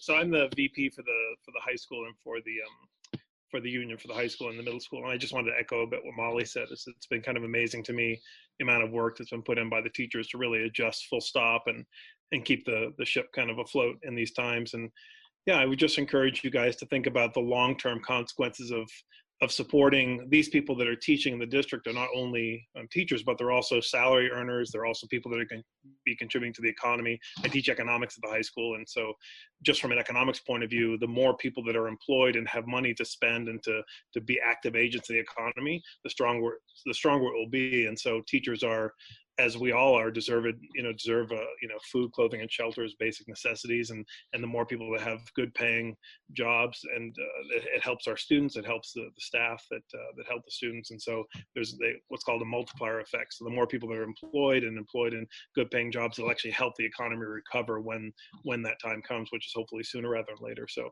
I just want to echo the other union members in saying that I think it's I strongly want to encourage you to vote to ratify, and I think we'll be seeing more help from the state and the national government, hopefully, to support us in the crisis too. So I'm assuming the crisis won't be quite as bad as the projections for the Ed Fund won't be quite as bad as they seem right now, because I think there's future legislative action that's going to take place too. So thanks for your time. Thank you. Other comments or questions? Oh, Hannah. Unmuting Okay, there I am. No, I just would like to encourage us to move forward with accepting it. I think this has been a long process, and I feel like they've done their due diligence on it. And I think we would have supported it prior, all their efforts prior to this. And I think that that probably won't change in light of this, and that it's the security blanket that folks need right now. And it's extending the olive branch to our educators that are working so hard. So I would encourage us to support it at this point. Anybody else? Questions? Or Hannah, would you like to make a motion? I can. Chad, do you have any feedback? I'm surprised yeah, I didn't do it. No, I'm pretty quiet tonight, and I don't have any feedback on this necessarily. I think it's the right move to move forward and support this this contract given our situation. Okay, then I would like to go ahead and move that we. How would we do this? That we approve the contract. Okay, certified as staff master agreement. Can we approve the certified master agreement that's been proposed? Is there a second? I second. Sorry, Chad. can I make a suggestion that you put ratify in there somewhere? Oh, ratify? Yes. Okay. Friendly amendment? Walter's on it. Thank you, Walter. He's nodding. It's in there, yes. Thank you. All right. Any other discussion on this? All right. Hearing none. All those in favor of ratifying the certified staff master agreement, say aye. Aye. Aye. Any opposed or abstentions? Hearing none. That is done. Yeah. Everyone applaud. Oh, Scott? I would just like to say again, on behalf of the WSEA, we thank you for your unanimous support. We really appreciate it, and we look forward to working with you in the future. Thank you very much. Thank you. Yeah, really appreciate it. And if you want to see a really cool little applause symbol on Zoom, you can go down to the bottom right-hand part of the bar where it says reactions and put that cute little clap. Oh, I like that one. People are clapping and I got a thumbs up. That's just, my kids are going to have to teach me how to do that. I can't handle it right now. Thank you so much. Thank you. All right, so I think our final thing tonight is agenda items for the next meeting. So you had said something about Frank. Can you tell me exactly what that was so that I can? I guess it's more of the, having watched that really depressing webinar. Okay. Yep. It's I'm one of those people who prefers knowing the whole story. I'd rather be told worst case, best case, and then know it falls somewhere in between. Okay. And I guess it's one of those, the earlier we know what options we might have, the better. Hopefully no options are necessary. Hopefully come September, everybody is back in the building and we figure it out. You know, hopefully, I guess my bigger concern right now for Vernon is the town going to be able to make their payment to the Ed Fund? Yep. Because they have to. I think my other concern is if they can't make it, we're in a really good spot right now. I feel like town and school are working really well together. That hasn't always been the case in Vernon. There have been times when town and school have clashed. We are working really well right now, and I just am fearful of, if the town says they can't make the payment, is it going to set us up for new fighting? You know, Yep. There's a lot of personalities involved, and right now everybody's playing nice, but this could turn not so nice. Okay. So one of the things that Mary and I had talked about today was she does have classroom teachers, and I don't know if you have them tonight, Mary, that you want to bring to the, yes, you do. Okay. But we did talk about holding off on the new positions that were in the budget until after Frank can meet with you, talk about that. I'm meeting with outlying town principals and Frank tomorrow to look at some numbers to see where that, if that'll help, where that will help, how much that will help. So, so just so you know that we have decided to just hold off on the new positions. If you say no, go ahead and hire them, we will. But at this point, it seemed prudent to hold off on new positions, and rather than wait until we get to a place where we have to say, wait a minute, we need to riff a certain number. So that's where we are. Okay, that seems, I think being prudent right now is a watchword. Okay. I do think Mary had some new hires to bring to the table. Is that something we could put on the next agenda?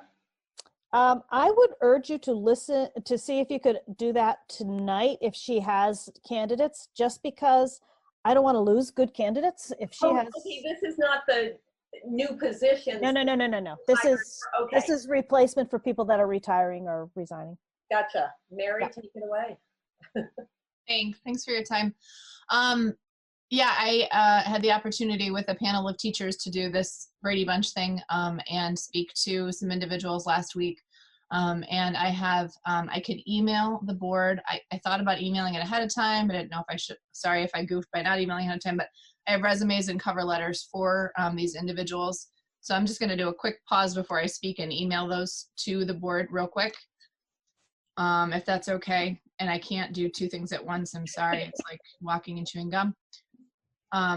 But then I can kind of speak to their attributes. Carrie, Hannah, Jim. Okay.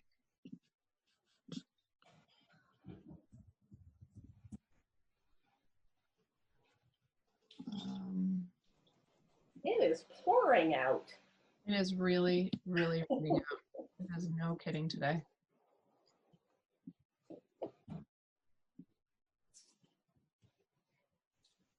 Okay, so I just sent the email to you, and I have 3 candidates for open positions in first grade, second grade, and fourth grade for next year. I haven't done this in a minute. I'm feeling a little strange because I'm online here. But essentially, we were incredibly impressed by all 3 of these individuals. All of them have some experience, certainly not the same level of experience as the ladies for whom they will be filling their shoes. They're 6 big shoes to fill, as you know. But these individuals have teaching experience, have experience near or at the grade level that we would be putting them in. All of their references I spoke to speak effusively about them. I would urge the board to accept, and I can go through one at a time, the 3 individuals. My recommendation to hire these 3 as one in particular, when I spoke to their supervisor, was looking for a way to keep them, so to speak. So I think there is a sense of urgency that we might lose one in particular that was very impressive if we wait. So I don't know if you want to take a minute to take a look, if you want me to kind of talk about these folks, what's helpful to you? I mean, you want to just give us a quick rundown on each one? What is it that captivated you with them, Yeah. So Katie Costa is coming to us originally from Rhode Island. She is currently at Newbrook Elementary School. She kind of came in at the last minute and then was moved over at the last minute when there were urgent needs. Her supervisors and colleagues said she is incredibly tech savvy, is a really well-rounded teacher, responds really well to supervision and collaborates well, and can kind of go in a lot of different directions, but also is a very gifted teacher in her own right. She was incredibly energetic and seems like a person who is really going to be a great team member. Our panel was really impressed with all three folks that we talked to. Next, Ashley Perkins. She is a person who is originally from the area and is hoping to relocate back to be closer to family. She's currently a successful grade level teacher up north, and her colleagues and her supervisor, again, I think the language they used was, "We'd be wicked sad to see her go." She's been a great colleague, great employee. Talked about her sort of creativity and ability to work on a grade level team, but also on her own, and just kind and easy to work with. And finally, Amy Tibbetts is probably the most licensed or the most experienced of the three. Not quite as experienced as I said, as the shoes were filling, but someone who, again, their supervisor and their colleagues said we'd be very sad to lose them, but understanding of the desire for the move, kind of what's best for her, what's best for family. But she really spoke about getting to know each and every child and getting to know each and every family, and really deeply understanding the social and emotional needs as well as the academic needs of all students in a way that was very impressive, and definitely sat really well with all of the panel. We were incredibly impressed by all three of these women. Any questions for Mary? They look great. You're building a really good team. Well, we had pretty good work to start with. Yeah, we've got a great team, but I feel like this is awesome.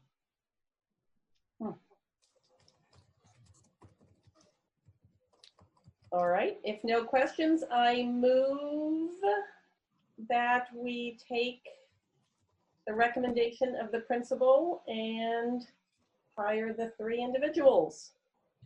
Walter, you can make that sound pretty.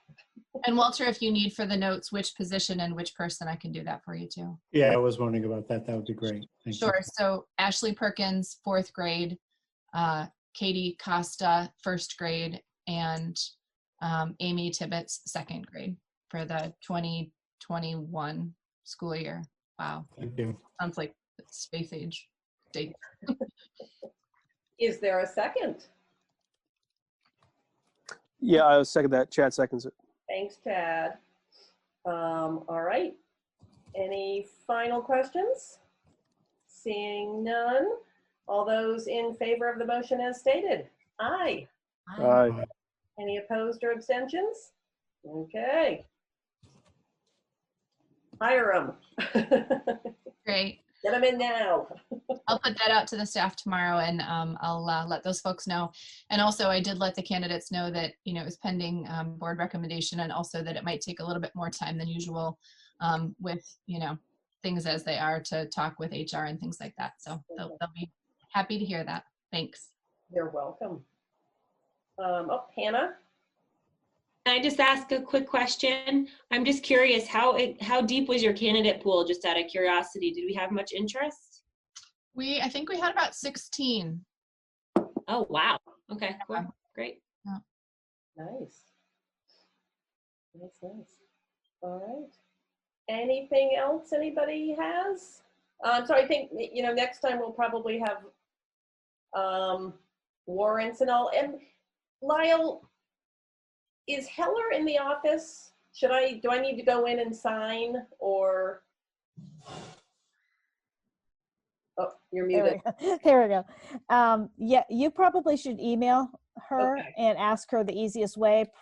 There is somebody there all the time. Okay. But we're careful about who's in what office when and how long and that type of thing. So yeah, if you email Heller, she'll let you know the best way to get those signed. Okay.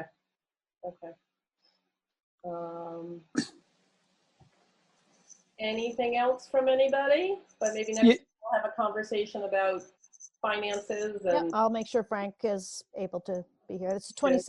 Right? Yeah, real quick, Carrie, if I can. This is Chad.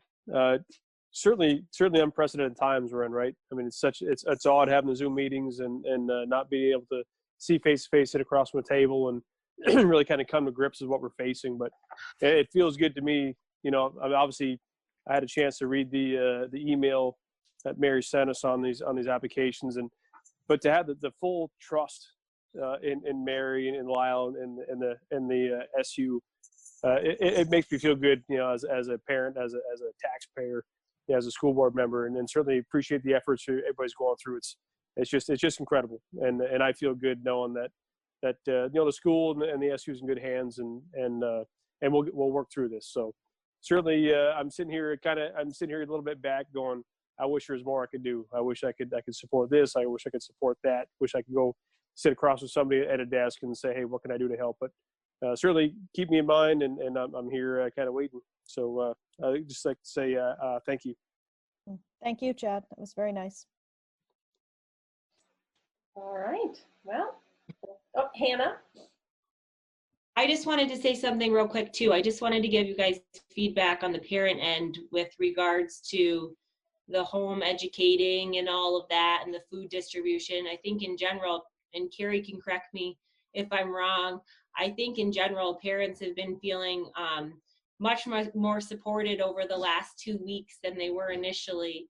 And I think that they are finally getting into the groove and finding what's right for their family, but also really getting the support from the teachers to say, do as much as you can, but don't overdo it, because for some folks, a little bit is too much. And I think it's really cool that the teachers seem to be getting that support from you all on down, so that they can do with what they're comfortable with, and the families can do what they're comfortable with, because I think that we need to make sure people are of sound mind so they can be of sound health as well. And I think it's great that you guys have been able to offer that. Yeah, thank you. All right. And one last thing, sorry, it's Chad. This is our first meeting with Carrie Sparks in attendance, so I just want to say welcome. Love having you here. I look forward to future meetings down the road. We can sit down across the table, and but again, I just want to say welcome. Thank you. And I'm sorry I signed in under my son's name. I just realized that after we said that. Okay. Well, that way we won't have the confusion of Carrie and Carrie. So Okay. Carrie and Brady. Yes. Sparks, it's all good. Colin Brady. He's new Carrie. I'm old Carrie. I'm like, Well, I'm really excited to be a part of the team, and you know, coming into this right now, obviously it's all different for all of us, so it kind of works. Yep. I'm impressed. We actually did this quite well. I can't say that there were. Oh, Mrs. Kunkel's waiting to get in. Oh. We can all say hi to Mrs. Kunkel. Nice. Hi, bye. Mrs. Kunkel. Hey. Everyone wave at Kim. Oh, Kim. Oh, there it goes. So Kim, we're actually done now, so sorry. Anything else before we adjourn? I just have to say I agree with Hannah about like the parent end of things. I know. How old are your kids? So 8 and 10, so 2nd grade and 5th grade. Okay. And it's been the greatest part about it has been, like, if I'm struggling, there's no stress put on me at all from the teachers. You know, we're all working together, and they've been so helpful. So it's been great, honestly. My kids don't really want to do much, but that's besides the point. So I just wanted to say I agree with Hannah's statements that she made earlier as well.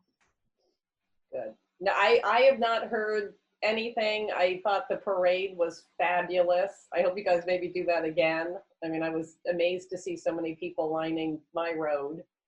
And it was nice seeing teachers. So my kids were waterworks after. Oh, your kids weren't the only one. I had like a whole box of fishes. It was a sort of love-hate thing. Yeah. Yeah. Yeah, I know. I hope the kids couldn't see me. I was like, and everybody, I just miss you. Yeah. No. Oh, all right. Well, if there's nothing else, would someone like to make a motion to adjourn? I'll move that we adjourn. Is there a second? Second. Sorry, it took me a while to get my mute off. I like this function. We're gonna let Hannah run the Zoom meetings because can we adopt this post Zoom? You guys are even like this way on Zoom meetings. I love it. All right, all those in favor of adjourning? Aye. Aye. All right, any opposed or abstentions? Well, thank you, everybody, and Thanks, hopefully Carrie. Thanks. we'll only have to do this a few more times before we can get back into the school. That'll be great. Right. Good night. Thank Night, you. everybody. Bye. Thank you for including us too. You're welcome. Thank you for coming. This was our best attended meeting ever.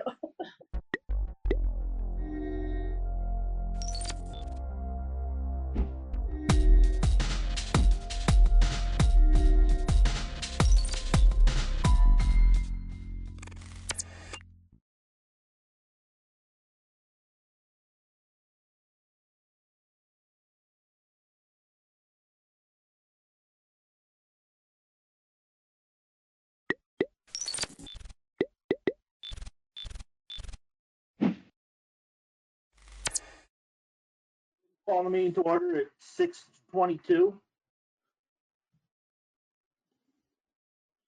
And is there any additions or deletions to the agenda? Hearing none. Members of the public? Kate, I think we have you here for a specific reason. Yes, you do. Okay, so do you have anything for the public? Nope, no items for the public.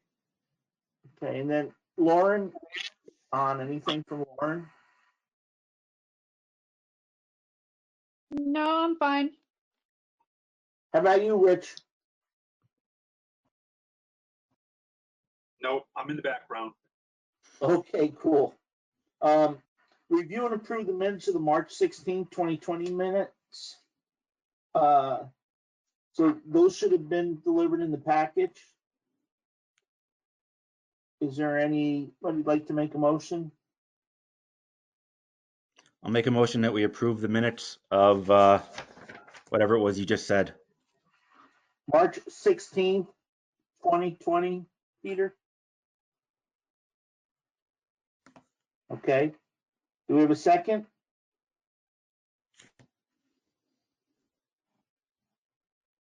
Second. Laura seconds it. Is there any discussion?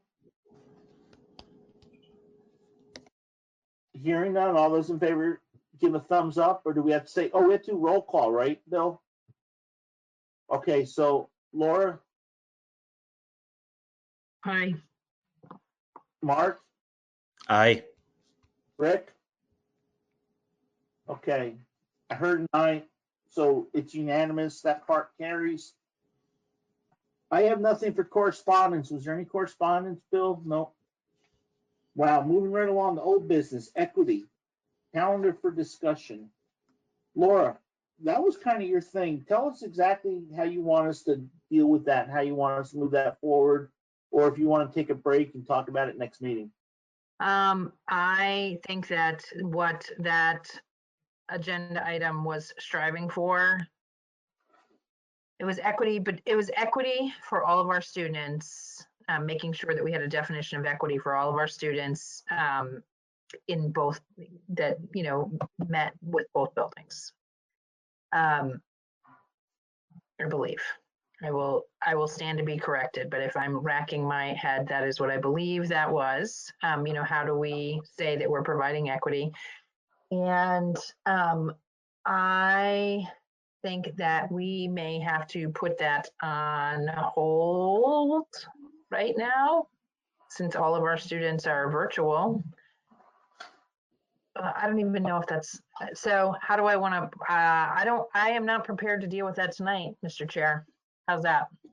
No, we weren't, and I don't think we were going to deal with it tonight. I think the idea was you had originally, the state has a definition of equity, and we were thinking we wanted to have a River Valley's equity.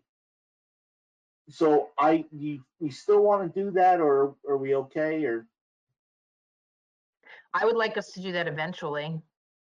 I don't know that that is in the top 5 priorities that we have right now. So then, I'm a little, okay, I'm a little Rick, more worried about the state equity issue than, you know, making, I mean, I think we're probably pretty close here. I think we're fine tuning here as opposed to, you know, dealing with some kind of grave inequities statewide, which may get so why don't we just put that off, and Bill, in the future, let's just note that we want to have a discussion on an equity definition for river valleys.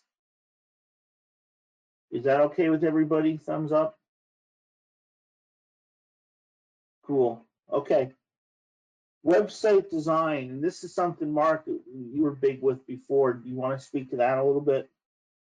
No, I too am not prepared to speak on that tonight. Okay, so do we want to make that a subcommittee? Is that a big enough project that maybe a couple people should work together on that to move that, especially showing my great ability with technology tonight? So you'll be the chair, right? No, that's what I'm saying. Yeah, I mean, I know it's something that I'm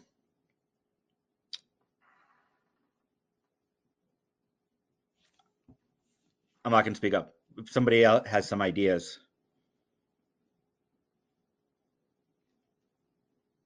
So I have 0 time, as you know, unlike all of you who I know are just swimming in time. But I am interested. So I would not be interested in chairing or being, you know, but I would be interested in, like, I'm assuming Mark would be interested going forward. But again, I don't know that this is in the top 5 for right now either. Well, though maybe it is. I don't know with where we're at, you know. I've started working on a temporary template that we can have to kind of unify all of our websites. I just haven't had as much time to work on it this past month as I thought I would. And it would be a temporary solution, not a permanent one. I know last time we brought this up and we went a little ways. I know Rick and I had a little bit of sticker shock. I believe, you know, I think we were thinking a few $1,000s, and I think Rick, I don't know if you remember, didn't he come up like 25 or 30 all of a sudden? Mark? Rick, you have to unmute yourself. Rick, unmute yourself.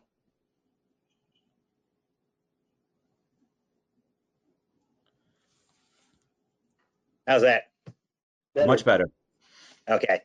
No, I think it was significantly more than we thought, and probably something we need to budget for in the future, a total overhaul of the site. I think we need to figure out what we want from it, though. So a committee of maybe, so a central office, our administration, a couple board members, and a couple staff members would probably be the best way to move that forward.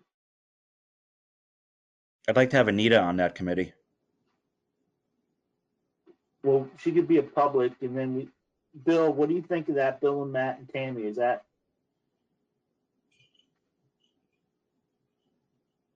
Matt likes it. Tammy likes it. Bill, you good? Okay, so why don't we set up the next meeting, Mark?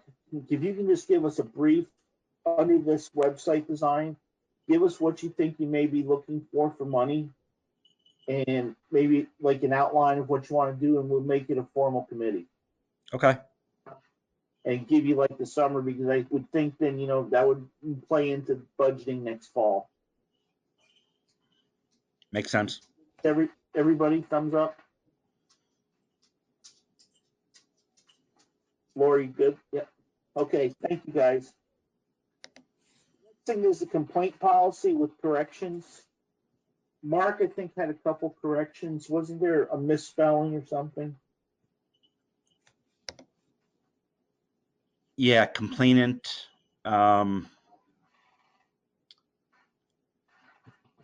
Looks like it was changed from complaint to complainant. So this looks like it's correct. And this has been approved, so we're all good with this. Public complaints, correct? No, there was discussion on B22. No, we approved Right. this. This was warned. Okay, so we have to approve it. Correct. Okay, here we go, Matt and Tammy. Was this posted in your building somewhere for everybody that comes in to see? How do we get around that, Bill?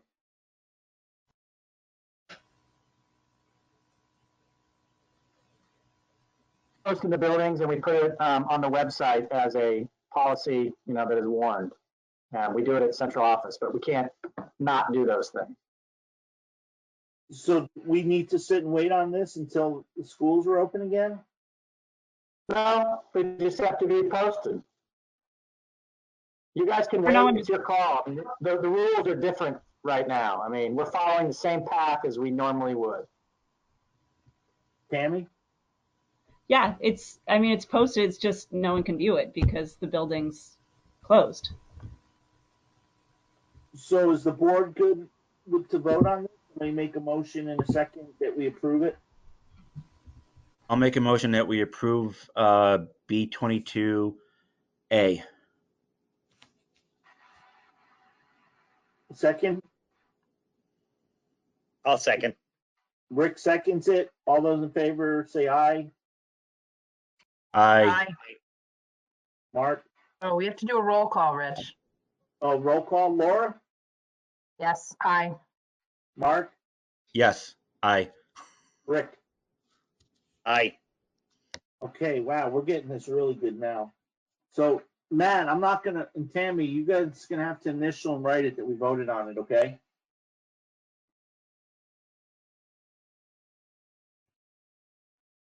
Next thing on the agenda is, there's a bunch of papers we were given about principal advisory committees. And remember, this came up as a point of discussion. Andy McLean brought it up at one of the meetings to discuss the budget. This had been put into our articles of agreement when we had 3 different schools, and we thought it may be more necessary. So I guess the first question is, do we think it's necessary? And the second question is,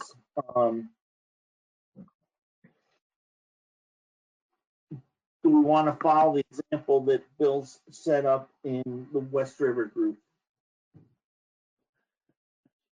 Laura? Yes. Yes, what? Did I say something? Well, no, I asked you. So what do we want to do with the principal advisory committee? With the principal advisory committee. Principal advisory committee. Or should we skip over this and come back to it in another meeting? Let's come back to it at another meeting, I think. The Mark? principal advisory committee, this is for hiring. No, the teachers. principal advisory committee was part of the group that Andy McLean brought it up at the meetings to discuss when we did the budget meetings about a time where people could make suggestions to the budget. Oh. And it was in our articles of agreement when there was 3 schools that were going to come together. So there is some form of this at the West River group, but that was 5 different schools in the high school. And we're just. So do our administrators have a way that they would like to have that happen?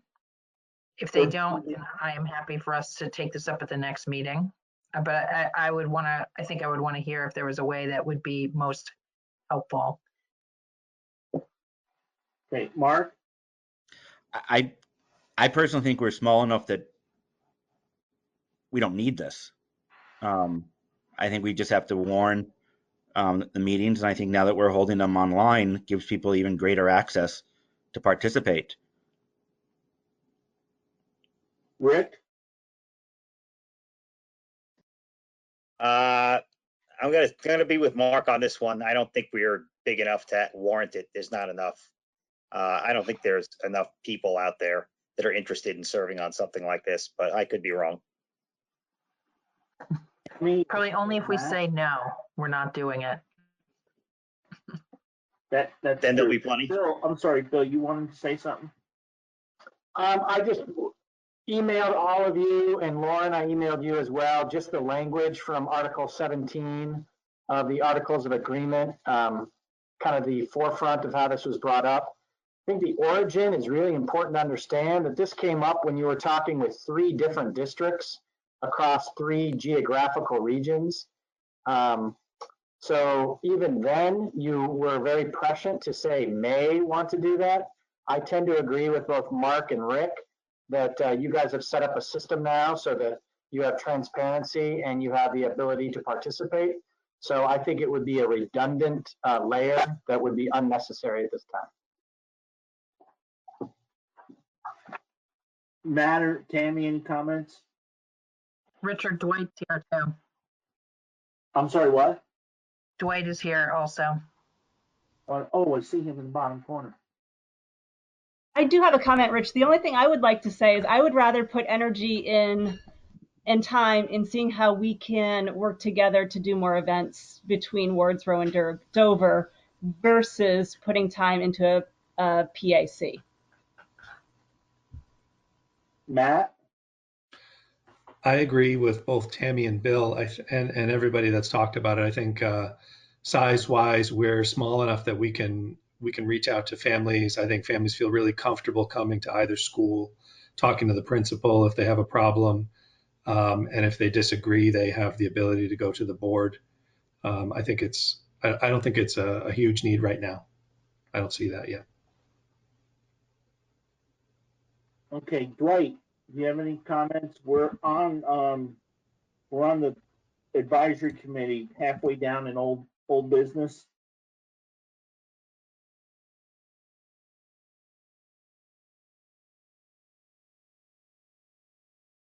Mark, can you unmute Dwight?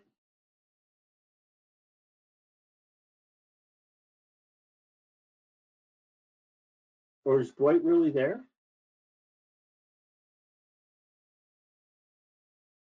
See a circle with a D on it. Well, no, I know, but He's muted on his end. okay. Dwight, are you there? Can you say something? Unmute yourself? Or use a chat box, Dwight.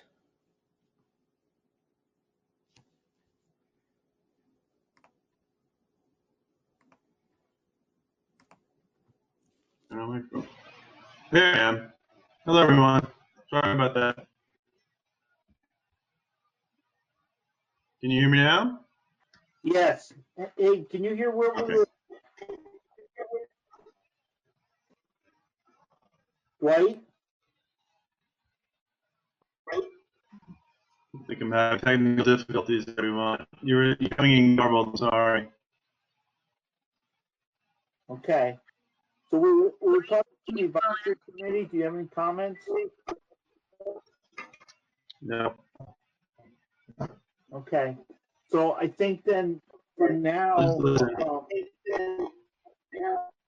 I agree with Tammy, and that's something that we've been asking for a while, is put more energy into doing more between the Dover and the Wardsboro building. So why don't we work our energies into that, and let's put that on the calendar. And Tammy and Matt and Bill, you just need to tell us how the board can help you with that. And why don't you guys include that in your principals report, next principals report, what you need from the board. Is that okay with everybody on the board? Bill and Matt and Tammy are shaking their heads. Rick is good. Bill's good. Mark, you and Laura? Dwight?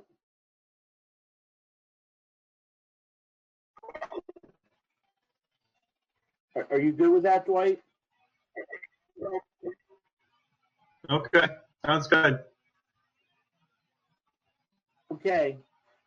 Rich? Yeah. Dwight, if you're having trouble with your audio, try calling in on the phone number.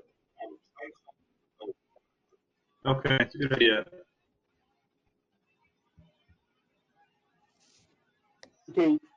So the work plan was just, again, was something that we've asked Bill to kind of put a calendar together. And I know he sent us a calendar.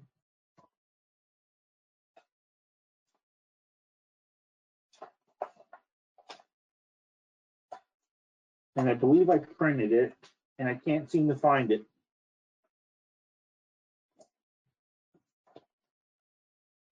It's on your screen, Rich. Okay. So did people get a chance to look at the calendar?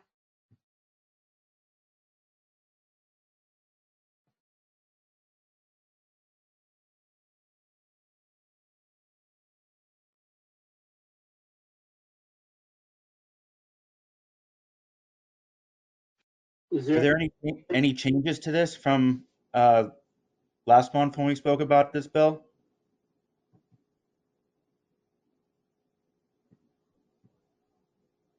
I can't remember. I don't think I made anything major. I just made sure that transportation and budget development were part of the goals. After your discussion about, parental advisory councils, I think I would get rid of district advisory council and possibly add, intra-school collaboration or something like that.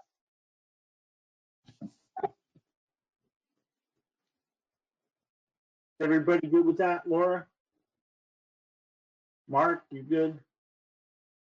I can't see Rick anymore. Works for me. You're good, Rick? I'm good. Dwight, you back?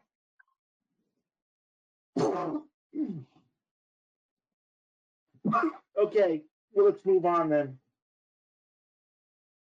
Board member appointment. Dun, dun, dun. Tammy, where are you?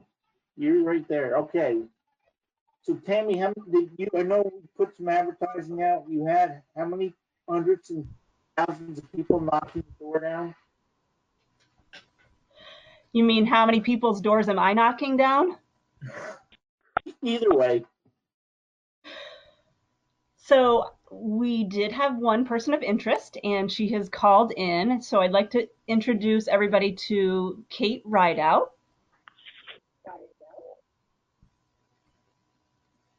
Now, Kate came to the school board meeting in Wardsboro right after the town meeting, correct? Correct. Yeah, in early March I showed up. Okay. So one of the things we're required to do as a board is the legislation changed or the rules changed a little bit when we went to Dwight, is that you as caller too? No. Is Dwight on, Mark? I'm here. Whoa. Okay, so Dwight, we're on the board member appointment. We have Kate Rideout from Wardsboro who's interested. Tammy beat her door down and dragged her to this meeting today for us. Okay. So one of the things we have to do is we have to consult with the select board in the town. So last Tuesday, I was on a conference call with the select board and told them what we were doing and that we had at least one applicant. We may have more. It wasn't, closed until Monday when we met. Tammy said the only one she's had, Bill and Matt, you didn't have anybody from Wardsboro contact you guys. So we've got Kate here. Kate did come to the meeting after town meeting and express some interest. And I believe, Kate, you said you won't run again because your appointment would only be to the next regular or special town meeting in Wardsboro.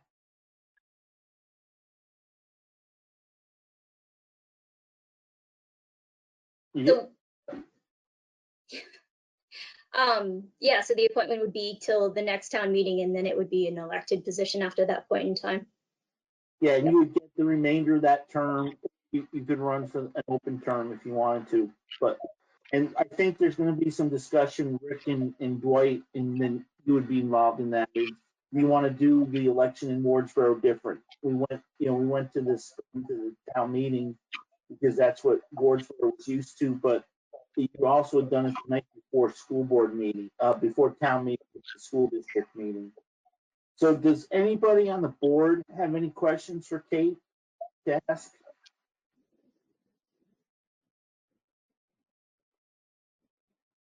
Anybody, Tammy or Matt or Bill?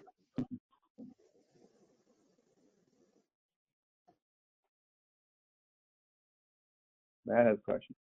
Go ahead, Matt.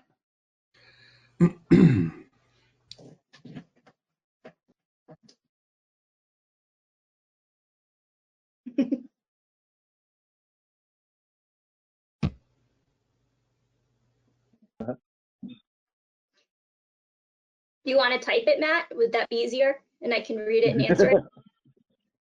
Okay. Well,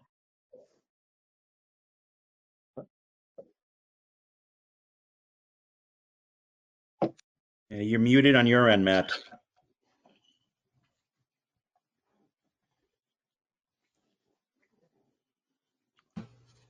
Now you're unmuted, Matt. Sorry. There you Go go. ahead. You can talk, Matt. It looks like it just reacted. Thank you. Sorry, it's that old machine.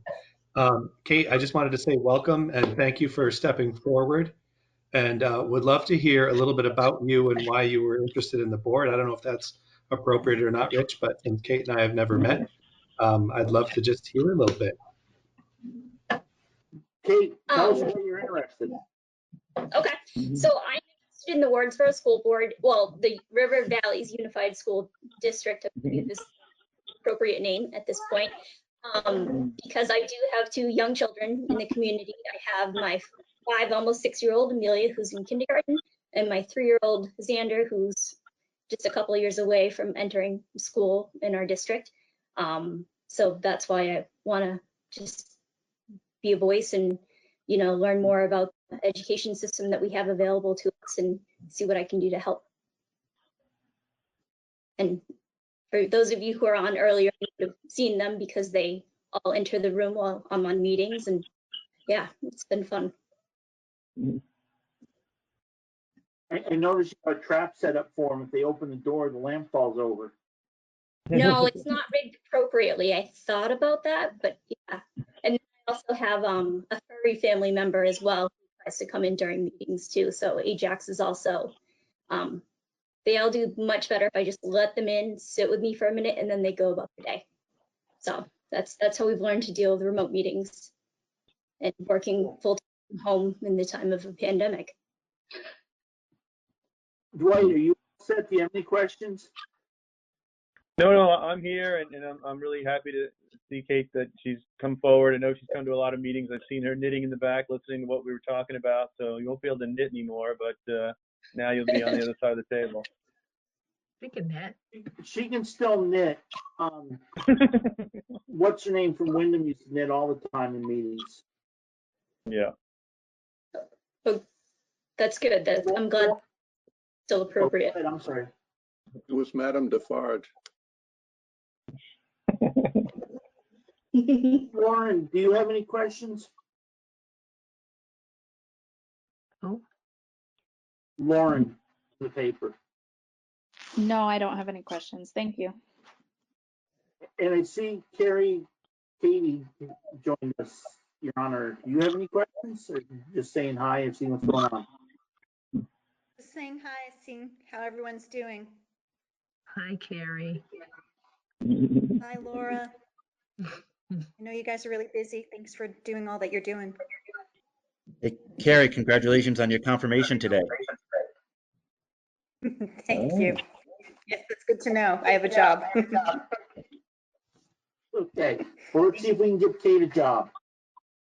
So with any, what we would do is we would make an appointment. She wouldn't be able to do her position tonight because we have to get her sworn in and she has to sign some paperwork, like everybody does when they get elected. But we can make a motion, or we can wait to executive session if anybody has anything they want to discuss.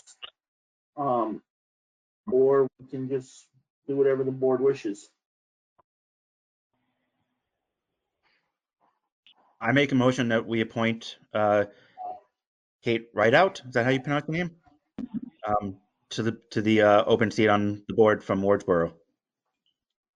Do we have a second? Second. Okay, Dwight got it in before Rick shook his head.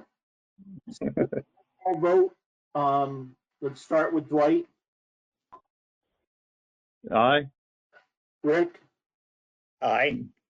Laura, Aye. Mark. Aye. Okay, congratulations, Kate. You're now the Thanks, new. Kate. Hey, Lori, Welcome. how are you? Hi, Kate. Congratulations. I would need to get your email. You'll have to do some paperwork also for the central office in order to get board stipend. So I just want to put that out there. Maybe Tammy could forward your personal email to me. Yes, Okay? that would be great. Thanks. You know, this is like the what was it, the Hollywood squares, you know, like I feel like we should be putting X's and circles over people. For the Brady Bunch. Kate, congratulations. Thank you very much. So our next thing is auditor appointment, discussion and possible action. So Bill did find out for us through the state that we do need to appoint 3 auditors. I was able to talk to one of them, the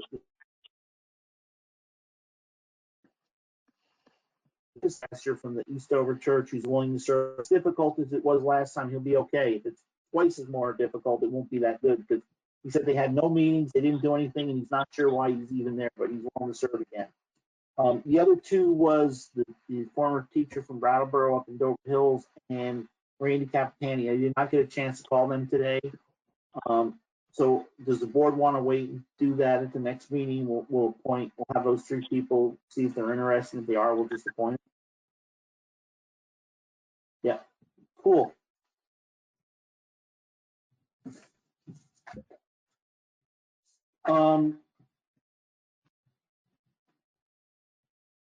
So does anybody else have anything other old business?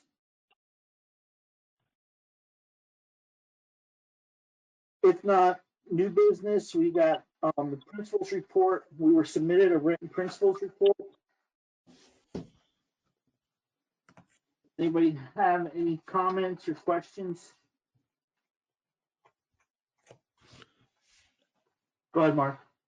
I was just wondering if Matt and Tammy could give us a little bit more detail on what's been going on the past month and how things are going.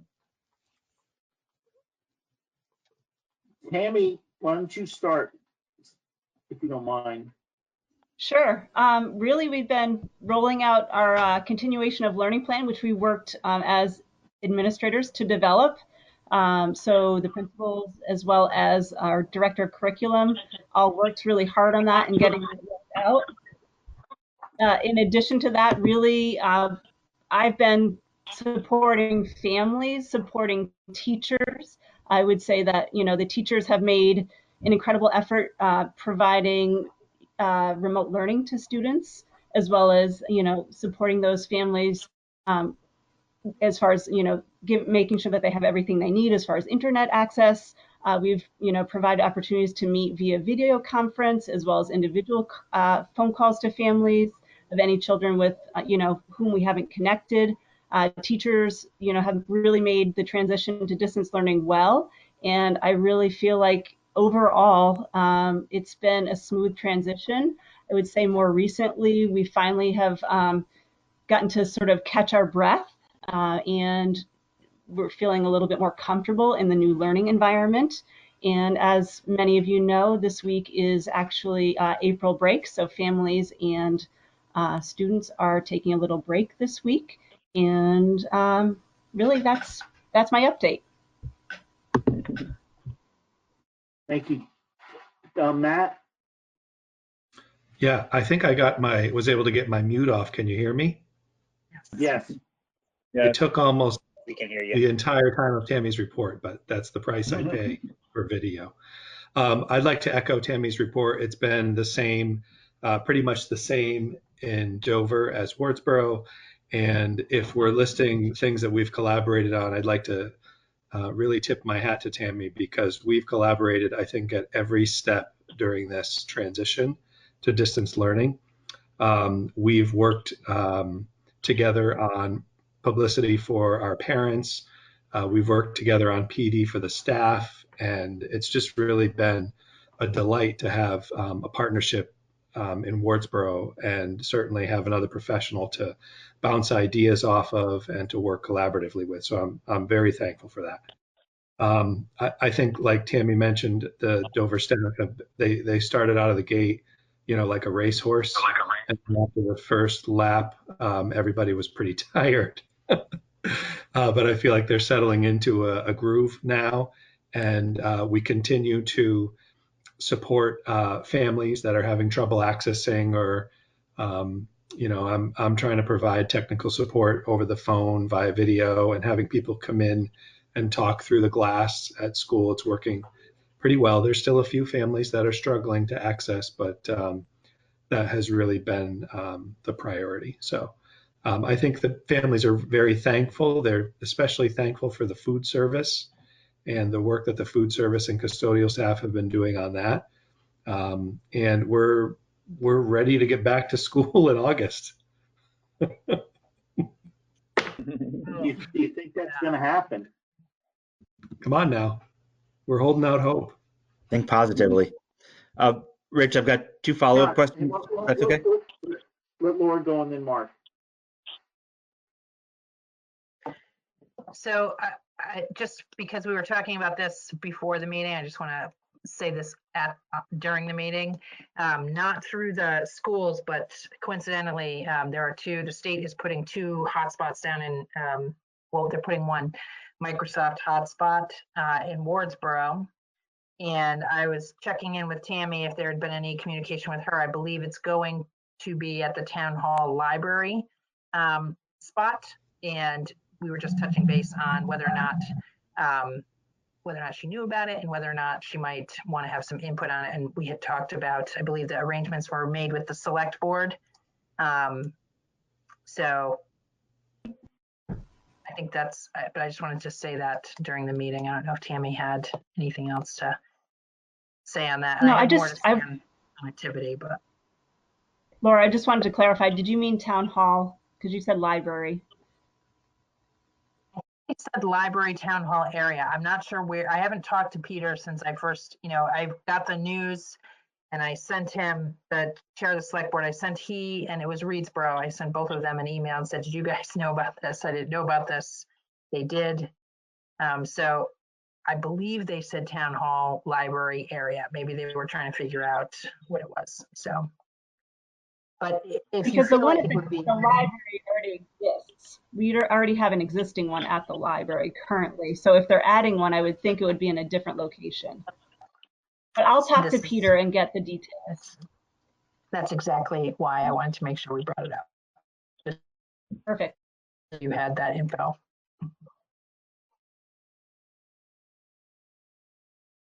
Mark, you're next. So Matt, 2 questions. One for both Tammy and Matt. Do you have a count of the number of students that do not have internet at their homes at this point?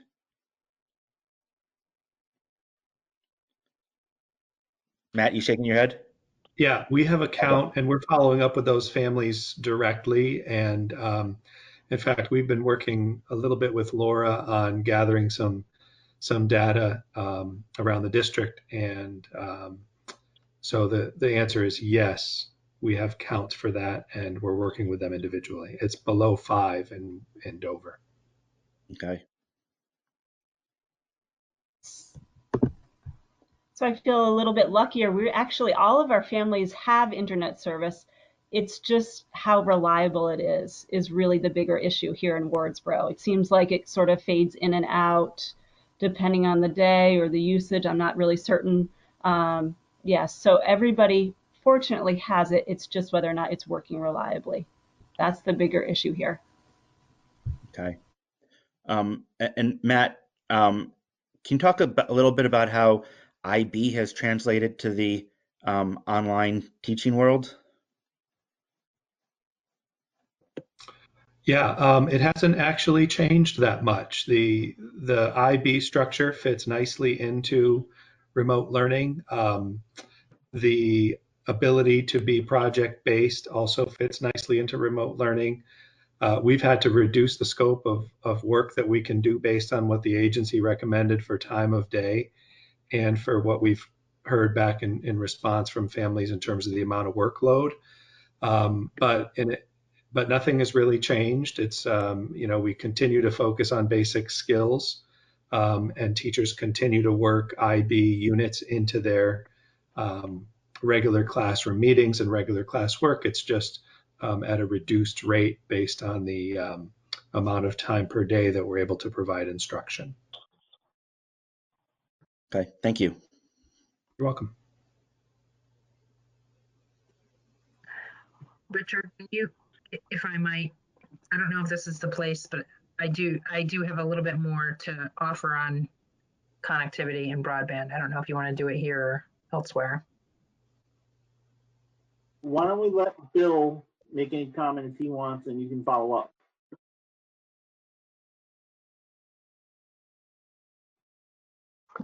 Yeah, I don't really have anything specific other than I would just tell you that Matt and Tammy have been phenomenal leaders during this extraordinary time, and their calm demeanor tonight is exactly what their colleagues are seeing on a daily basis, and that provides an enormous amount of consistency and stability that is really important. And so I would just give a big shout out to both of them for their leadership during this period. Now, how come Tammy disappeared on us? I think she just turned her video off. Okay. Yeah, I was having a poor connection, you, so I just turned the camera off. I'm still here. I think it's okay. family movie night in Mooresboro. Matt, you got anything else? If I could, I just would add that on this issue of connectivity, Bill's office has taken on this project to try to identify families in the district. And it really has turned out to be a big project, but the staff at the central office have really done a fantastic job identifying and mapping out those households, including staff, and really allowed us to, actually, they've made all the individual calls, but it's really allowed us to dig in and see really which specific families are struggling to access. We got information about the ability for them to access at all versus, poorly, so we can distinguish those things. So I just like to thank Bill and the central office for the work they did on that project. Okay, Rich, can I ask a follow-up? It's Dwight. Dwight? Can I ask? Go ahead. Just a follow-up on, that you guys seem to be doing an amazing job, and thank you for everything. My only question was, based on the connectivity and some of the other issues, is there any absenteeism? Are you finding some kids just aren't at all of the, school classes they need to be at? And are we doing anything to try to catch those kids? And also, are we keeping track of those who aren't attending? You want to go first, Tam? Sure. I would say that overall our participation rates are extremely high. On a daily basis, I would say all of our teachers are connecting with most of our students. If not, they definitely reach out to them, whether it's via a phone call or email. And I think parents are being extremely proactive. If their child isn't going to participate, we get a phone call or an email saying, hey, listen, we're not going to be able to make it today. So overall, our communication has been really fantastic, and participation, I would say, we have maybe one or two students, maybe once or twice a week, not, connecting with their classroom teacher. So overall, we're, I would say I'm really thrilled with the amount of participation that is happening at our school. Just in terms of Dover, it's similar. We do have some students who are not accessing because they don't have access.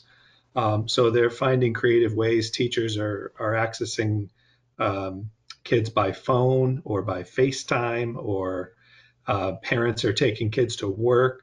They're driving up and sitting in front of the school and using Wi-Fi. So there have been a lot of solutions to having the convenience of having the internet connectivity at home.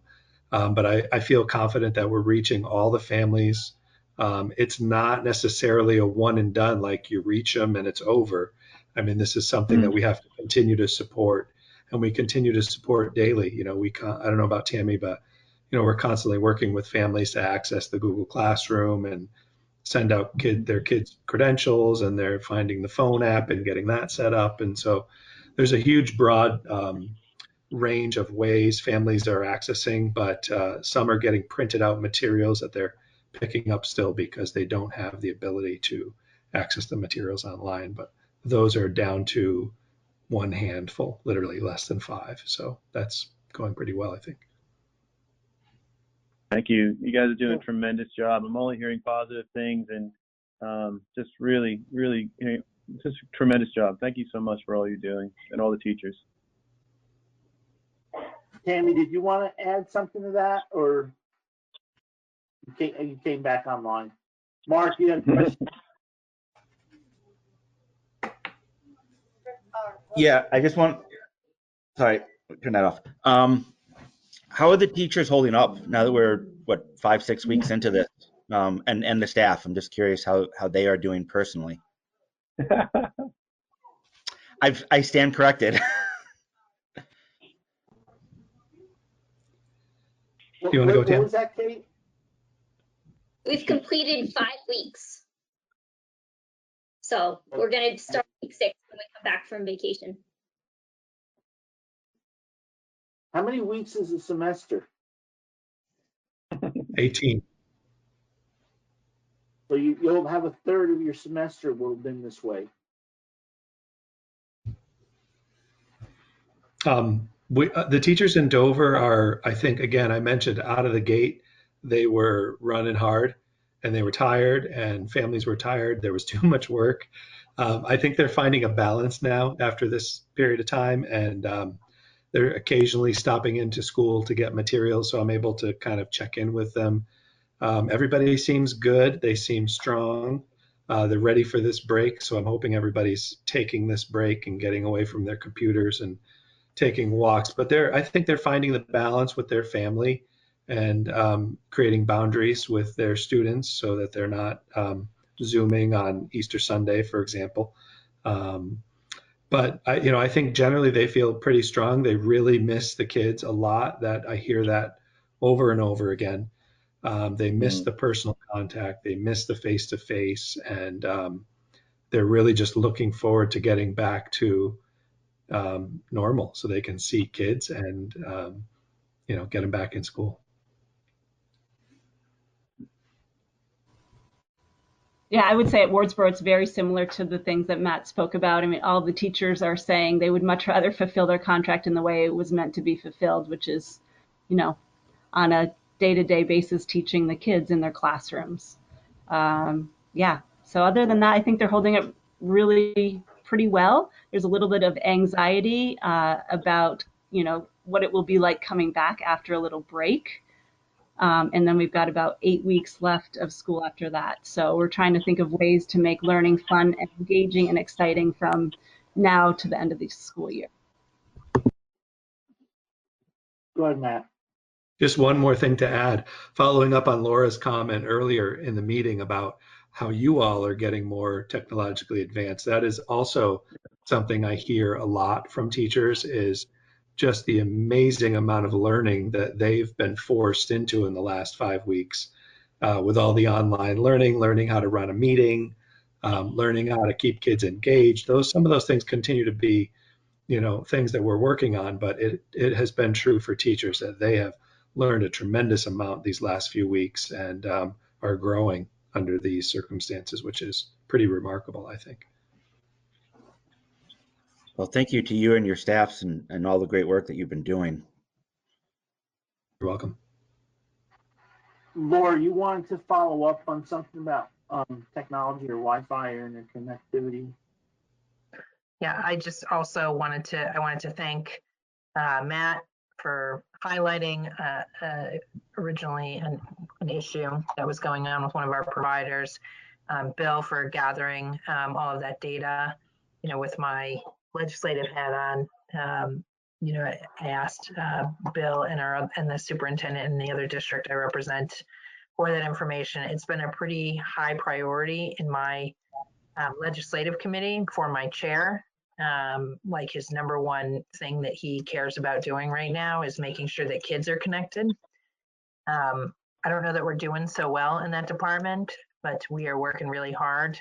Immediate solutions in this type of a situation are almost always going to be wireless, I think, and we're seeing some wireless go into some additional wireless go into Wardsboro maybe, but that's not like having it at your home. So people are really trying to think about how to get these kids more connectivity. It definitely illustrates even more, the inequities that we see for our kids all across the state, and our staff, and our board right now, so luckily we're all able to be on. So I also want to thank you guys for gathering that information. I think it will be helpful eventually. Thank you. Thank you. Matt, you good or? Okay.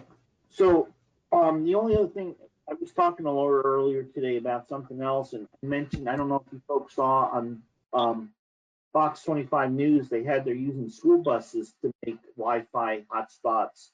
And the school bus pulls into a big parking lot and they have a big piece of paper on the side of it with the connecting code and stuff. And people that have more technology than me can go in there and you can go and hook up. So I didn't know if that may be something to do with their school buses, make them hotspots and move them around the town. And I'm not sure what is required to do that or what you need. But, we have a couple school buses that are delivering meals, I guess, maybe, but it was just an idea. Kate, watch out behind you. In case it was a murderer. Are we good with the principals? Go ahead, Mark.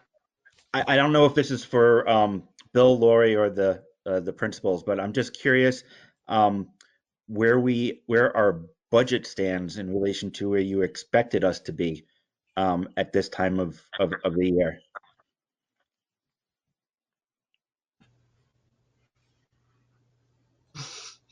So that would be me, right? Probably.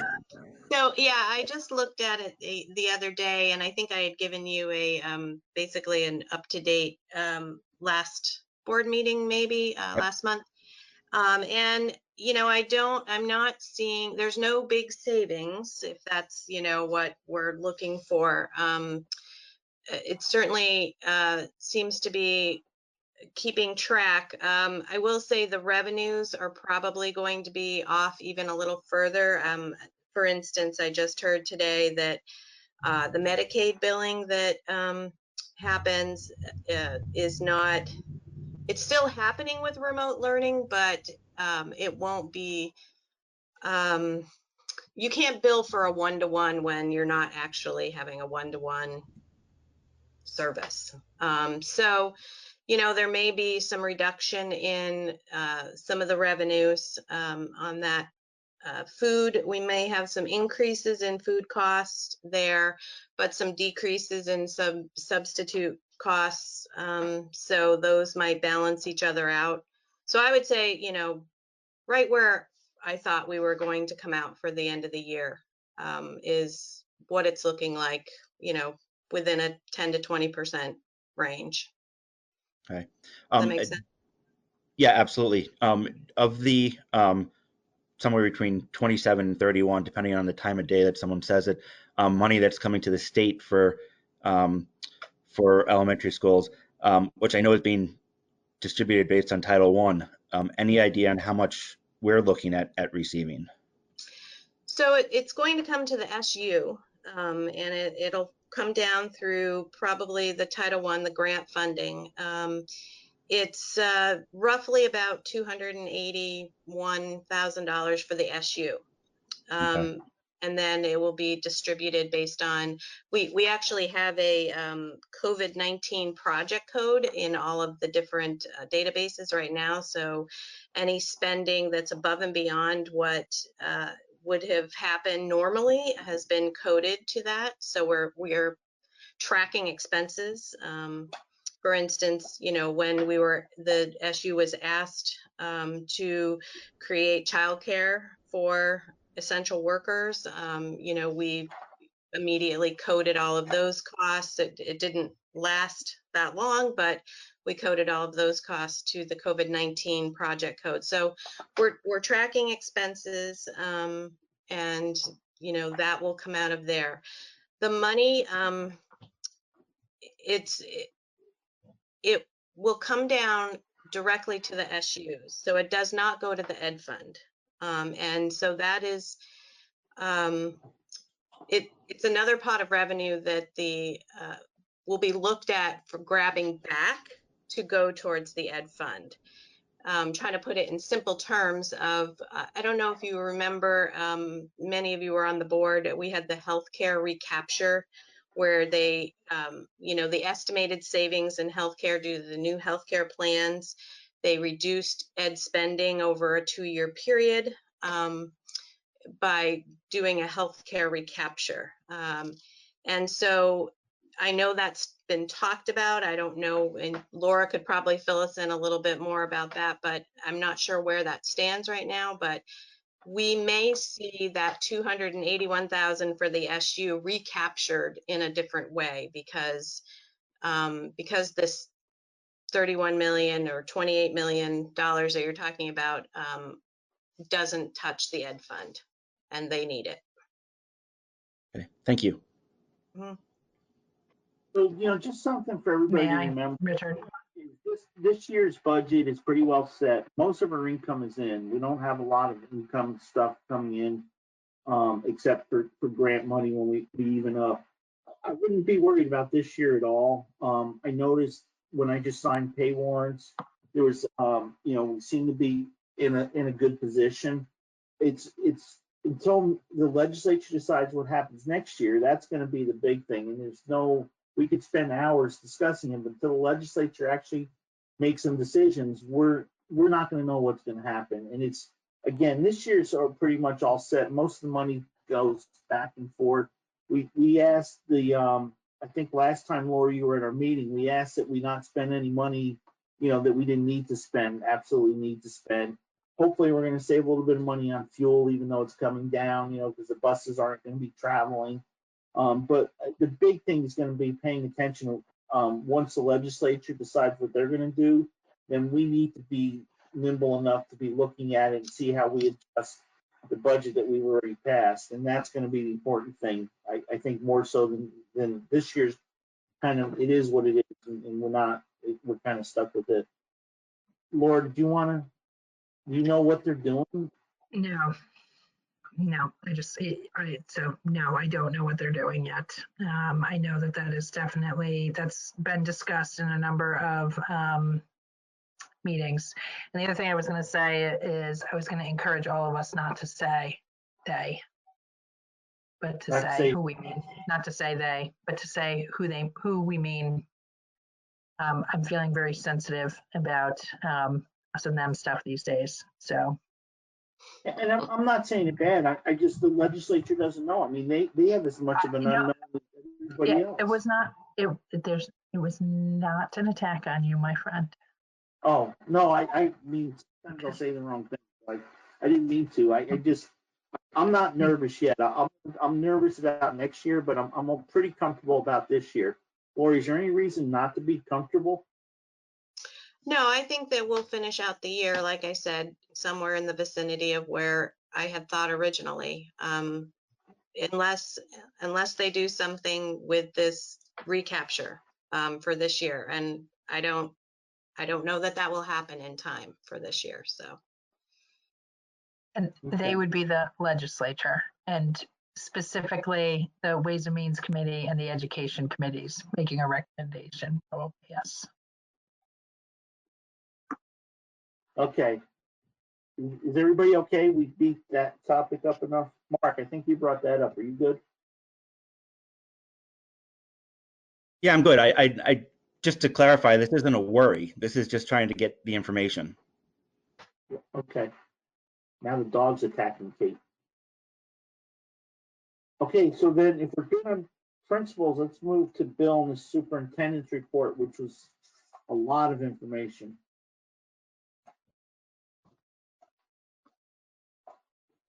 Go ahead, Bill. I don't really have anything to add. I mean, I'll take some questions. I'll capture the superintendent's report and the COVID-19 report, just to let you guys know kind of the landscape. I meet twice a week with all the superintendents from Windsor and Wyndham to talk through every issue that we're all going through. We're sharing documents, we're sharing concepts, we're sharing strategic approaches, so that we're all trying to work lockstep together. We meet once a week with the Secretary of Education for an hour on Thursdays. He gives us a debrief of what's going on. We get guidance every single day in written form that we share with all the principals and the cabinet members, and then we take action based on whatever the guidance is. We meet once a week with our COVID-19 task force, which is our leadership team, plus the association, the nurses, the counselors, food service, just so everybody knows what everybody else is doing, so we can stay in touch with each other. And just trying to keep things as normal as possible and routine as possible during a very unroutine time.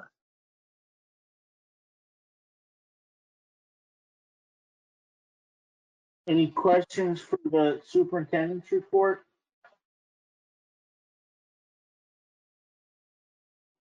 Okay, thank you, Bill. Thank you. Laura. Thank you, Bill. Matt, one thing I missed during your presentation, I don't know how much you can say, but I don't know if everybody's aware of the situation you had up there with a staff member. Do you want to just, Mark, you have a comment? I was waving at Dwight, who just showed back up. Oh, Dwight's there. Hi, Dwight. Matt, can you give us a brief overview of what happened?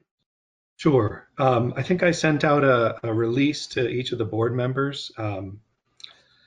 We did have an employee have a medical emergency while preparing some meals on Wednesday of last week. And rescue was called. Deerfield Valley Rescue came to the scene. Dover PD, Eastover Fire was there, and the employee was transported to BMH and was released on Thursday and is home recovering. And the news is all good, and we are extremely happy about that. It was not related to her work in any way.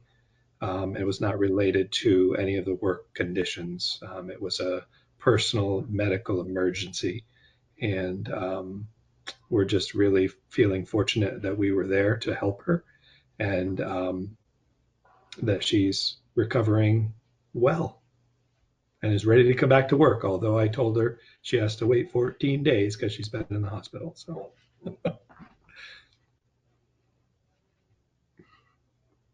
feeling very lucky. Okay. Is there any questions for Matt? Okay, hearing none. Is there anything that I missed? Is there anything anybody wants to see on the next agenda?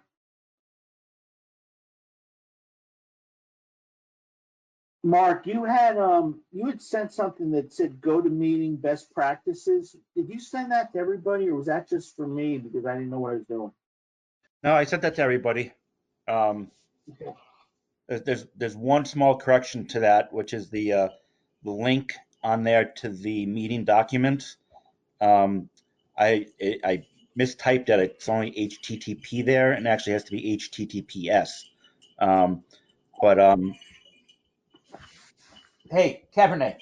Sorry, dog and cat are fighting. But no, that's it.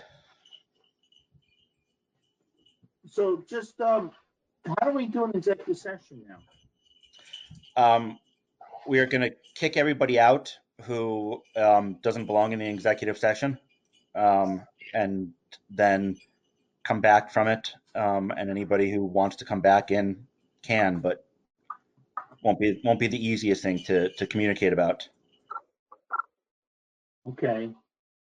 So Mark, is there Yeah. a waiting room?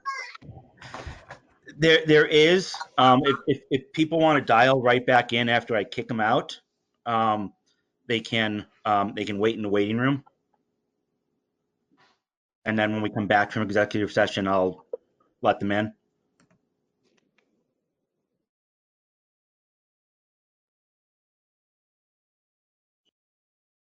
Do I need to wait to be sworn in to go to executive session? This is Kate.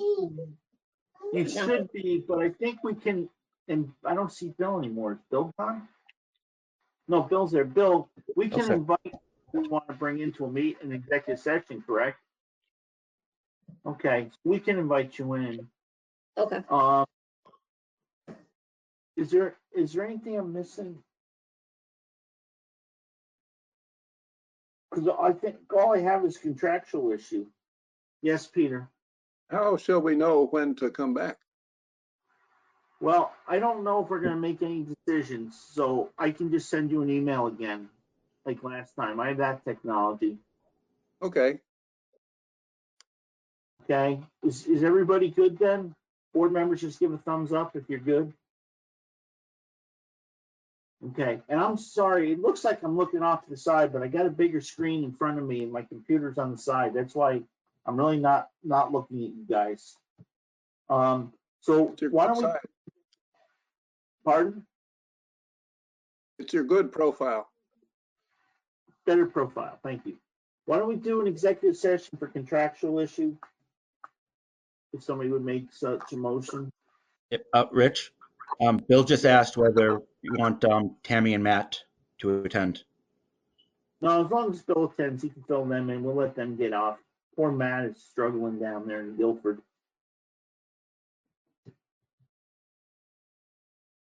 Bye, Tammy. Bye, Matt. Bye, guys. Thank you and have a great night.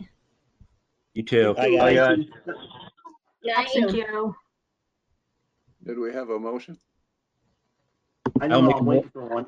I'll make a motion that we move into executive session for contractual issues. Okay, we have a motion. Somebody second that, please. Rick? A second. Okay, so we get a motion in a second. We should note in the motion that we're going to invite Kate into the executive session. Got it. Okay. Bye, Is there any everyone. Keep discussion? safe. Nice to see you all on video. Bye, Carrie.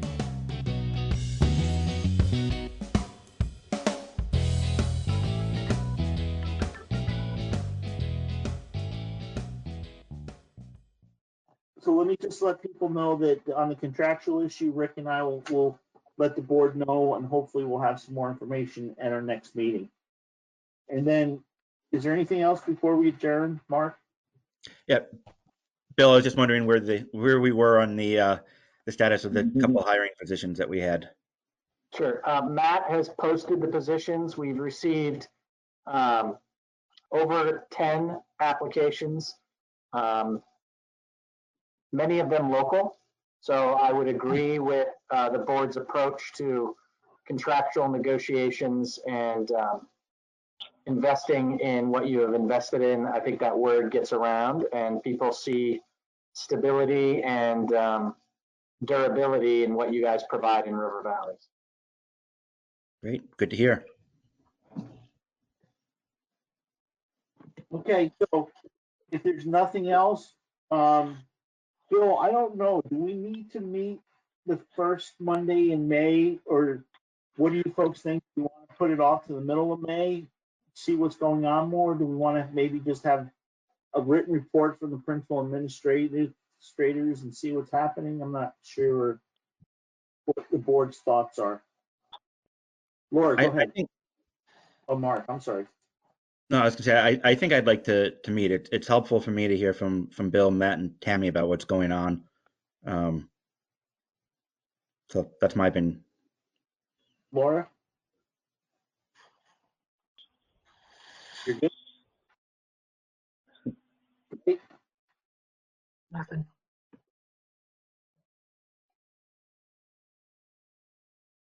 Dwight's muted. What's that? Dwight, are you up for meeting on May 4th? Yeah, I'm available. Rick, you It is good? helpful. I mean, the meetings are, I mean, I'm not sure how much more we need to do, or what other things we have to accomplish, but I agree the meetings are helpful, and, you know, I miss you guys. Now it really looks like that tic-tac-toe game, you know? Rick, you all good? Yes, that should be fine to meet. If we want to meet, that should be Kate, you're all good to meet? I'm ready to go to meeting. There you go.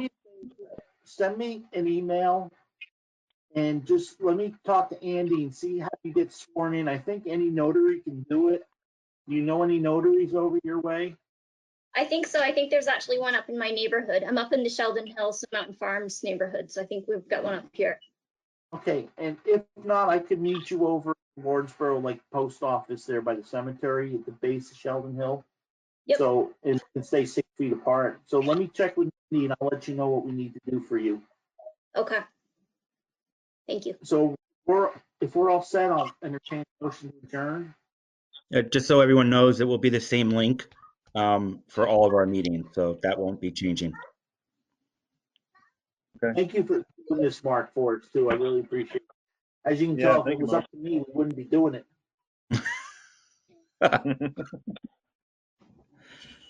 All right, motion to adjourn.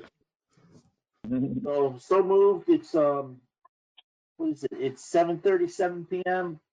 We'll see you guys all on May 4th. Bill, and we'll get together the week before, and Bill's gone. Welcome on board, Kate. Thank you. Who is it?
order. Hopefully he calls in shortly, but we are 6:32 p.m. and we will call the Tuesday, April 21st, 2020 meeting to order.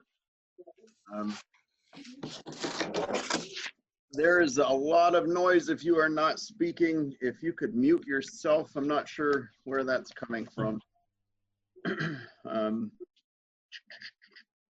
Additions to the agenda. We will add in under old business, we should talk about the building use of the town offices.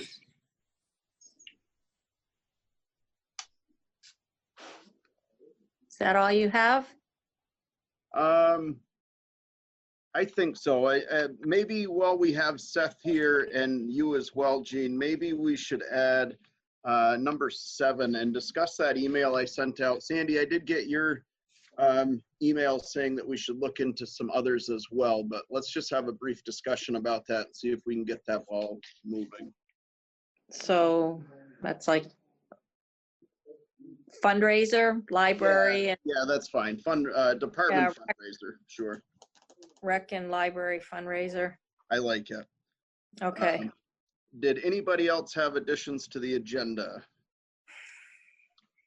Seeing none, I don't have any chair's remarks other than I think we're doing okay here, Vernon. We had a great weekend with the parade, and we see a lot of people coming together on Facebook offering to help each other, looking out for each other, and it is great to see, and hopefully we can continue that. I know that this is tough and we all want to get back to some sense of normalcy, but as long as we keep up the good fight, I think we're headed in that direction. Open public comments on agenda items only. Seeing none. Yes. Excuse me, Mr. Chair. Do you want a motion on the additions? Oh, sure, we could do that. Yeah. This is why you guys are here. We all work together. I move that we add under new business, recreation and department and library fundraiser, and under old business, building use of the town offices. Second. Moved and seconded by Ms. Harris. All those in favor, please signify by saying aye. Aye. Opposed? Perfect. I was hoping that Mr. Emery chimed back in here, but Mark, if you're able to get us started, and hopefully we can catch up with David after you go.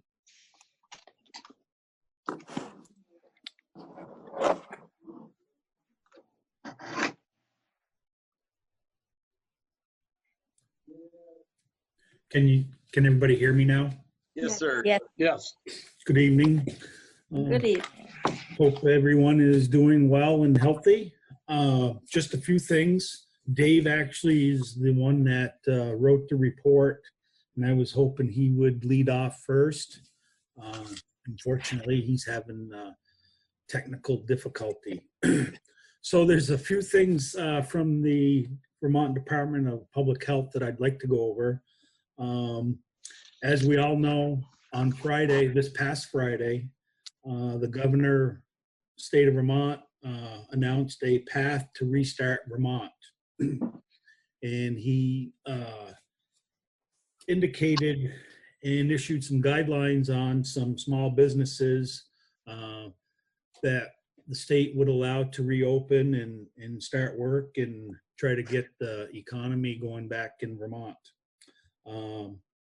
Few of those businesses are small crews for outside construction or other outdoor trade jobs, and single worker, low or no contact professional services. The governor also clarifies the guidance for retailers to allow additional operations using delivery and curbside services. And he also outlined the safety requirements for these entities and others already operating to ensure continued social distancing, hygiene, and disinfection. This is all well and good, though I don't think Vermonters should let their guards down. I think we still need to practice the safety measures that have been imposed by the state. That means social distancing, personal hygiene, washing hands, wearing masks when out in public. So we all still have a part in this pandemic. I know last month's meeting, we discussed briefly the cloth face coverings, and there was discussion on how those should be cleaned. I did mention that the CDC's website did have some information on the maintenance and cleaning of the cloth face mask. The state has come out with a guideline for that. It's actually a fact sheet. I'll be forwarding that to Tim, hopefully tomorrow, and he can post that on the town's unofficial webpage for people to read and know the do's and don'ts for a cloth face mask. Another item that the governor discussed is that they want people outside. However, they want you to continue distancing yourself in practicing the safety guidelines.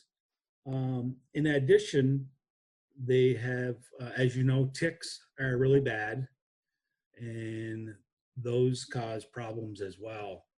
So the governor has issued, or there's guidelines for ticks. Make sure you take proper precautions for ticks. That's pretty much what I have for right now. I'm not sure if Dave's on yet, or if you have any questions of me.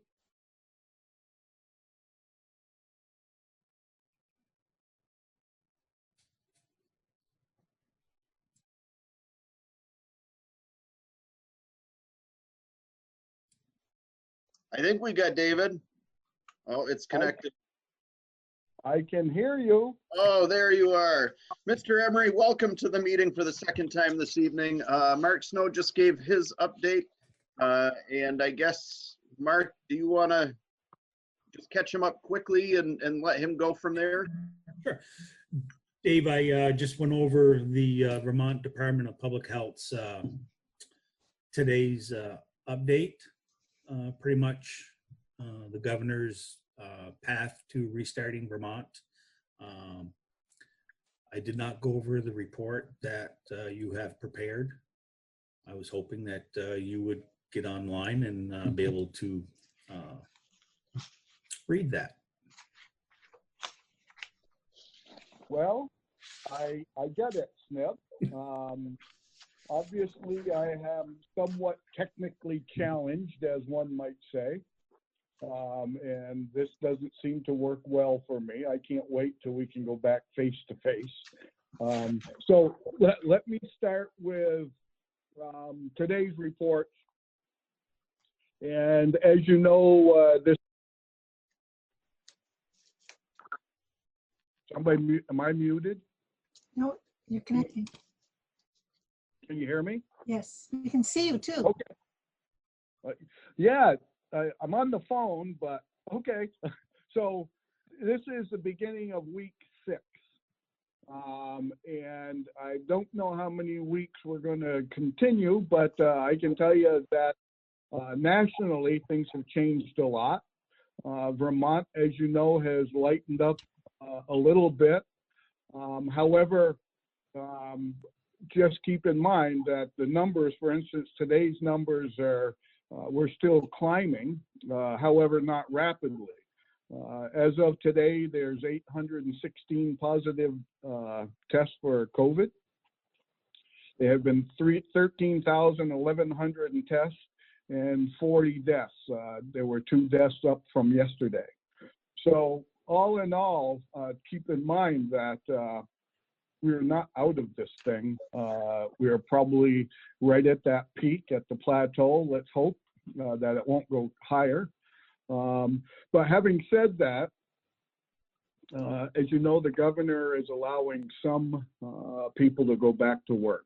So I strongly encourage everyone that is on that list to follow the guidelines that are put out.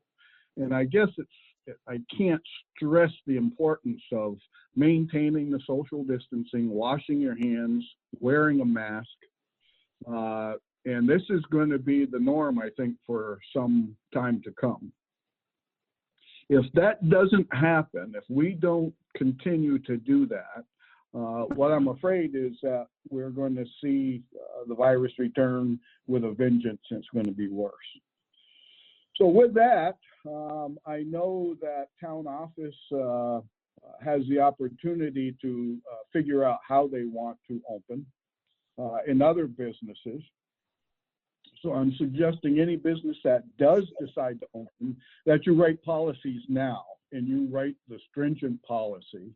And it should include who's coming in, how they're coming in, when they're coming in, and what they're going to wear, if they're going to wear masks, which is certainly the way it should be, and setting some guidelines and times and adhering to it.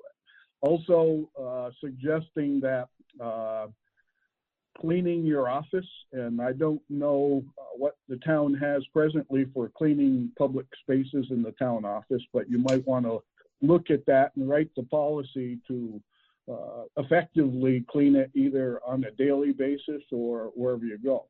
I might say though, that's above and beyond the norm. So reading some of the recoveries, that might be part of money that could be recovered. And I would probably, defer to Tom on that as that goes. So with that, again, I've got to, any money that we're spending above and beyond our norm for COVID-19 is going to be at least 75% recoverable. Yeah, and it needs,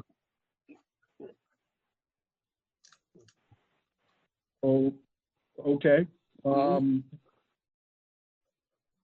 I can't, what? Okay, I'll keep going then.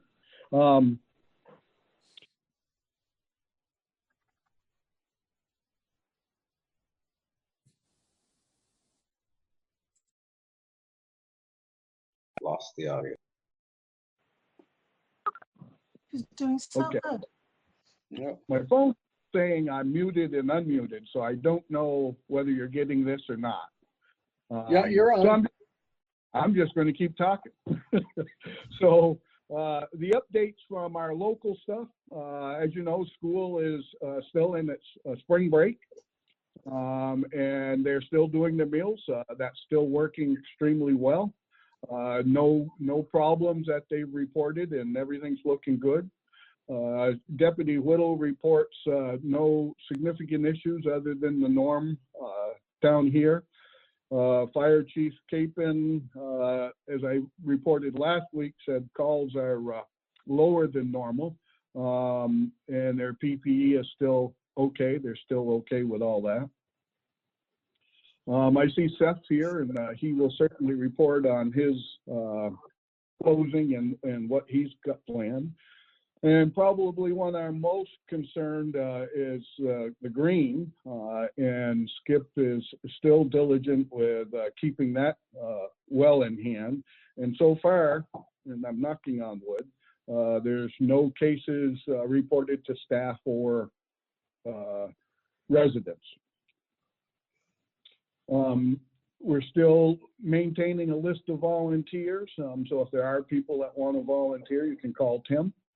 Email him or call him. Tom was successful last week in talking with all of our caretakers and our list of people, and so far that has not changed. So now I would open up. Anybody have any questions or anything that you want to know?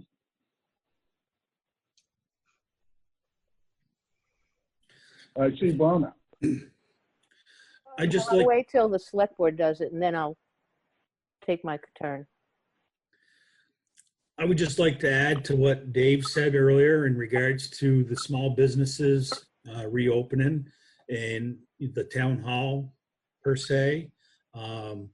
When that is, this decision is made to reopen the town hall and these small businesses, that they do practice the safety guidelines that have been handed down by the state. And also I would encourage continuous cleaning of any public building where there's business transactions being that are occurring. And also a tracking record of who's in and out. That way, if something does happen in the future, there are records and there's policies in writing that indicate what proper steps or what steps are being taken for the course of the business.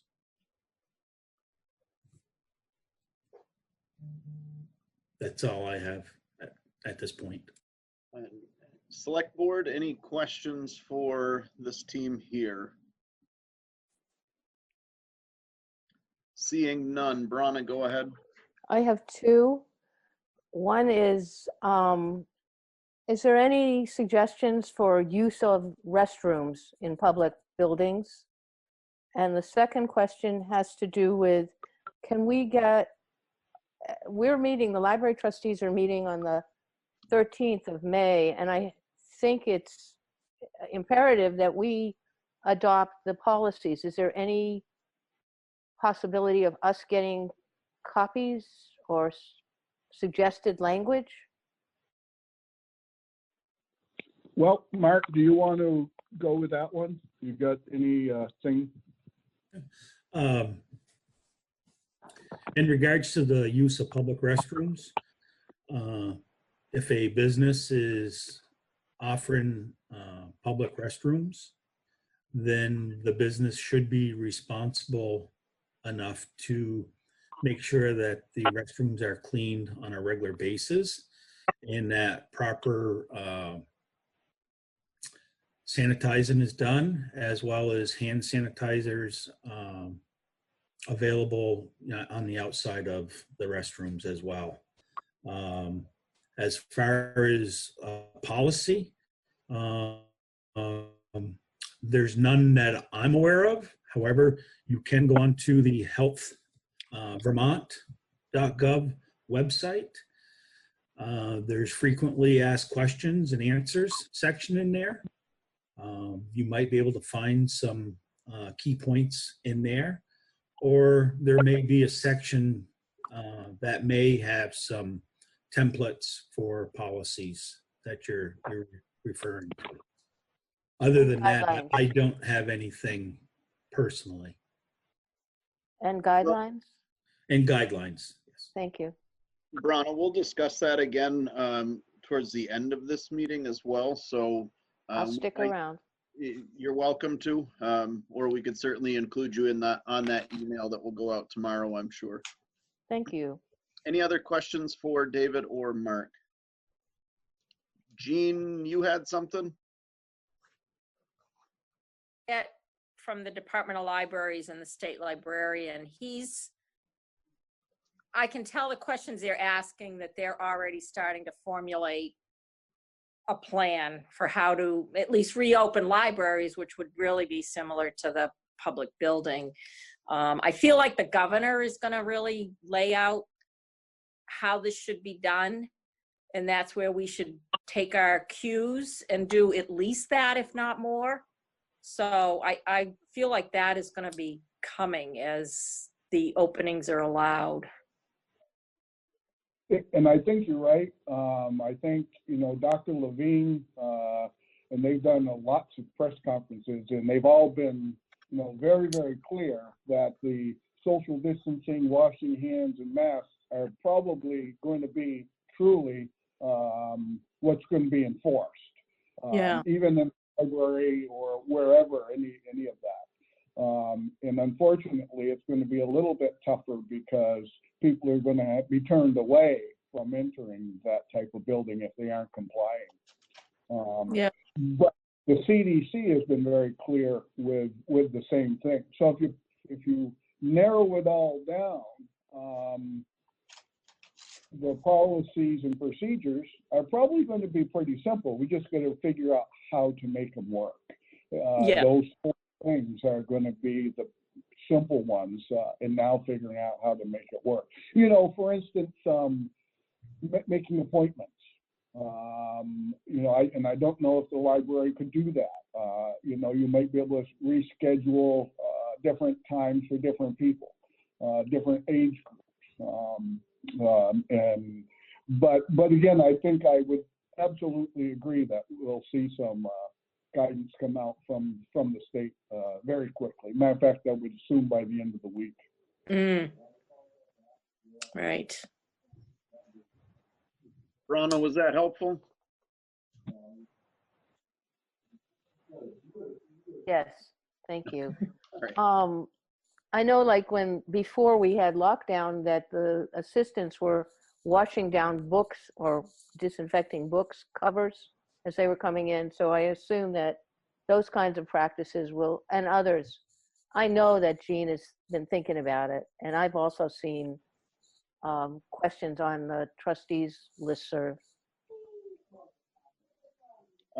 David or Mark, is there, when we start talking about square footage of a building like the library or something like that, is there recommendations or guidelines as to how many people are allowed in those specific size places? I don't know if I'm making sense with that. Yeah, there are. However, square footage hasn't been the topic of the discussion. Unless you're talking fire code, then square footage and the number of exits make the difference. In this application, with the virus, it's the 6 foot thing. So however you look at that, if you took, you know, 30 by 30 building and made 6 foot circles around that is going to be the key. So I think one of the things that we've seen is that they're putting marks on floors, 6 foot marks. So giving people a good indication of where they can and can't be. Doing everything that you can to help the public decide, you know, it's funny, I've heard people saying, well, I'm carrying a 4 foot pipe wrench, and I've got 2 foot arms. So, you know, it's funny that that 6 foot measurement comes out in a whole bunch of different ways. So I would say that the 6 foot is going to be one of the tougher ones to do. I know in my case it's extremely difficult. You know, I'm a hugger from way back, and so 6 foot is difficult. So it's going to be one of those things that we have to do, and we need to get used to it because it's going to be here for a very long time. Until in today's press conferences, that said these guidelines are going to be pretty much the norm until there's an effective vaccine, and we could be looking at 12, 18 months away. And just to add to the occupant load, I'm not aware of any restrictions on occupant loads here in Vermont, though I can say that in neighboring states that, such as grocery stores, they're using the rule of thumb of 40% of their normal occupancy for their, and that's based on square footage. So if they were approved for, say, 200 people, as an example, 40% of that is now what they're using as a guideline for during this pandemic at this point. And that's just a reference. But again, that's not in the state of Vermont, that's in neighboring states. Rana, you had something? Yeah, I was just thinking about the lobby of the building, and I think that I'm sorry, Jean, but I think we should remove the sale books and even the chairs and tables, so we don't encourage congregation. I don't disagree with you. I think that rather than going through all of that work downstairs, we do have those velvet ropes for the election. I don't know if that is a possibility to just rope that off for now. I will rely heavily on Mark and David for that one. And also, while we're talking about all of these spaces and we have the rec director here, let's just have the discussion about the rec center. Your thoughts on that, opening that up slowly, or what are we looking at as far as this weather starts to get nicer, allowing the kids out? I just want to get your guys' professional opinion on that. Are you looking for my opinion specifically, or are you looking for those who maybe have a little bit more experience in this field than myself? So I think that this is a good time to have this discussion while we have the select board. We have Mark and David here as well as you. I think it makes sense to just kind of throw this around. Certainly not saying that we're going to remove signs and barricades tomorrow, but what does that look like for the future here, gentlemen? I would ask Seth what he's been hearing and monitoring around the state. Sure. What are other recs departments doing? Yeah, and I have spoke with my colleagues from surrounding towns and how they're working through this. And it sounds like we're all kind of in the same boat. Kind of closed down parks and those things where people could congregate, or there are surfaces that we simply could not clean adequately. Slides and things like that. So, or often enough, I should say. We can clean them adequately, just not often enough. So we're all in the same boat. Those places are all closed down. We're kind of really taking directives from the governor at this point. I think that decisions will be made clear for us. I don't see individual departments, rec departments, making too many individual decisions. I would venture to guess that the directives will come from the governor, and we'll follow those directives. Right now, I don't see us opening the park, in the immediate future. But I guess time will tell. We'll have some answers hopefully in the next couple of weeks. I certainly agree with what you said, Seth. The term the governors use regularly is opening the spigot slowly. And my opinion is recreation departments are not in the beginning of that spigot. I would agree. That actually, recreation departments in reality are always group things that take place. And the businesses that are being allowed to open are two people. So in your application, I think the discussion's important, and I think it's good to start looking at that plan.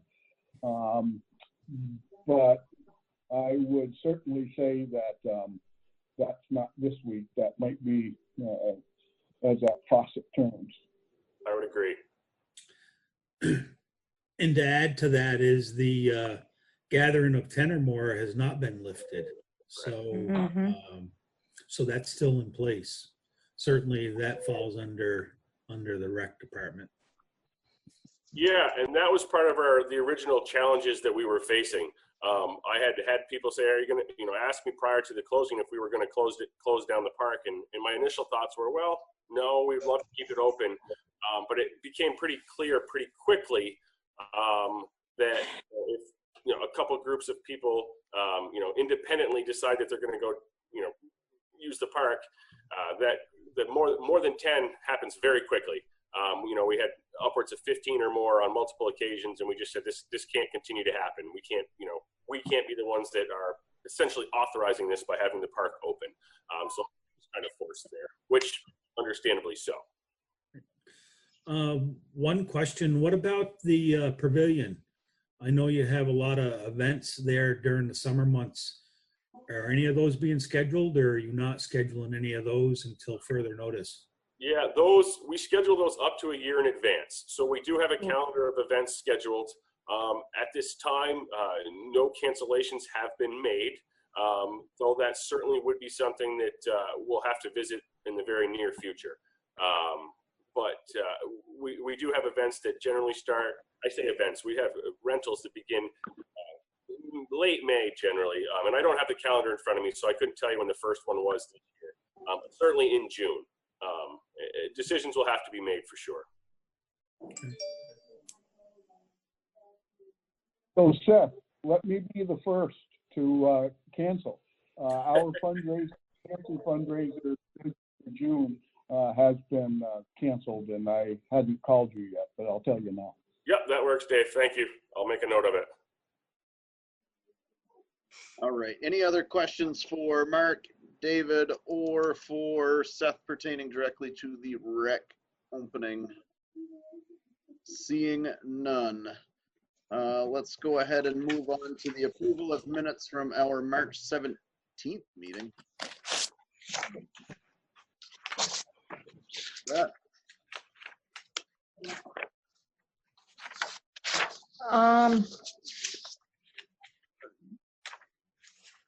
The only thing that I noted was that on page 5, there were actually some minutes from the executive session, so I think those have to come out. It's under executive session.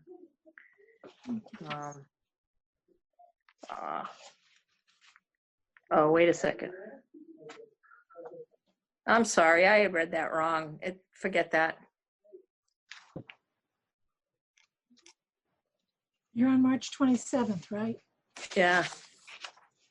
On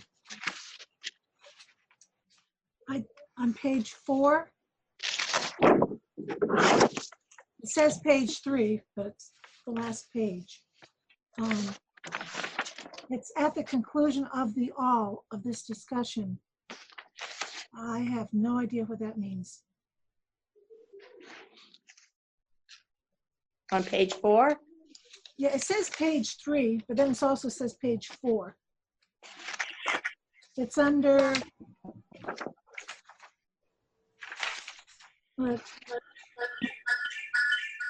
it's 6 paragraphs up from the end. It's after bullet number 4.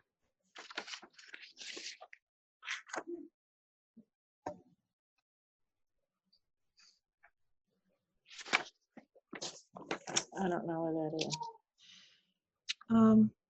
Do you see where the motion is to pay the employees not considered essential?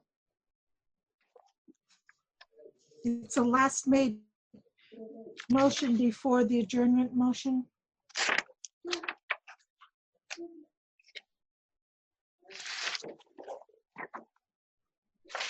No, I don't see it.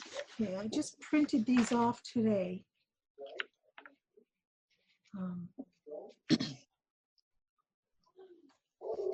Oh, okay, there we go.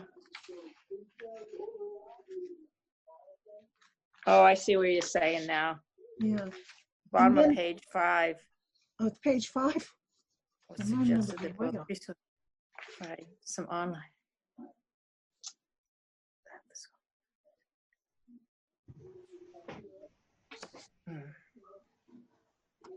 And if we can't figure out what it means, we might as well take that out. Or Well, it's, yeah, the end of the sentence, because it was suggested that the preschool and after school consider providing online activities. I guess in a similar manner to what the school is doing is what was kind of said. Okay.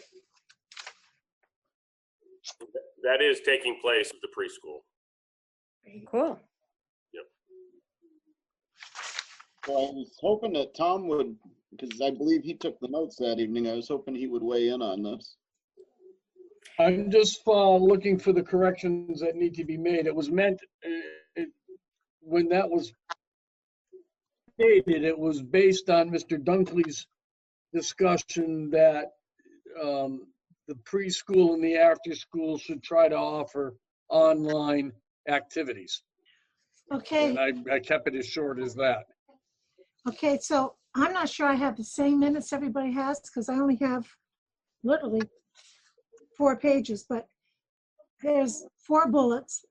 Number 4 is the town should be keeping track of all expenses for possible FEMA reimbursement. Then it says at the conclusion of all of this discussion information, colon. That's as clear as mud. And I'm seeing the same thing. Pardon me? The 27th. All right, 27.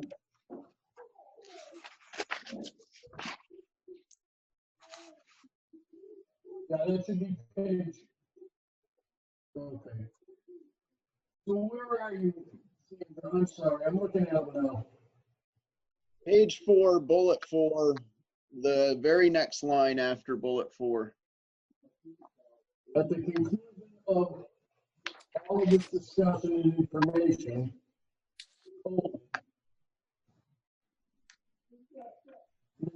made a motion is what I've got. Before the motion, it says at the conclusion of all of this discussion and information. She's saying the sentence is not clear, Tom. Yeah, the word "the" should be the conclusion of all of this discussion and information, colon. Okay. There was a motion. So the word "the" should be eliminated. Okay, and then on the motion, seconded is S-E-C, not S-E-N. You're correct. Motion was seconded, not senated. I mean, Jean is very talented, but I don't know how she did that one. Any other corrections to that? No. All right, can I get a motion? I move that we accept the minutes as corrected. And those have been corrected. I know. Can I get a second? Second. Moved and seconded by Mr. Root. All those in favor, please signify by saying aye. Aye. Aye. Opposed? Perfect. I am intentionally dragging my feet. I saw Mr. Dunkley drive by. He should be joining us shortly here. But I think we can move into the bills and warrants. Okay. Mr. Chairman, I make a motion that we approve payment of the following warrant. 21T accounts payable, $53,801.37. 14S payroll, $9,630.33. And 15S payroll, $7,344.32. Second. Moved and seconded by Sandy. I'm sorry, all those in favor, please signify by saying aye. Aye. Aye. Opposed? All right. While we still have Mr. Emery here, is there any objection to us moving the adoption of the LEMP plan up to now so that we could get him out of here should he so choose? Great idea. All right, having no objection, you're up, Chief. Okay, I think I got this thing working. Can you hear me? Yeah. There you go. Welcome. By the time we're done with this, I'll be good at it. Yeah, so we all feel. Right, Rich? Rich will teach me. So the LEMP, that's a document that a few years ago we created, and I'm going to give you some brief history. Prior to the LEMP, you all remember that there was the RERP plan, the Radiological Emergency Response Plan. The LEMP is a statewide plan. However, it came out of the federals, FEMA, and so it's actually tied to FEMA. So with that, the state phased it in. They phased it in with what they called the short form and the long form. We elected to do the short form last year because last year was the first year that it was mandatory it be done. So we did the short form. it was planned to do the long form this year, but given the crisis that we're in, it didn't allow us the proper time to do that. And it is time-stamped. Even though the feds and the local government and state government has extended deadlines on everything else, this is one that they did not extend the deadline on, even at the request of every EMD in the state of Vermont. So having said that, the LEMP is tied to the plan that you approved back in October, called the Local Hazard Mitigation Plan. I don't know if you all remember that, but you have a copy of that. So for us to get federal funding, we had to have that plan and the LEMP. So the short form and the version that you have is the short form, and there's no changes on the plan itself. The only changes are names and contact things. Other than that, it doesn't have any changes. And on the sign sheet, and it has to be signed, it has to be approved by the board and signed by the chair. There is a little box that says, mark this block if readopted plan has no changes from the previous year. So that is what you're seeing right now, no changes other than names. And then hopefully next year, you'll see a much thicker document with a lot more stuff in it than you have in the past. So what I need to do today, this has to be into the state by May 1. So once it's signed, someone there needs to send me an electronically signed copy. I will forward it to the local regional planning commission, and they review it. Then they send it on to the state, and the state reviews it and sends it on to Waterbury, and Waterbury sends it to the feds. And because we may be tapping that federal funding for the COVID, we need this document done. So I think I made some of the changes. I talked with the chairman earlier, and I think I've made all the name changes. However, those can be made at any time during the year too. So let me entertain what your preference on the LEMP, Local Emergency Management Plan. Mr. Chair, Yes. I move that we approve and have you sign the LEMP as presented by David. Second. I'm sorry, who was that second, Michael? Michael. Yes. Okay, perfect. Moved and seconded. All those in favor of signing the LEMP as presented by Chief Emery, please signify by saying aye. Aye. Opposed? Perfect. So Chief, I will take care of that tomorrow. If you get that over to the town office, and we'll make sure that that gets, or I'll print this off tomorrow and sign that, and we will scan that over to you. Yep, you've got the, and anything else you want to, if I've got some names wrong or we can change that anytime. Thank you. Stay safe, everyone. I'm going to click out. Let me know. 579-9931. Call me and I'll do whatever I can to help you. Thank you. I appreciate everyone working hard on this program. See ya. Thanks, David. Appreciate you. Thanks, David. Bye. Tom, you had something? Well, David's gone now, so I'll have to wait till tomorrow. Wait a minute. I'm still here. I didn't click out yet. Yeah, this is the one that Chris sent over to us about 5:55. The one you sent about 3:12 this afternoon, and all it takes is the signature of the chair. Is the format that it's in okay, or does it need to be on formal letterhead? No, in the format that it's in. Yeah, okay. Use that particular document. It just needs to be, it needs to be the most recent one because that's the one that has the name changes, Tom. Yeah, that's the one you sent me.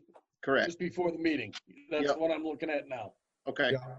And the top of it only says Local Emergency Management Plan Adoption Form. That's the form. And then it's got my signature on the front page, contacts, my signature, and the chairs. You got that one, Tom? Yes, local emergency adoption form, it's 42K. Yeah, it's fine. It's the one I received late today, not the one I sent out earlier today. Correct. Yeah, we'll just print that off, Chris, and whenever you can come in to sign it, it'll be ready for you. Okay, I'll be there tomorrow morning. Okay, excellent. All right. Mr. Emery, thank you, sir. We appreciate you. Thank you, ladies and gentlemen. Have a good night. You too. You too. Thank you, you too. All right. And in an effort to, oh, Seth is not right there. So we will do the update regarding the emergency meeting and the work session meeting. Tom, did you have the minutes from them? I'm not sure if there's, if you have the minutes readily available, would you like to just give an update on that? On the emergency meeting, hold on. I sent those out. I don't have them. I'll have to go to my desktop to find them.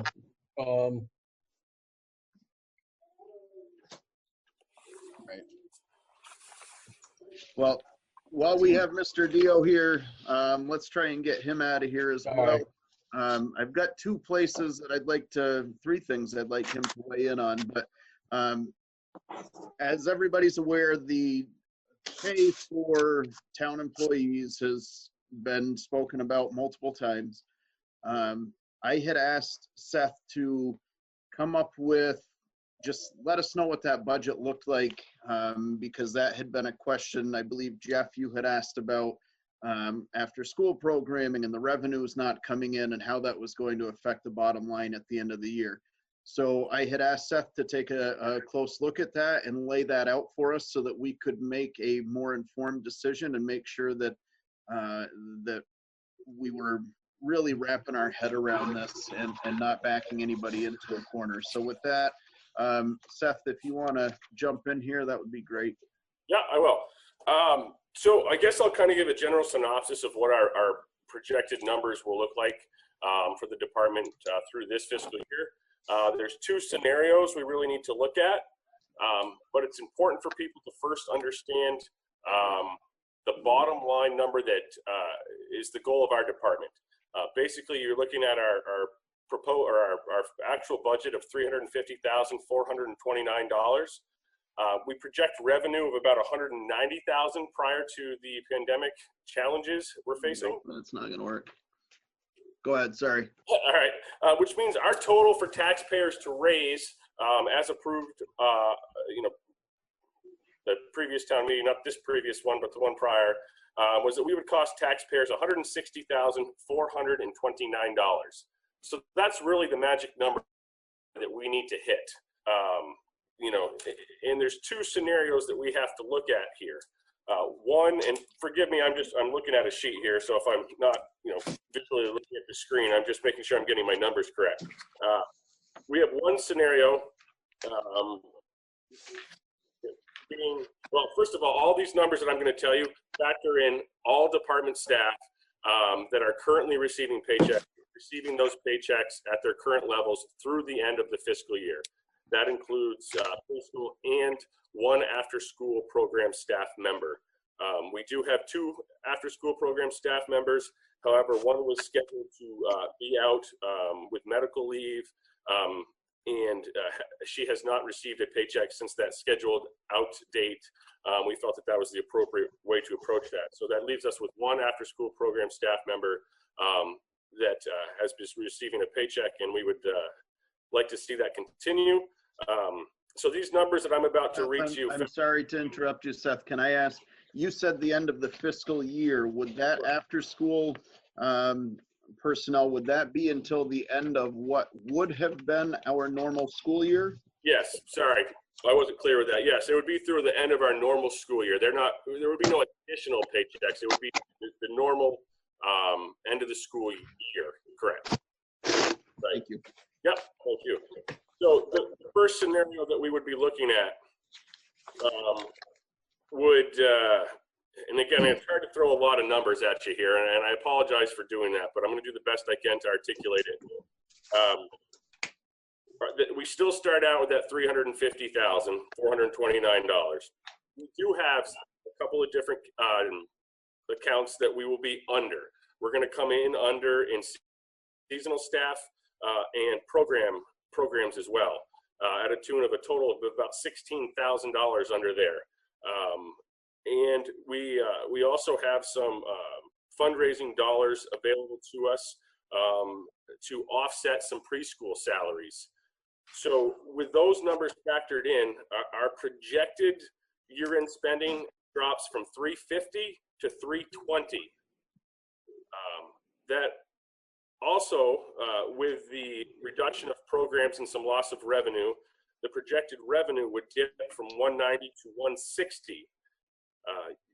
320, 429 minus the projected 160 revenue gives us the total to raise of 160, 429, which is exactly, that's the number that we need to hit. So we can certainly hit that.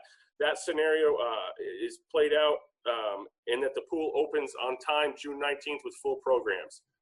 Probably not a likely scenario. So here's scenario 2, which factors in the fact that the pool does not open as scheduled this fiscal year. There are no programs until the following fiscal year. That could, in theory, be July 1. It could be August. I don't know. But just it doesn't factor those revenues of those programs this fiscal year.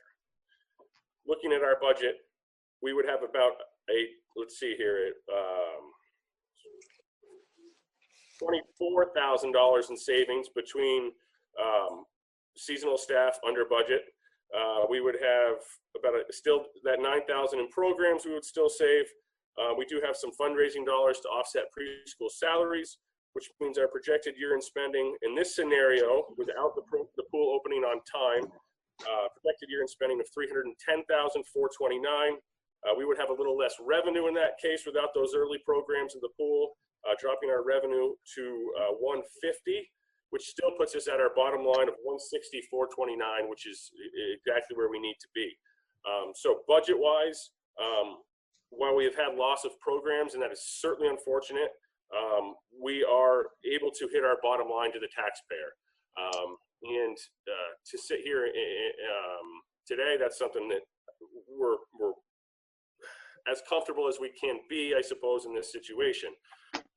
We are using this time to try to get ahead with some things and planning for the summer as if it's going to happen.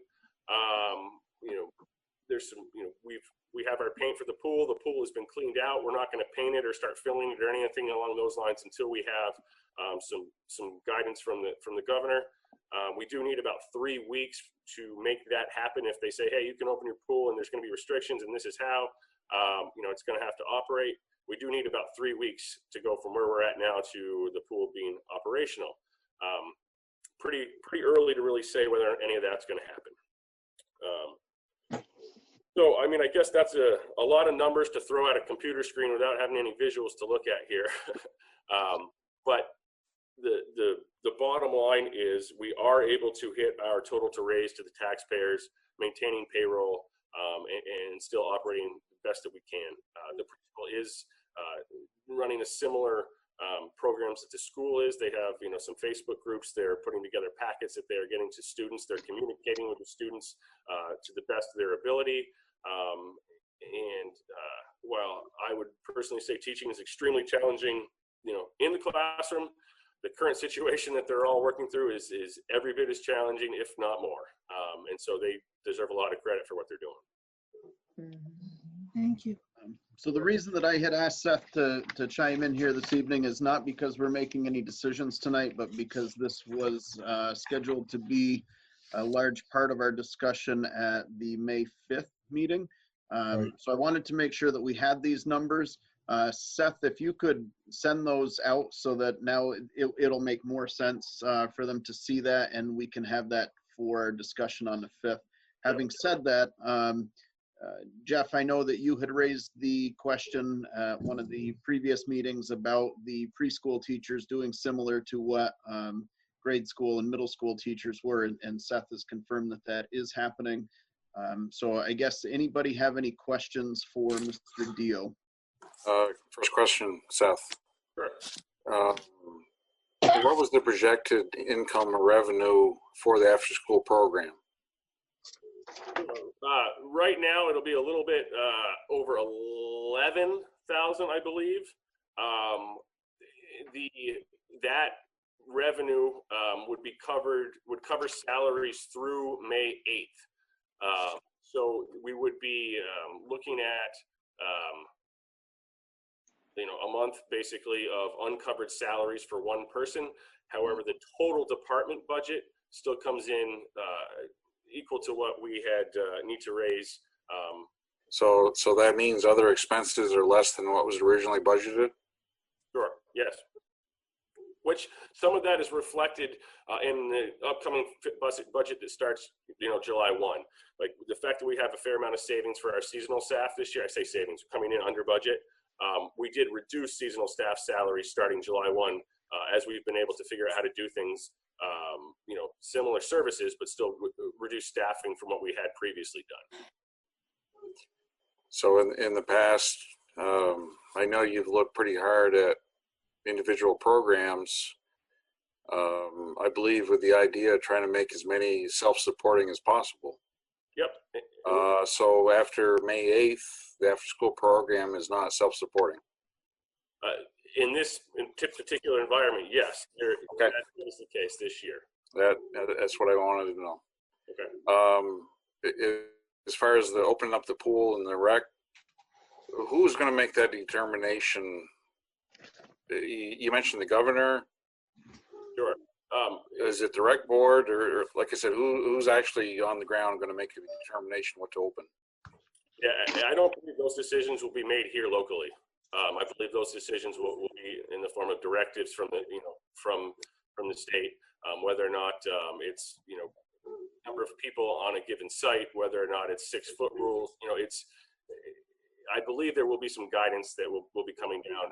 I know that the Vermont Recs and Parks Association has drafted some letters and looking for some protocols from the governor's office to say, hey, what can we do and how can we do it? So I believe those directives will be coming. Okay, thanks. Sure. And Jeff, we did discuss that briefly while we had Mark and David here earlier to just to get their kind of recommendations or input on that. And their feeling was the same, is that was going to very much so come from Montpelier at some point. At least this is the quarter turn that the governor keeps referring to, and how that's going to reflect in the reopening of our parks. Any other questions for Seth in regards to that? Okay, so if nobody on the board objects, while we have Seth here, this is how organized I am. I'm just all over the place, but I had sent out an email earlier about I believe it's called the Gray Shirt project. And I just reached out to him to see, I saw that he was working with a local business here in town. It seems like a fairly straightforward, it doesn't cost us any money, but there's potential to make money to offset some of these costs, to offset some of the fundraising dollars that Seth might have to dip into, as well as the library. So Brana, this was where I had said, or mentioned you might want to stick around for this. I just think that this is worth looking into. The shirts sell for, I think they're $19. Each department would get $10 from that specific sale. $9 stays with the company to cover their costs and their salaries. So ultimately, it's a small business trying to help other small businesses or entities like this and keep everybody's head above water and make this hurt a little bit less. My personal opinion would be that our town recently has very much shown that we are in this together. They've worked together. They have looked out for each other. So I feel that this is a potential to put a few extra dollars into each of those funds to offset a little bit of this. So questions or comments from the board on that? Oh, sorry, I'm not the board. Go ahead. Sandy, I know you had said that there might be some other places out there. Just curious what your thoughts are there. Well, I know that Seth uses different silkscreen companies, which might be offering the same. I think he's still using them, but there are 2 silkscreen companies in a short radius of us here that might offer something similar. I just feel that we should open it up to see if somebody else does it. I'm not against it. I think it's an awesome idea. I just don't want someone coming back and saying, well, I didn't even have a chance to tell you what I could do. That's fair. Seth, But I'll you go usually on. deal with Melissa, right? Yeah, we use Pure Green Teas. Melissa Galati from Dummerston. She does a great job for anything we need. Okay. So I don't know, Braun, I apologize. I should have sent that email to you earlier as well. I can send it over to you later, but between Gene and Seth, I think it's something worth looking into, reaching out to Melissa or Sandy, if there's another one closer that you're aware of. I agree that we should continue to support those local businesses, but I would absolutely love to see both of your departments be able to bring some money in. And at the same time, I think it would give the Vernon residents a chance to show their support and a little bit of pride in their town. And I think that they are more than willing to do that right now. So we should utilize that. What would the t-shirts say? So ultimately, you just have to give them a, I don't remember what the format was, but whatever your logo is for, so like the thing that's usually on your fundraising pamphlet, I believe that Vernon Free Library thing. For Seth, Yeah. I'm not sure what you guys have for a recreation logo, and it might just straight up say Vernon Rec on it. I don't think any of that's going to matter. I think that it's just going to be a sense of them pitching in and helping, and I mean, hey, we all get a shirt out of the deal. So that was my only thought with that, was that if every little bit helps here when we're starting to talk about Seth potentially dipping into fundraising money because he feels so strongly about making sure his staff is paid, and I agree with them on that, that this is a way to kind of help out with that. So That's good. I'm very well. I did briefly look at it, and I would be one of those things I'd love to bounce off my board as well before I sat here at a meeting and said, yeah, let's do it. I'd like to bounce it off them. I would love for you to do that too. I almost feel like we maybe don't need to aim it at either department, but maybe just some kind of Vernon pride kind of thing. If we sell them in the library, that's our take. If they're sold through the rec department, that's their take. But I don't know. I mean, that's just a thought too. Just it's a good something that addresses what we're surviving here, I think that we should look into a little bit more and put it on the May 5th agenda and see if we can make something happen with that. Sure. At this point, I don't think any fundraiser that costs us $0 is a bad fundraiser. Right. Right. So, all right, perfect. Seth, unless the board has any further questions for you, I believe that we are set with you, sir. All right. I appreciate it, guys. Thank you. Thanks for joining us. Yes, Seth. All right. So town policies update and review process. I am perfectly fine if we table that. If there's no objection with that. No. Perfect. Is that gonna, Bronna, go ahead. We, at this point, I'll just tell you what the library does.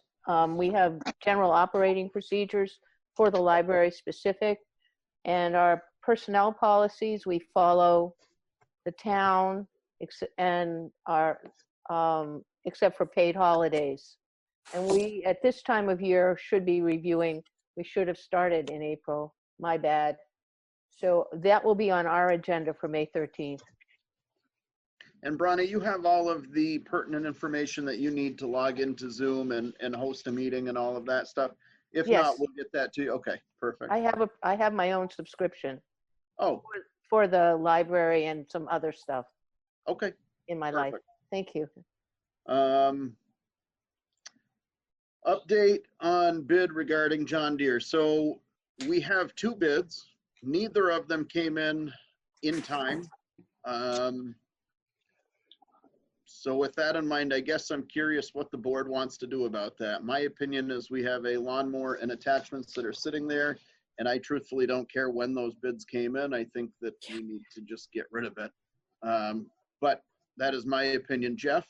Yeah, I agree with you. I mean, the time frame I don't think should matter. Okay, Michael? Better late than never. Gene? I agree. Sandy? Move them out.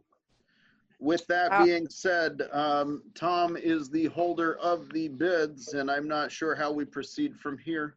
So if I could, Mr. Chairman, I'll just let you know when they came in and what they were for.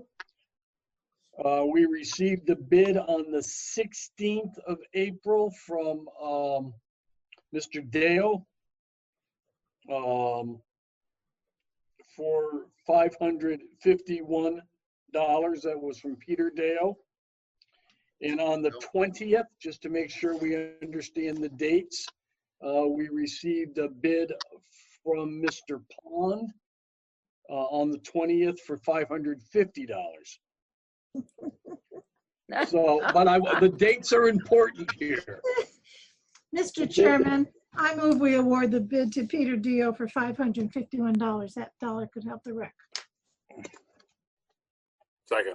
Second. Moved and seconded by Mr. Dunkley. All those in favor of accepting Mr. Dio's bid of $551, please signify by saying aye.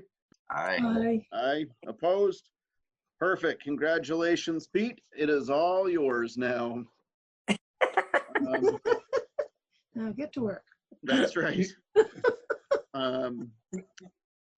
And I guess this has absolutely nothing to do, not on the agenda, but it has to do with the North School. The shed that was outside of the town office blew away in that windstorm that we had last week. There was absolutely nothing of any value in that. It is still out there. It is held down so that it doesn't blow away again. And I would like to say thank you to David Emery, Seth, and Ian Dio for cleaning that up. The things were strewn all over the place. And when I got there from work, those guys were so unbelievably soaked in the pouring rain, and it was miserable and cold, and I was out there for 5 minutes. So thank you for getting that cleaned up. Everything that was in that is in the North School at this point.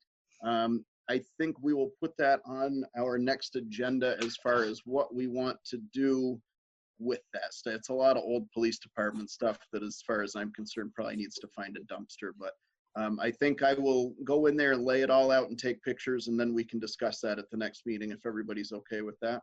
Okay. Sure. Perfect. Zoom to town accounts update. So that's been moved over. That is under Cindy's name now. It is paid for by the town card. I believe, Tom, you've been reimbursed or will be reimbursed. Yeah, I'll be made whole. It's all good.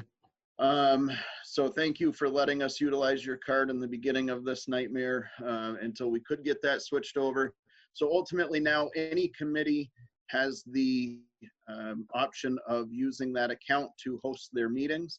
And this was in an effort to continue to move the town forward and keep business operational. So I don't think that really needs much more discussion unless anybody has anything. Seeing none. Town picnic discussion. I was asked this week if we were in a place to make a decision about the town picnic. And the reason for the question was because if we are not in a position for that, we need to cancel the fireworks by, I believe it was the end of the first week in May, or else we get billed 10% and we continue to get billed until we either cancel it or allow them to come and do it. So I will just start by saying that my opinion is that yes, this was all voted on last year. It was made pretty clear at this year's town meeting that this isn't an overly supported thing. And my feeling is that we should potentially be looking for some type of a townwide party, whatever we want to call that, in maybe September to celebrate making it through all of this stuff. So I understand that that is in a different fiscal year, and I'm not sure how that works. That was just my thought.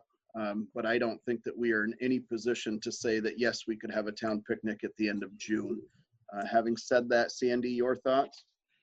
I think for them to require us to make that decision now, my decision would be forget it. This is Jeff? not something we planned on. And it's not something, we can't tell when this is going to be over. Yeah, I agree with both of you. Gene? I also agree. I don't think that crowds like that are going to be allowed that soon. And I think the money's in a fund, so I don't think it goes anywhere. It just hangs out. So that would have been my only other question to that would be, if we did something after July 1, would those funds be available to offset that, or are they directly earmarked for fireworks only? Have to ask Cindy. Okay. Yeah. That's fair. Michael, any comments? No, sir. All right. So having said that, if there is no, and please let me know if we need to vote on this, but I'm comfortable reaching out to the organizer of the town picnic and saying at this time, we will not be hosting a town picnic in this fiscal year.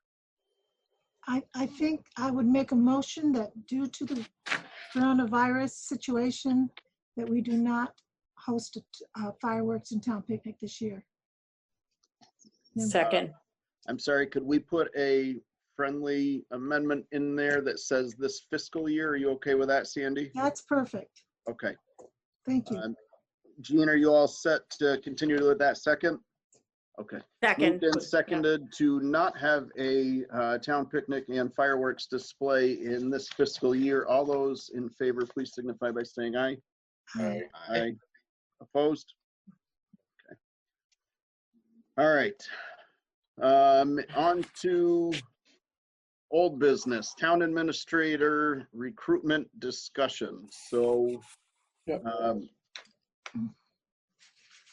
we had our workshop meeting last Wednesday to discuss that. There's been a few changes laid out to the job description. I believe everybody saw that email today. There were some highlighted things, some things taken out, some things that were changed around. So I think that we should discuss when we want to meet again about that. Did we set up a meeting last time? I thought we did. No? I don't think so. Okay. So is everybody okay if we look at next Wednesday to do another workshop? And hopefully that would be the last one that would,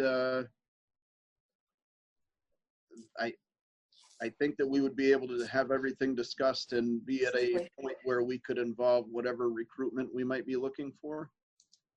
Fine. Here. Yeah, next Wednesday is good.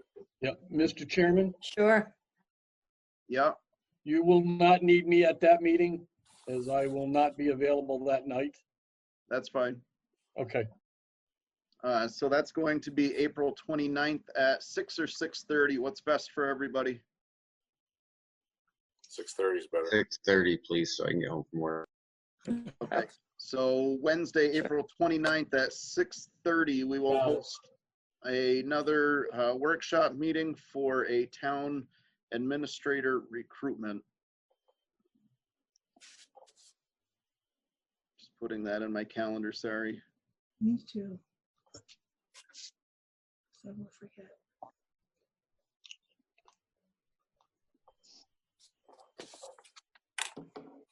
All right. Stair replacement bid. We've gotten some comments on it. I personally think that it is not an overly welcoming sight when we drive into town and the first thing you see is caution tape on the stairs to the town office building. And I know that there's been some discussion about this before. Apparently it was supposed to have been taken care of. It wasn't, it was. I have no idea. Either way, those stairs are still in terrible shape. I think that we need to do something about that before it looks any worse or before somebody gets hurt. The only problem I see with it, and I'm hoping that with the governor's orders that some of those things start to open up again, is that nobody can get concrete right now. is what I heard the other day. What truth there is to that, I'm not 100% sure. I'd seen six but I was. concrete trucks. What's that? I seen 6 concrete trucks on Route 30 the other day. I don't know if it depends on what the project is or where it's from. I did hear from a employee at one of our local businesses that if a truck crosses from New Hampshire with it on it, that there is a fine waiting for them for doing that. So I don't know what the ins and outs are of that. I don't know if there's any truth to that. I just wanted to pass it along that this might be something that we get bids on, and then the work is actually pushed out a little bit. Having said that, I would like to open it up to a discussion. Go ahead, Jeff. Yeah, well, I agree that it does look pretty unsightly when you drive by, seeing the caution tape. You know, and again, I don't think they're dangerous if you get the caution tape up, but anyways, yeah, I think whatever we can get done sooner is the best. Gene? Well, I have rallied to have those stairs replaced for a long time because they're not consistent measurement. And then, you know, the crumbling, which I'm not sure patching that is going to be the answer. I think it'll, you know, resurface again, you know, what's happening to them. So, and I'm not sure that a staircase needs to be that wide, you know. It could perhaps be a little bit narrow, whatever the state codes are, and, you know, fill in on the sides and go with that. Sandy? I think you find that the instability of that area there goes right up to the foyer. You'll notice the crack goes across the steps. I think if we do it, we really should do it right before we have. If we had done it when it came up back in the early 90s, it would have cost a lot less money. So is there, where is the, and Michael, I'm intentionally holding out on you because of your experience with that, but I'm curious where the funds for that are. Was there something set aside at one point? Where, because I thought we had said that that had been discussed previously and it was supposedly supposed to be taken care of and wasn't. So where were we spending that out of? I don't know if that's just like building maintenance and repair. I didn't see it in the capital plan. No. It would definitely be a capital plan. No, it's not in there.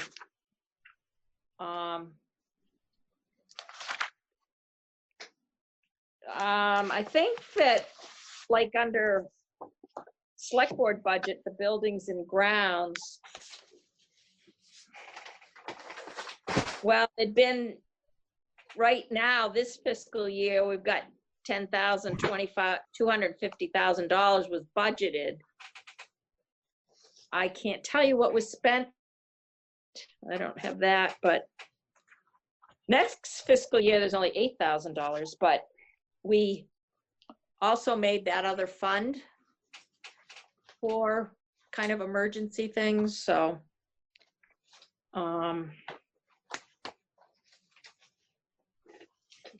yeah, not knowing what that's going to cost, I don't know how we're going to do that. All right. So I know that, Tom, I had asked you to reach out to some people. I'm not sure if that's happened yet or not. Yeah. Do you want me Go to ahead. answer that or? Yep. I've reached out to 3 different firms. I've reached out to Reno Brothers. I've reached out to Zaluzny. Spoke with the secretary there, and I know Chris, you've spoken to people down at Zaluzny as well. And to King, Andrew King, who does concrete work. He's out of Putney, but his son lives on Franklin Road. He and his wife live on Franklin Road at the Damien Flooring former house. So all 3 of those folks are going to be providing bids. And I've also ask them to separate, in a separate quote, not only the stairs, but to look at the landing, if you call it, to the patio or to the foyer, where that is also, the metal is all, stairway there is all crumbling as well, and that's falling apart, as Sandra so aptly mentioned. And so I wanted to get a price on that repair or replacement in that area, not the whole foyer, but certainly going up to that top landing where it's fallen apart as well. I think whatever bids we get needs to be to do that job the right way and not piecemeal this back together and just put a Band-Aid on it for a year. And having Right. said that, I would like to open that up to Michael, where this is a large part of his experience in, with his military career. So Michael, your thoughts on the stairs at the town office? I think it's going to be cheaper all the way around to replace them completely. Band-Aids are very expensive. In my experience, we only used them for dignitaries coming to visit, but they're very pricey. Okay. So it sounds like everybody is in favor of having some bids on this, doing it the right way, and hopefully doing this once and for all. And it sounds like, Sandy, did you say the 90s? This has been. Yes, and I don't know if Christine or Steve Zaluzny have any of Walter Gold's stuff or if it's in the files, but I believe they had engineering look at that. I know they talked about it back then, doing the whole thing. So it might be good to research what we've done in the past for what would be required. Because when you do the RFP, we're going to have some information.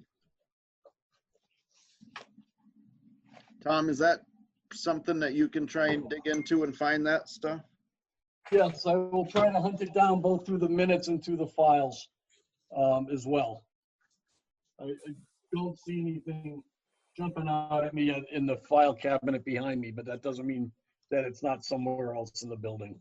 Tom, the select board minutes of that time were put into PDF files on a disk. And I think if you research it, you might be able to pull them up that way. I don't know. Okay.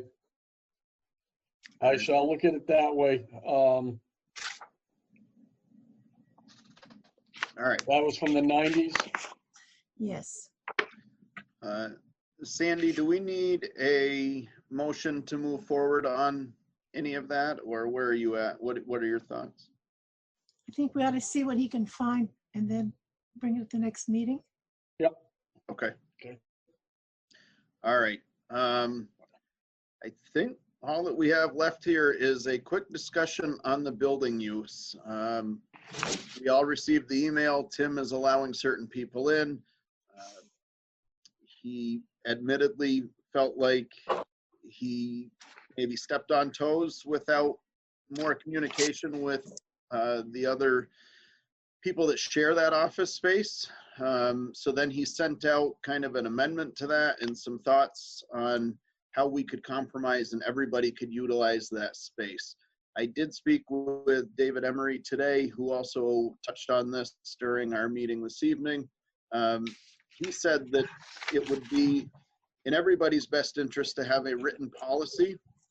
So unless the board objects, Tom, I would like to ask if you could possibly organize that between the lister's office, the treasurer's office, the clerk's office, and Brana and Jean, if you guys want any weigh in on that. I think that you guys might be coming up with your own policies and procedures to move forward, but you might be able to take some ideas from what we get there.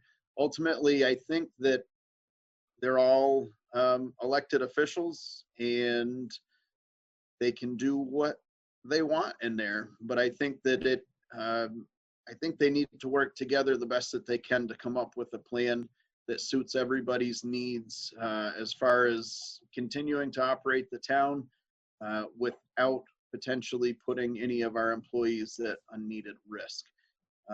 So a written policy from each of those offices and a tracking system David had mentioned. So I do think that we should have a sign in, sign out log there so that we do know who is coming in. Should something happen, we have a place to check with that.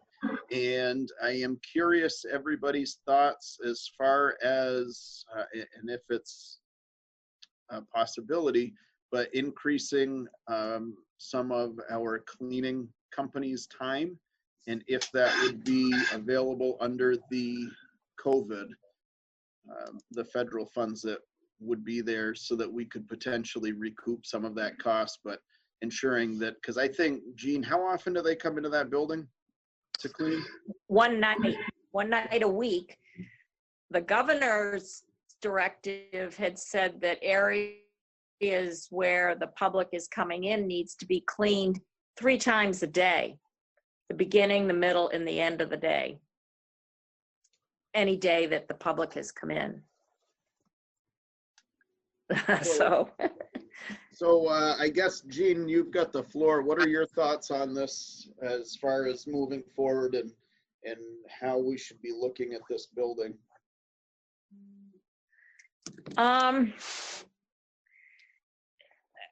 You know, I think it's doable. It would be great if those people were in the minimal amount of areas. Just walking through the lobby, I think the lobby is okay unless they start coughing or something out there, and then they need to go back out the door. But handles, you know, door handles need to be done. Really, in Tim's office, I feel like the tables that they've been at should be cleaned. Hopefully they don't use the restrooms, because those, any handles there need to be cleaned. That's really what you know, that's what you need to do right now with this. You've got people. Go ahead, Gene. I was gonna say, you've got people coming in that you don't know where else they've been, and now it's obvious that they're becoming more mobile and they're out there more. So we need to protect on our end. Michael? Do they have cleaning supplies that they can clean in between the cleaners? Because I know my office is open to the public, and I clean multiple times a day because my traffic volume is way higher than you guys are going to see. But I hit all the hot spots. Anything people touch, I'm doing them every 4 or 5 customers. So I spend a lot of my day doing that. So I do know that the other day when I was in there, some researcher had come in, and Tim did go over and he cleaned that counter afterwards. He was very on top of that person, making sure that they were wearing a mask and that they sanitized their hands upon entry of the office. So not to say that that is happening for everyone. I don't know. I'm not there for everyone, but I do think that there is an honest effort being made to do this. Tim's whole purpose for this was that if we had residents that wanted to refinance with the new interest rates, or because out of necessity, that the only way that that could happen is by having those offices open so that researchers could come in. I know that he had discussed only having one in there at a time, making sure that they were doing certain things. Again, he did clean after they left. And as far as your question, Michael, there is some cleaning supplies in there. I do think that if we needed to purchase more, that at this point, COVID would probably cover that for sure. I know that it is in my school district. All of my increases on paper supplies, which were unexpected, is most likely going to fall under there. So I would venture to guess that if we needed more of the disinfectant type stuff, that would be covered. Jeff, your thoughts? I guess I probably expressed most of them in an email to all of you the other day. I just had one idea as far as the bathrooms. I'm just going to throw it out there that perhaps the ladies' room can be restricted just to town employees. The men's room can be relabeled as a public use bathroom. So, but other than that, I don't have any fresh new thoughts about this. Sandy? I know that at the Vernon Green and stuff, they have this really strong disinfectant stuff that when a person comes through the door, Of course, they have to have their temperature taken and all this other stuff, but they wipe down the door after every single person. Mm-hmm. And that nursing home is so far, and the assisted living is clean. I mean, they don't have the COVID, Right. which is something to be very proud of them. Yeah. Yeah. Awesome. Carol, since we have you here, could I get your thoughts on this? You share that office. I see no one. Okay. Nobody comes back. I have once in a while, I think Sandy popped her head in one day, and that is the last time I've had anybody in there. Okay. Great. So with this kind of quarter turn, as the governor calls it, you're feeling that you're okay to be in that building to continue to do your work? Absolutely. Okay. All right. Perfect. Tom, any thoughts from you on that? You shared as well? Yeah, a couple of quick things, if I could, Mr. Chairman. One, Mr. Dunkley brings up a good idea. I think it has to be reversed, however, with the bathrooms because of the handicapped accessibility issue. That's one. Tim's, the town clerk's protocols for anybody coming in, you kind of highlighted, Chris, but they've got to come in with gloves and a mask. If they don't have gloves, they got to wash their hands before they enter in. We still have some of that material that we purchased from the distillery up in Brattleboro. That will disinfect just about anything. It's pretty Oh yeah. It's pretty strong stuff. And Tim's real good about that. I know the treasurer has some concerns due to, I can't get into it. There's some HIPAA stuff that we got to discuss, that we have to be concerned with. And we did, Tim did spend some of his money out of his budget to put a pretty nice stainless steel, I guess, for lack of a better term, diamond type box out in the front for people to drop things off. The Reno brothers made that, and that's a really good piece for people to drop off tax bills or letters or things like that. No checks, no cash. The custodian I did speak with last week when we were here for our work session. He happened to be in the building. You know, they can come in more, but they are getting booked up more and more. So their time is limited. If we want them in here more often, we need to let them know that quickly. If the budget allows for that, then I would think we'd want them to come in. If we're gonna open the offices up for attorneys to do title searches and those types of things, I'm not talking about library at this point. I don't know where that's the trustees are gonna go with that.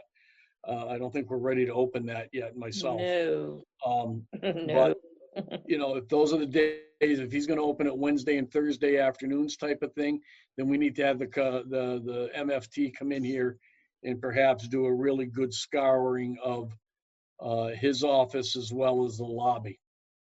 We can do the door handles after everybody comes in and out. We're not talking about hundreds of people coming in. It's going to be very limited. It's by appointment. We can manage that, and we can clean off those things that need to be done with each patron coming in and out. But I do think you may want to have MFT in here if they're available those nights for just this extra cleaning of the bathrooms in the lobby in Tim's office. Ron, I do see your hand. I'm just curious the board's thoughts on reaching out to MFT about increasing their hours. My thought would be that if the treasurer is going to be in the office Monday and Tuesday, that maybe they come Tuesday night, and then if Tim's there Wednesday, Thursday, maybe they come back on Friday or something. Yeah. And that's covering after each separate office is kind of open, if that's making any sense. Curious what the board's thought on that would be. Sandy? I think we need to have them clean whatever's the best possible. Gene?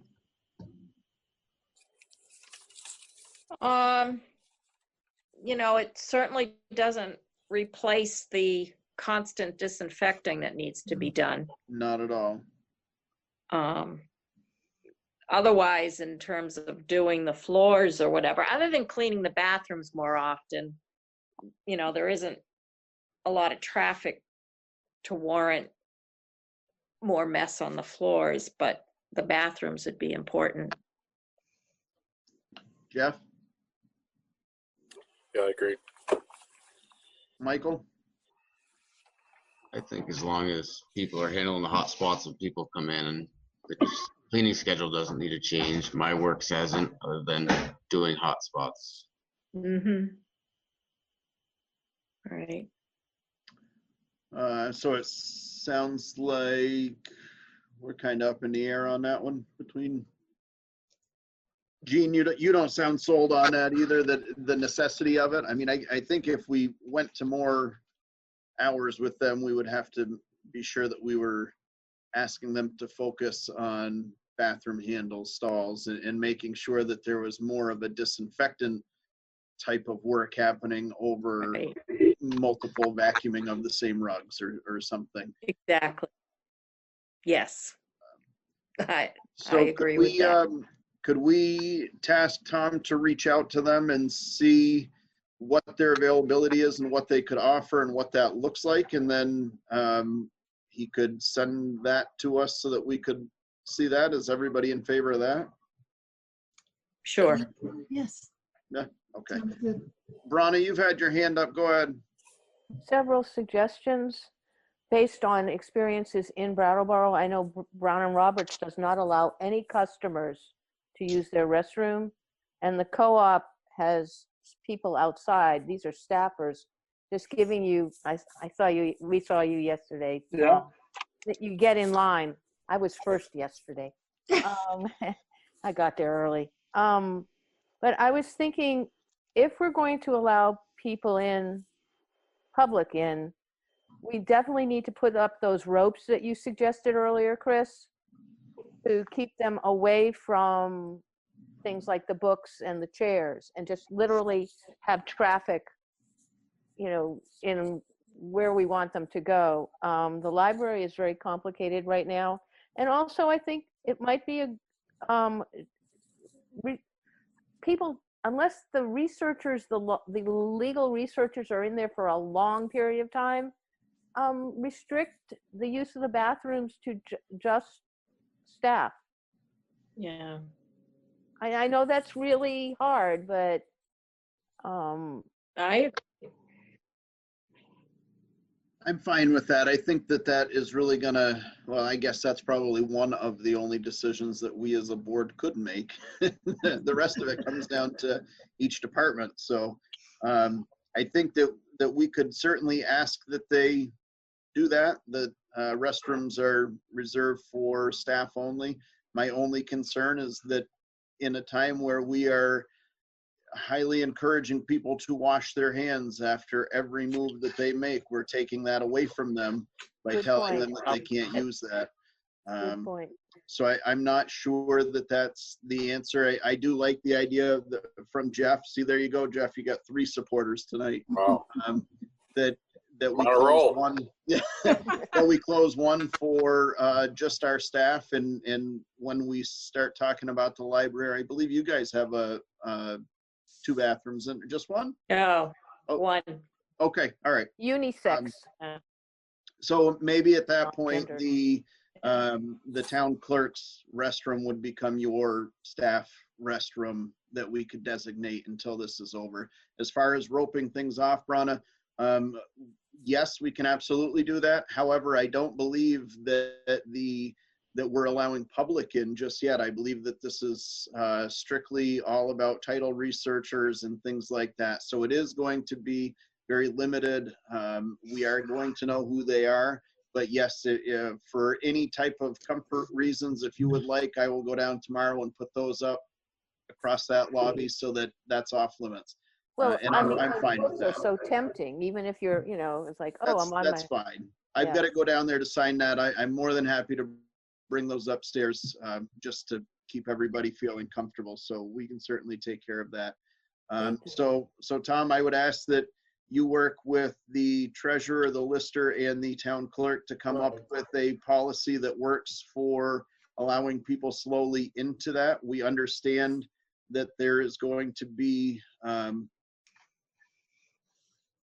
some complications out of the treasurer's office. Again, trying to not get into any details there. And we'll do everything that we can to make everybody comfortable in that building to the best of our ability. Ultimately, it's going to come down to Cindy and Tim and what they see fit for that building, as well as their assistants. So aren't the taxes due the 7th? they are. So They Tim could had be- said that he would not be scheduling any researchers for that day to make sure that the treasurer's office could operate at full capacity, as well as I believe he was trying to not work on Mondays and Tuesdays because of payroll, to make sure that the treasurer could be in there undisturbed and not having to worry about this. Any other discussion on this? Maybe just postpone tax day for a month or so. We could. Well, you know, just south of here, they did do that, but they didn't do it across the border up here. Well, they did it for income tax. Why couldn't we do it? Are we entertaining that discussion No. at this point? No? I'm just joking. Anything I can do so I don't have to pay taxes Yeah. Jeffrey. on time. For your pay later. All right, any other discussion on building use? Seeing none. Public participation. Bronny, you got anything for us? I think you've been involved in all of it. You got anything else? No, I just need to call Jean, or we need to have a conference call separate for this stuff. But thank you. This has been very, very helpful. I would think that you would be able to steal the language right from whatever they work with. I would imagine that, Tom, we could keep that in mind as we're coming up with things, making sure that we're including that lobby to protect anybody that might be in and out of there. And then you guys could look at that and see what works for you and what changes you might need to make there. I do think that utilizing the one designated bathroom that would be available in the clerk's office would solve your problem, so that you could still have the public restroom, should you choose to go that way. Or we would have to get some type of a hand sanitizer, those wall mounted ones or whatever. We would have to have something in there for your guests when we get to that point. However, I think that we're still probably a couple of weeks out from having to really worry about that. So, yes. Correspondence, town admin report. What do you got, Tom?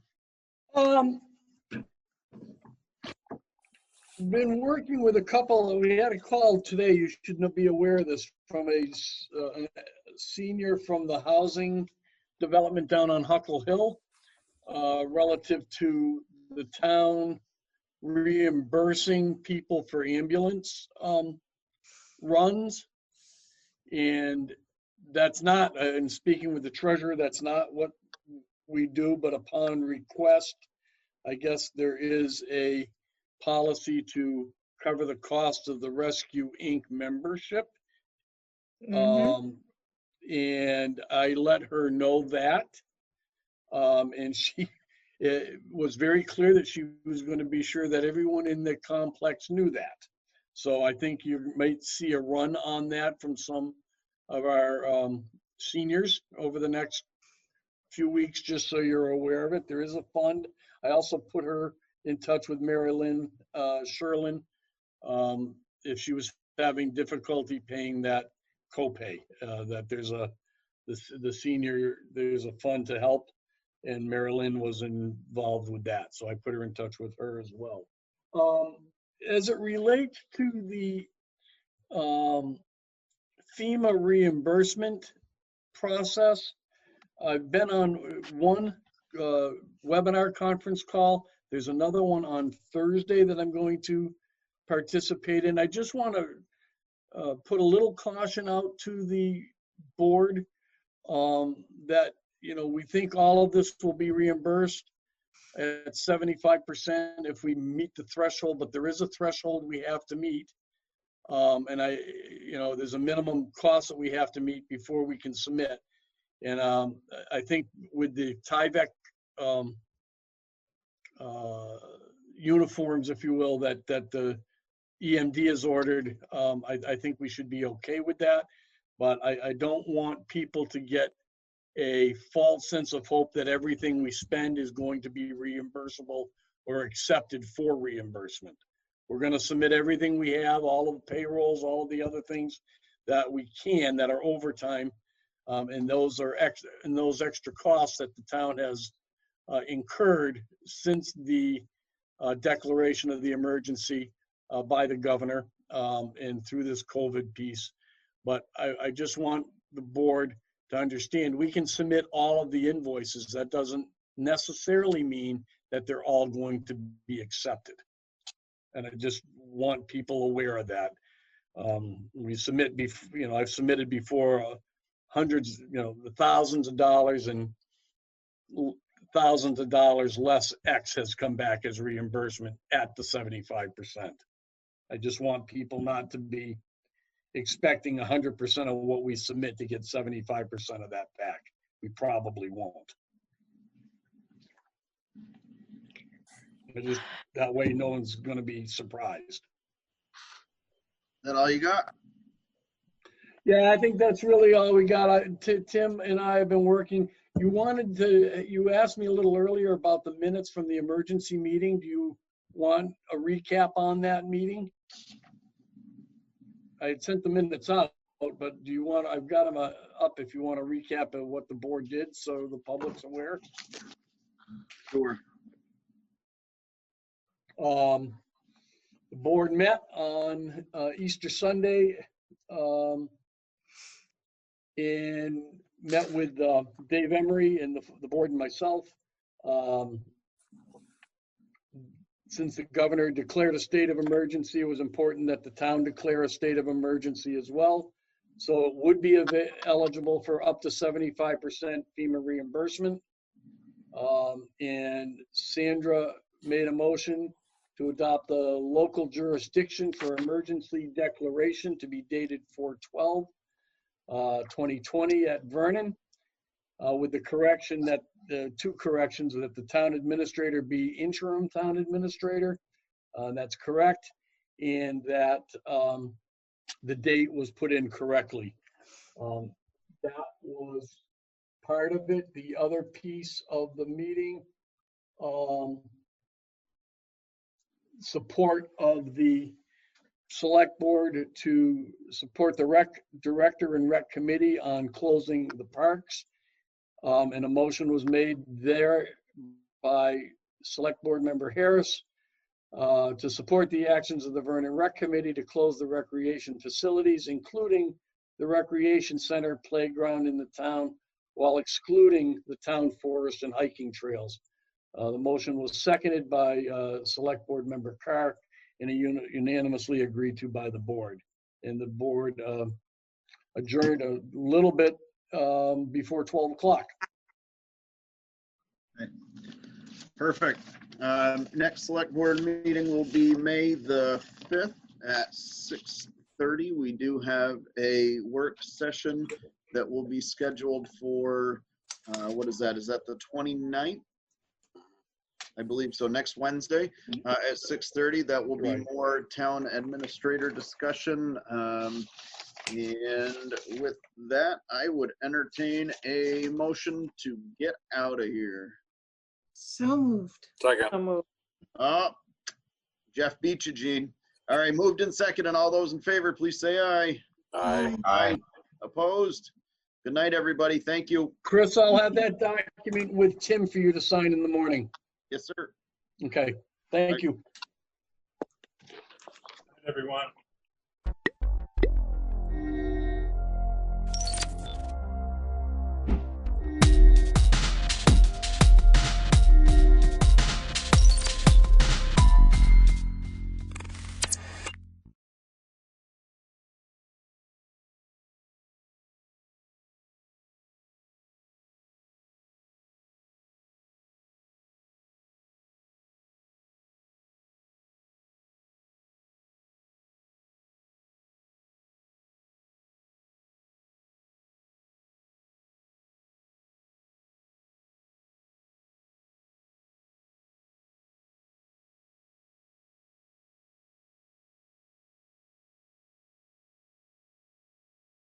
So thanks everyone for gathering. For those who are watching on the YouTube channel, we apologize for getting started 8 or 9 minutes late. We've just been waiting for the commissioner to be able to join us, having a tiny a video issue, and we thought it would be most helpful for us and for anyone watching to be able to both hear and see the commissioner.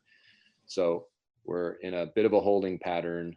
Yes, and he's connecting to audio. All right. Yes, okay. Welcome. I'm back. Thank you. Great. So Commissioner, we've been holding down the fort here while you've rebooted. Thanks for joining us. Absolutely.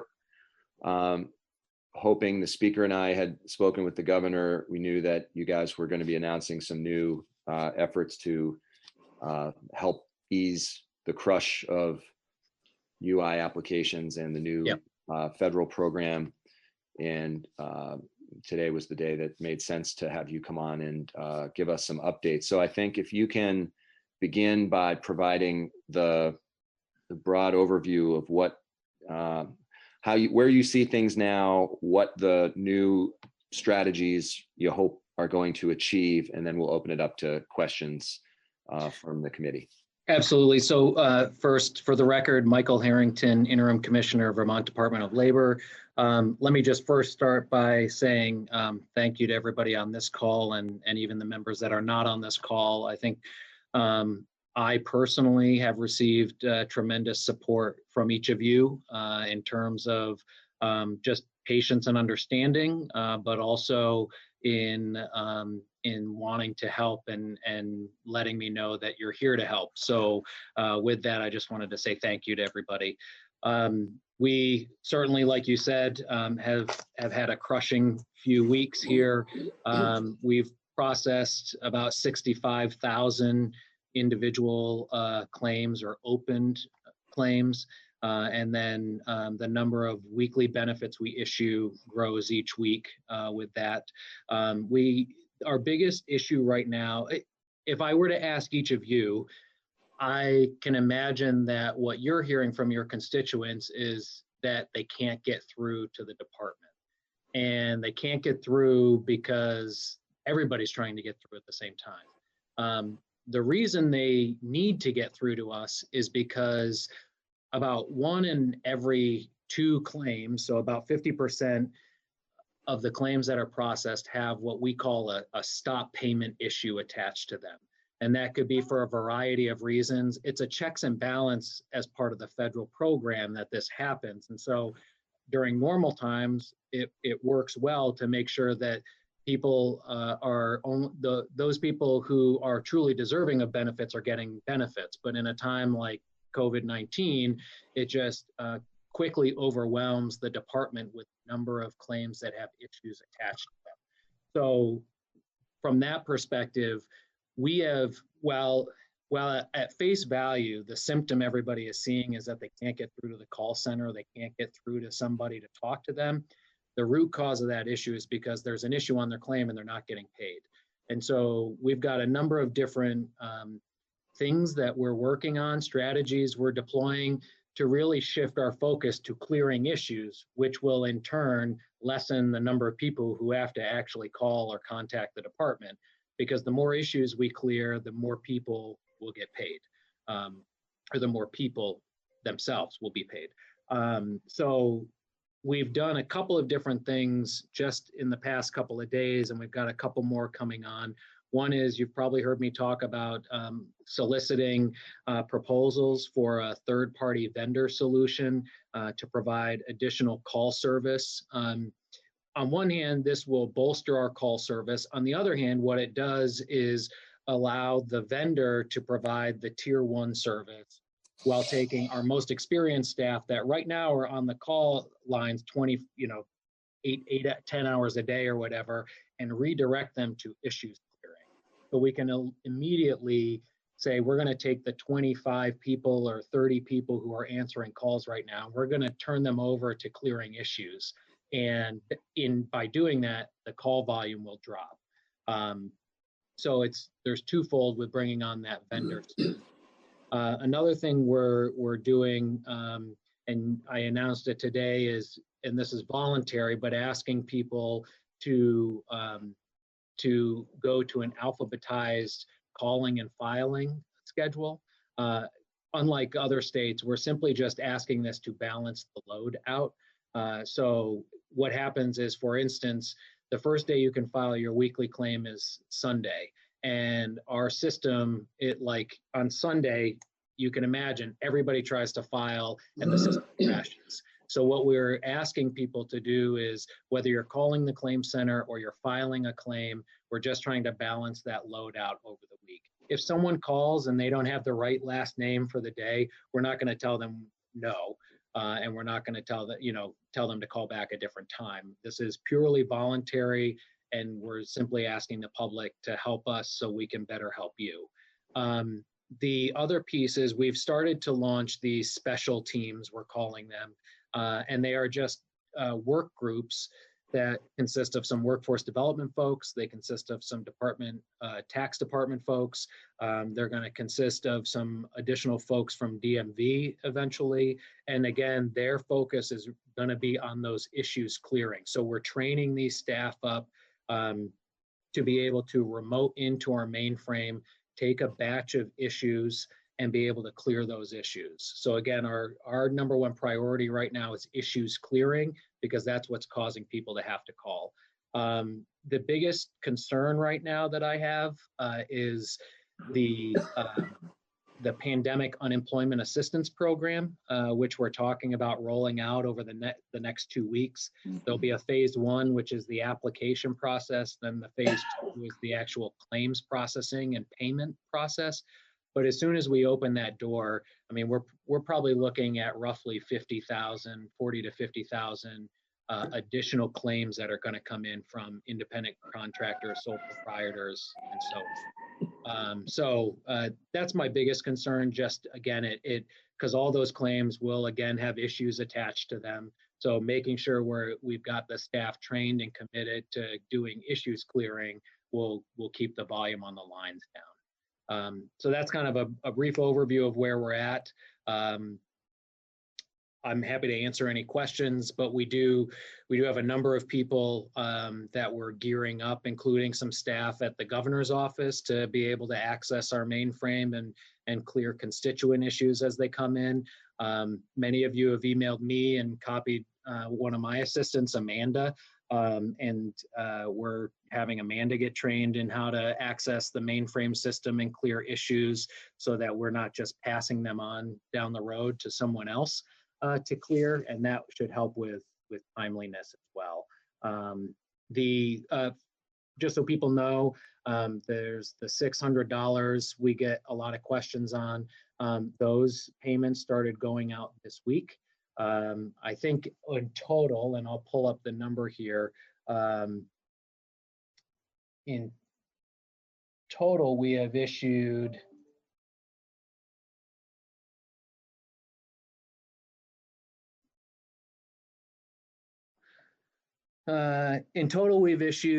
about 41,000 payments, and to the tune of about $25.8 million.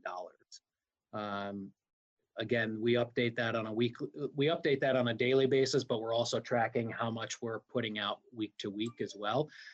Again, those numbers will rise just as initial claims gets processed and people start filing their weekly claims. But that will increase our, just so the committee is aware, our trust fund balance as of yesterday was $486.6 million. So at this point, I'm happy to answer any questions. Can you, Commissioner, can you begin by the third-party vendor solicitation? Can you just say something about the timing of both the selection and then when it will actually help lighten the load for the department? Yeah, so we're expediting it, although, there was question early on about, do we do a sole source bid or a expedited bid process. To make sure we were eligible for FEMA money, we did have to go through a bid process. And so I believe that the bid request will be going out today, hopefully, if not first thing Monday, but I think we'd like to get it out today. And then we'll look for a few day turnaround and selection. I do know, one of the bidders is likely to be someone who already provides call center service to the state of Vermont right now. So that may be an expedited process depending. I think we would love to have a call center stood up. So part of it is the contracting, which is, relatively insignificant. The other part is the technology piece. And then the third piece is the education and training, or the rules generation for the logic, if you will, for how the call center staff will process claims. But I think we would like to have something up for the week of the 20th. And then one last one before I open it up. When you described trying to train some of the people either in the governor's office or some of your more policy staff in how to address some of these cases, it raises the question for me of the large state workforce who are working remotely, some of whom have work responsibilities which have died down because people aren't filing permits or doing a lot of other things. Can you just say the extent to which the normal labor staff has already been supplemented by additional state workers before having to turn to a outside vendor? So it's gone up and down over time depending on availability. It also has to be people who have access and are knowledgeable about computer systems. And I would also say that in ideal circumstances, it's helpful to have somebody who has unemployment insurance knowledge. So for instance, part of the reason tax was so appealing to us to reach out to them was because many of the tax professionals that are over there came from the unemployment insurance division. I think we can continue to lean on state staff, and I think we will, to get through these issues clearing. There's only so many people we can ramp up at any one time, so you'll see more of a phased approach. We also we're seeing again that shift from the people who are handling initial claims calls, which have gone down, now switch to issues clearing. So I think we'll continue to reach out to state staff. There's a couple different pieces that run into this. One is they have to be trained, they have to receive some type of security training from the department. They have to have access to our mainframe system. They have to be trained on our mainframe system. They have to understand at least a little bit about unemployment insurance to be able to clear these issues. It's not rocket science. It's just, it does take a little bit of time. Especially when everybody is also remote. So now you're also doing a lot of it virtually. And I think we're also, I'm not concerned. I think we're just trying to be mindful and very deliberate about how we give people access to our mainframe system, which also holds a lot of confidential information. So we are also trying to pull on groups of people who already handle personal identifiable information in their regular jobs already. So that's why you see DMV folks and tax folks are really been the first ones we've leaned on. Just in terms of scale though, how many additional people have been brought to join the normal Department of Labor? Sure. So we probably ended up with around 20 to 25 people through GMP, Vermont Gas, and Efficiency Vermont. We then added somewhere between 8 and 10 DMV staff. We'll have another 9 tax staff that start on Monday, and we have 17 workforce development staff that started today. That's on top of essentially taking every other function that we do in UI and dedicating our full UI staff to both calls and issues. So some of those are focused on typically on the tax side or the auditing side. Those people are shifting over to claims and issues clearing. We have some of our finance staff, and we also have had some additional workforce development staff from the beginning who came from UI. So it was really easy to just give them access again and get them working. So I would say we, in total, we probably have close to 50 or 60 people who are working on this, and we'll continue to add these specialty teams ongoing. So if committee members and Marcotte and Sorokin, anybody who has questions, just if I can visually see your hand, I will take it in order. Senator Ballant, then Johnson, then Sorokin, then Long. Commissioner, thanks for spending some time with us.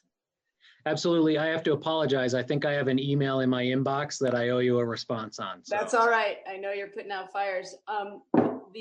In addition to not being able to get through, the other issue that we're hearing about is the issue of the Social Security numbers. And so many people are saying, I filed all the paperwork, I thought everything was fine. Then I got a letter saying my claim can't be processed because they can't find my Social Security number. And so I'm just wondering, I've been telling them that it's a glitch in the system because it's happening so much, it can't possibly be particular to that person's Social Security number. But I'd love to know if we could get a little bit more information about why that's happening and how quickly that will be resolved, if you know. So, yeah, so there's I don't know if it's a glitch. I think what we're trying to discern, because it happens a number of different ways, is that so if someone is determined to be not monetarily eligible and then they try to log into the system, it's not going to have them in the system. That's one thing. If they have an issue on their account, they're not going to be able to log in with their Social Security number. So I think part of what's happening is it's not that the letter they're receiving, and correct me if I'm wrong, but it's not that the letter we're receiving is that your Social Security number can't be found. They're getting a letter that says there's an issue on your claim. And then I believe what is happening is they're going to the claimant portal and they're trying to log into the claimant portal, and it's saying, we can't find your Social Security number. And at least that's what we're hearing. And part of that is because their claim is not fully processed yet. So again, that's where if we can clear some of these issues, then they populate into the system and they start getting their weekly benefit amount, and then they can log in with their Social Security. So it's not, that's what I'm hearing is the biggest issue right now. And that's why they need to speak with someone to clear that up before they can get to the next step. Yeah, so let me give you an example. One of the special teams that we're starting on Monday, so the GMP number that people are calling, we're calling it a supplemental number. They were originally getting predominantly, I need to open my initial claim and I need someone to help me do that. Now they're getting a lot of, probably 60% of the calls they get are, I need to reset my PIN, or the system's not recognizing my Social Security number, or something like that, right? People are just dialing every number they can find. Yeah. So we've got a group of 12 or 15 that will start on Monday on the GMP line, where the GMP folks can literally pass those people on. But when you dial our supplemental line, it'll say, to open a claim, press 1, to reset your PIN, clear an issue, get the status of your claim, press 2. And now we've got people who are able to handle that issue there. Okay. We also, what happens is we've got other issues and we divvy those out to the various teams of people, and they literally start calling the people on the sheet and say, I see, for example, one big issue we get is if your last day of work was Tuesday of this week and you filed your initial claim on Wednesday, then when you go to file your weekly claim the following week, when we ask you, did you earn any wages day by day and did you work any hours day by day, people are just either leaving it blank or putting in zeros across the board.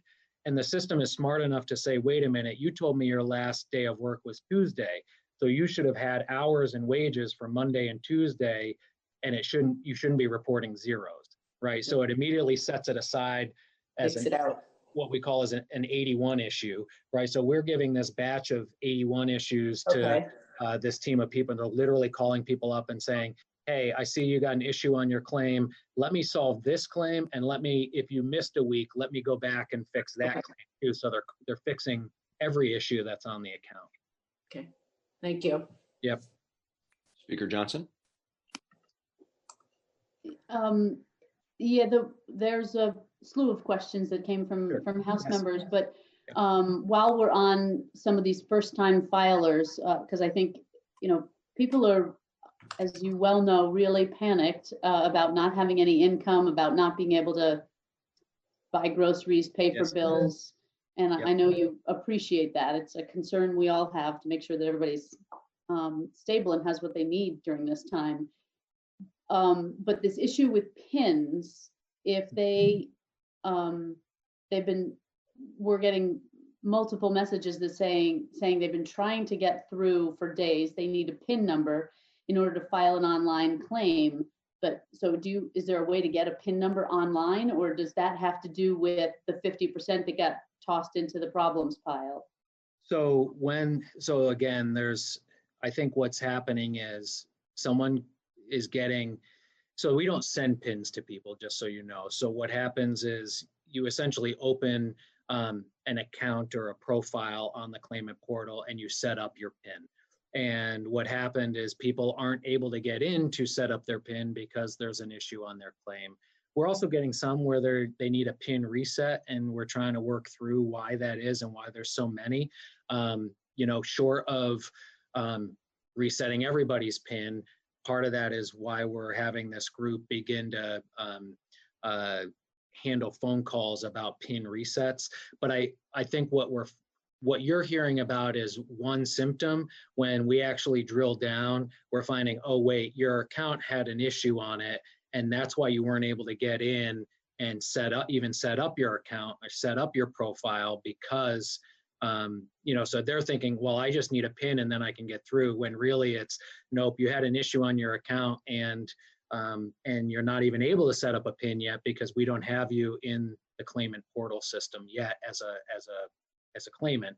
But it is something we're hearing a lot about. And as I think pretty much everybody on this committee knows, part of this is how the mainframe has been hard coded over the years. And so it's a COBOL mainframe. We literally have, one person who is really familiar with the system, and he works tirelessly to keep it, one, operational, but two, trying to find workarounds about how do we, can we batch release some of these? Can we clear a simple issue on a group of claims as opposed to having to go one by one?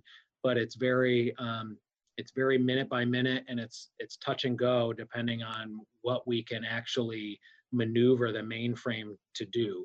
But yes, the PIN reset is another one. That's part of the reason why we have this other group coming online to be able to help with that and expedite some of those. Okay.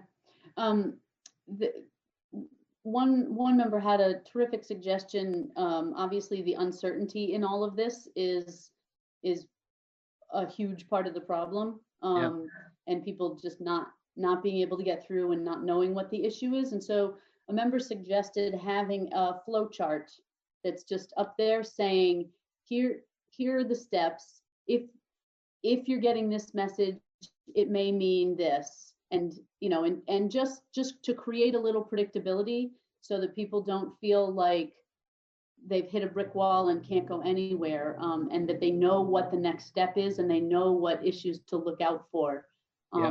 Just to try to create a little broadly accessible information about the predictability of the system might go a long way in helping people. And I'll just one other quick one before I'll then jump to the back of the line. What about back claims? If people can't get through for a few weeks, they'll still be able to file back claims for previous weeks that were missed? Yeah. So I love the idea of the flow chart as a step-by-step process. So I'll definitely look into that. I think part of that too is maybe reassuring people that they're not the only one with the problem. So if we recognize it as a common issue that people are running into and we let them know we're working on it, but here's the process to follow, it may let them know that, okay, it's not just me whose social security number isn't caught in the system while everybody else is getting through. And then with the back claims, yes, everything will be backdated to the date of separation. Commissioner, before I turn to Senator Sorokin, one question that has arisen is people who have been encouraged on the one hand to fill out the initial enrollment form if they're self-employed or independent contractor, then receive a letter in the mail saying that they've been denied, and they then get confused, call the number, can't get through, worry about benefits.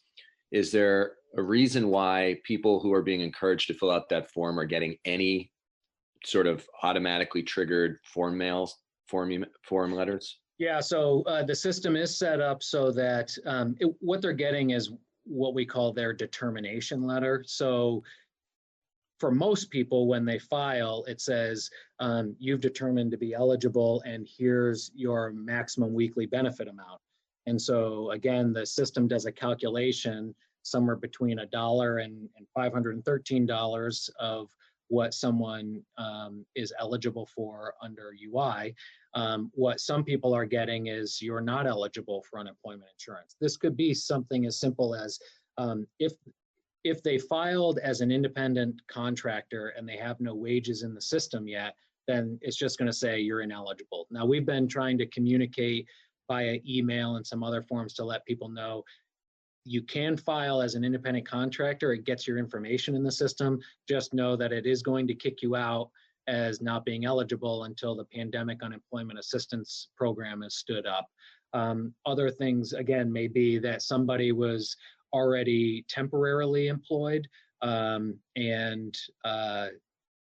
they didn't actually have a loss of wages or a loss of they weren't eligible because they were a temp employee or a part-time employee.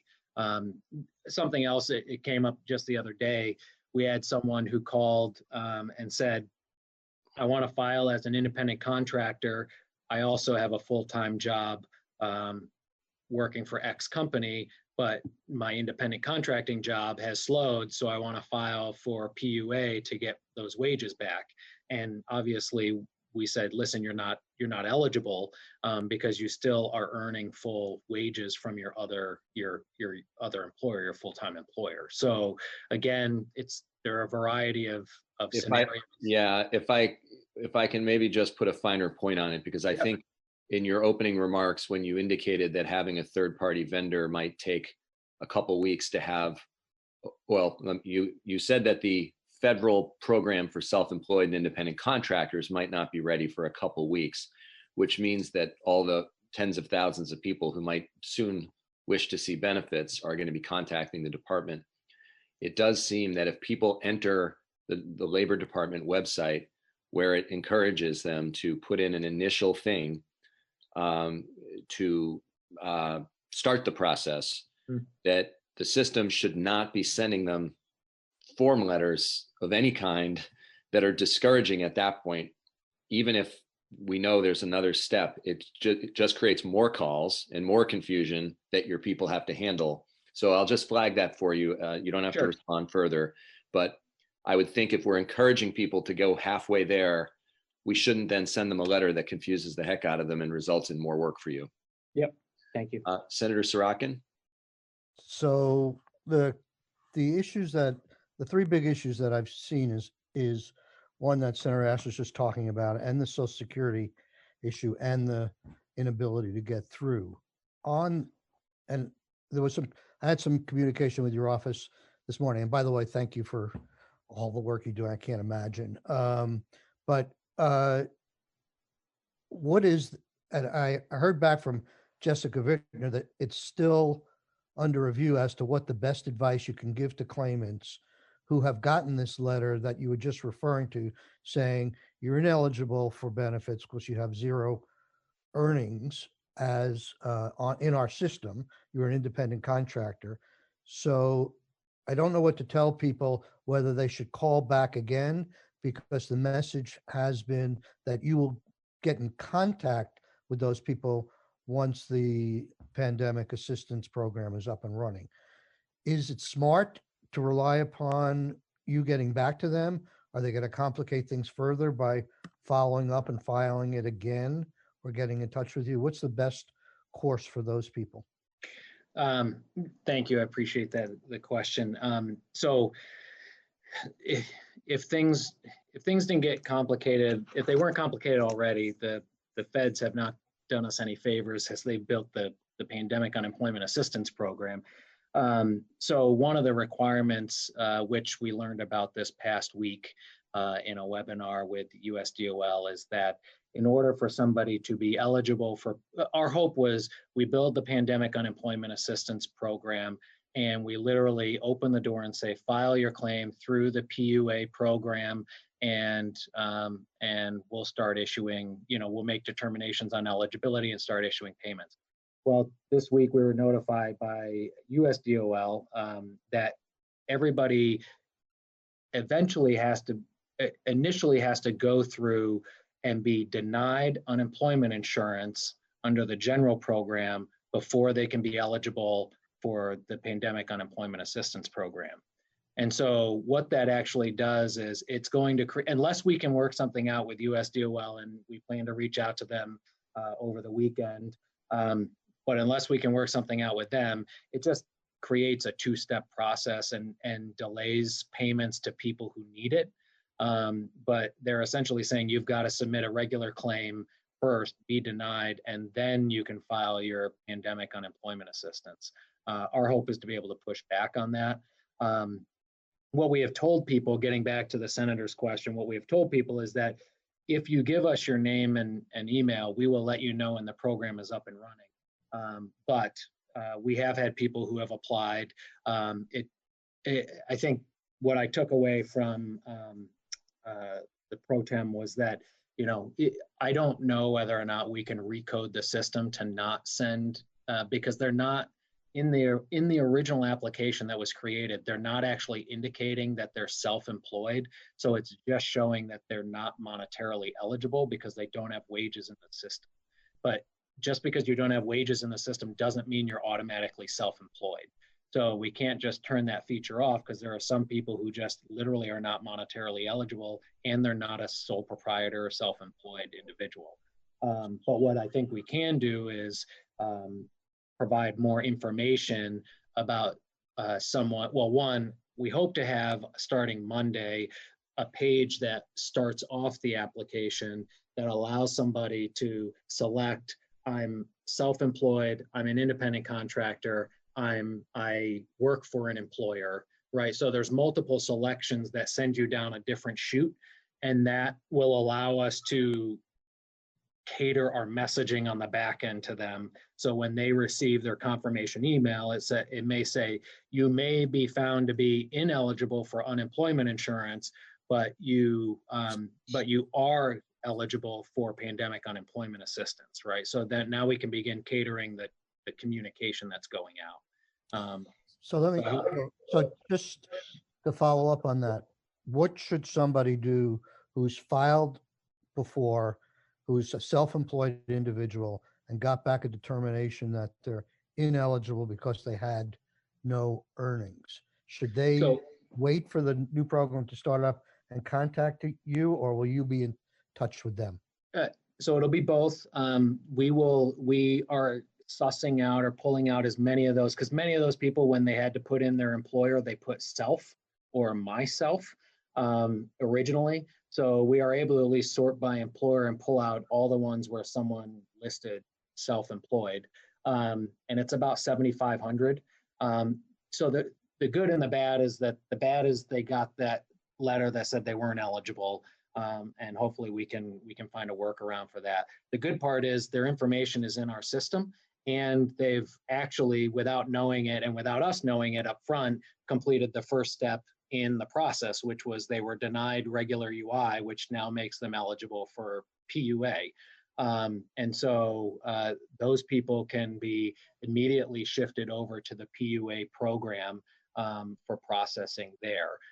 So when you're hearing from people like, what should I do next? If they are self-employed and they've submitted an application and they were denied, we now have their information, we have their email address, we know who they are, we will instruct them in terms of next steps as to the Pandemic Unemployment Assistance Program. I think our hope is that somewhere between Monday and Wednesday of next week, we're able to at least launch the application process. So the first batch that will likely go in are the 7,500 that submitted their application already. And that at least just allows them to go into the PUA application, fill out some additional questions that are federal requirements.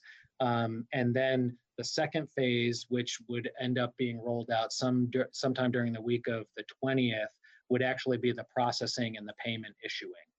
So that's why I said a couple weeks. It's going to be, phase one is going to be sometime next week. Phase two would be the following week. It might be helpful in this particular context, given that there's so many people in this boat, to maybe on your webpage have some link to a frequently asked question. Sure. Walk somebody through, because there's so many people in that category. I also just wanted to follow up on the new organization, the new company that you're putting out to bid to help you with these things. It sounds to me like you were going to move 25 experienced people, 25 to 30 experienced people who are now potentially taking calls, and move them to issue resolution and backfill with this new company. Is that the size of employment that you're looking for from this vendor? Because I have a concern that it sounds like things are sort of frozen now, that people can't get through and things like that. And it helps to get 25 or 30 new people in with the vendor, but that's coming right before this onslaught of self-employed and independent contractors. And so we're getting more help, but we're also getting a bigger problem coming. So don't we have to just not replace those 25, but maybe put 50 people in place? So I think we're looking at what will be the call volume that we'll need up front. So again, it may be higher than 30 people for this vendor. And it may be more than just turning those 30 over to the issues resolution. To give you an example, I mean, at our call center, we process, because you can only process so many claims in a given day over the phone, because each issue takes X amount of time. We end up processing, I think, somewhere around 600 calls out of our call center a day. But I think with that same group of people, if they were on issues clearing, we could probably clear 1,500 issues a day, if not more. So we can double or triple our throughput, if you will, by having them focus on the issues. But I do agree. I mean, I think we're going to see another surge when the self-employed comes through. The good part about the self-employed is that we're building the system so it's predominantly self-service. Doesn't mean that everybody will be self-service, and some will want to get through to the system, but there's a new system is way more robust than I'm being told than our current mainframe system. But it may be that we need to start off with 40 people at the vendor call center, and we would have to be able to staff up and staff down, and we would look for a vendor that can do that depending on what the volume is. Senator, let me, why don't you save some of the other questions? I just don't want to miss the chance for others. Representative Long, I think you had your hand up before.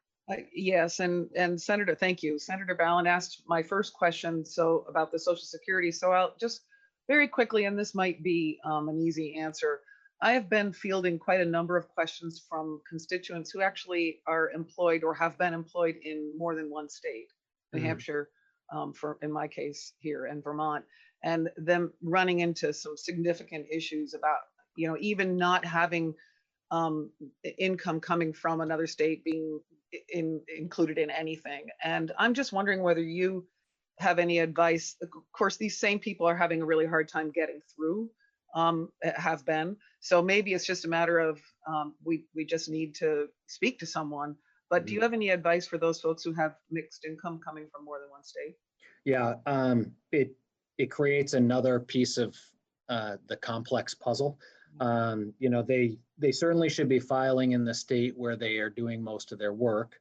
But if over the course of either they're working in two states, or they had partial wages early on and then switch states, that can also play a role. There's a program, I think it's called Sides, that we run, and it is a cross match between dual state wage earners. I don't have an answer to your question, and I'm happy to follow up on that, but it is something that is on our radar and we are aware of it.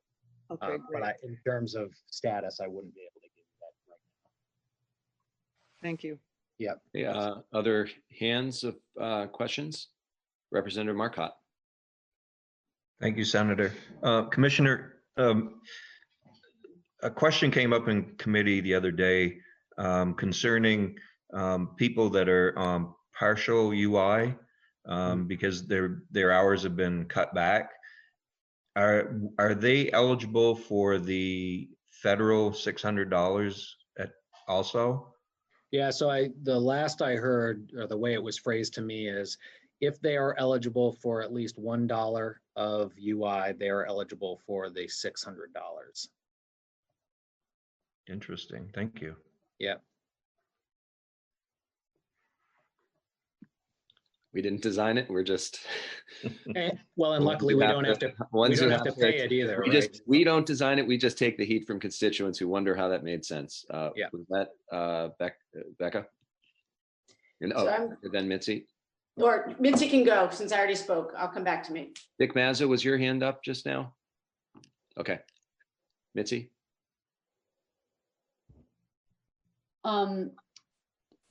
Just one quick thought on your FAQs that somebody suggested. If you could somehow clearly define an independent contractor versus somebody who is self-employed, I think that would help a lot.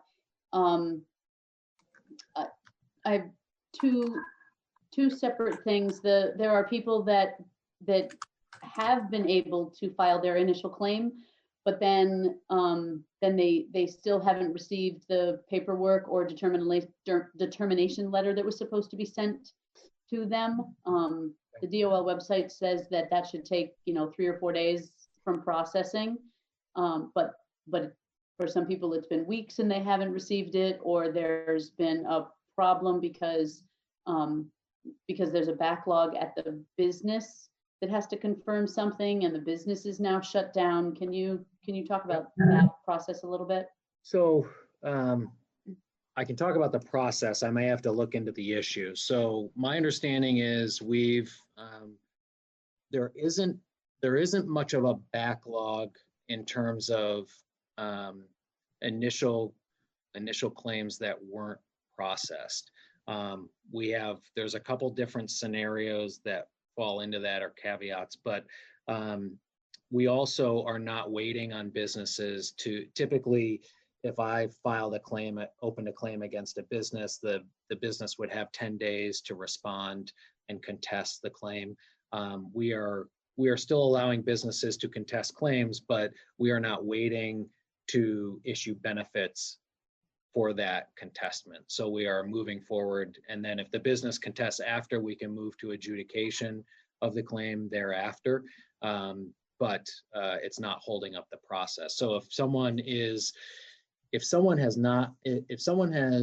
opened an initial claim and has not yet received their weekly determination, what I would be curious in knowing, and if you'd be willing to just send me an email, I would want to reach out to that person or have someone reach out to that person to find out what the actual holdup was on that account. We're trying to do some spot checks. So when we see anomalies in the system, the easiest way to do that is to talk with the person and say, okay, how did you fill this out? Did it accidentally complete the wrong information? Was there not a complete social that was put in, and therefore it didn't even get processed because it was incomplete information? So if you'd be willing to email me, I'm happy to do a spot check on those people and see if it's a bigger issue that we're just not aware of. Sure. And if somebody is self-employed, and that's the process that it's going to take another couple of weeks, because there are some people that have tried to, but they can't get on because it doesn't recognize their business because they haven't paid into the system before. So that's just that's if you are self-employed, then you're gonna have to wait Yeah. until that system gets set up. Yeah, I mean, it's hard to imagine. I mean, it feels like we've been living COVID-19 for a month, but it's only been a week and a half, or it's actually only been a week since the actual federal guidance on pandemic unemployment came out. So it's been 2 weeks since they delivered the CARES Act, but the guidance on PUA only came out last Tuesday. So part of, the reason it feels so long is because we've been waiting and telling people it's coming, but we've only received the guidance less than a week ago, or roughly a week ago. So I think we're Yeah, actually, it just yeah. has been that long for people that have been living without Right, employment and a paycheck. Exactly. Yeah.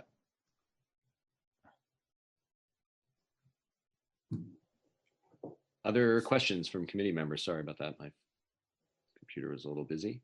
Becca and then Dick.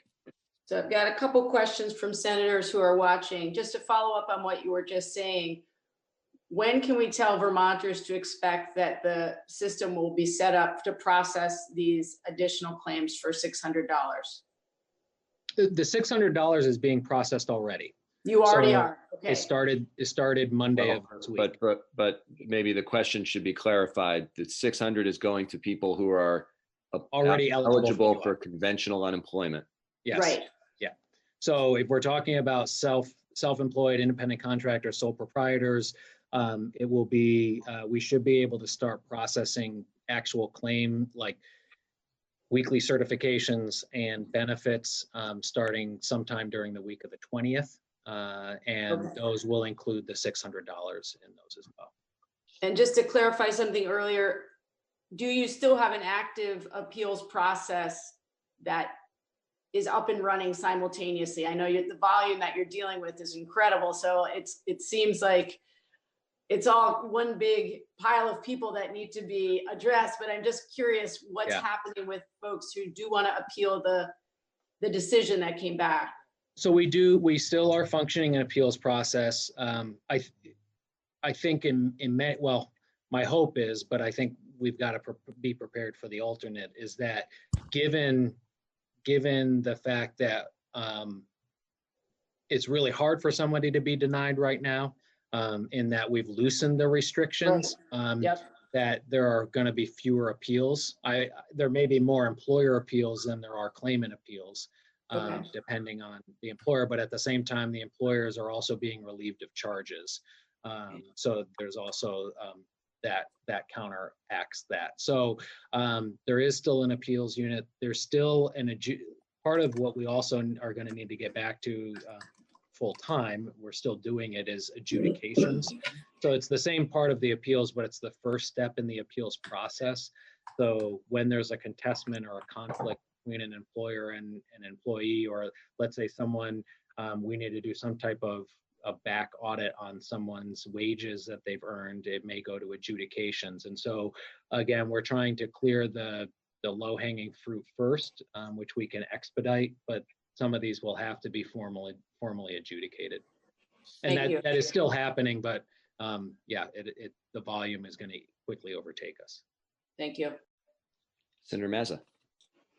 Thank you, Commissioner, for doing all this, and I appreciate it. But what happens if an employee decides they do not want to work, and if they're collecting, let's say, $300 a week unemployment on the state, and the $600 from the government, that's $900 a week. Can they choose not to work, or do they have to be officially laid off by the employer? So they have to fall under one of the requirements that I believe came out in H742, which was, if they choose not to work, it's because they have a documented health concern. They've been instructed by a healthcare provider not to go to work. It could be that they are taking care of a sick family member or somebody with a compromised immune system or childcare issue. So as long as they meet one of those requirements, they're eligible. In your case, it sounds like maybe the person is eligible, and then the employer opens back up for business and says, hey, I'm ready now for you to come back to work once the restrictions are lifted.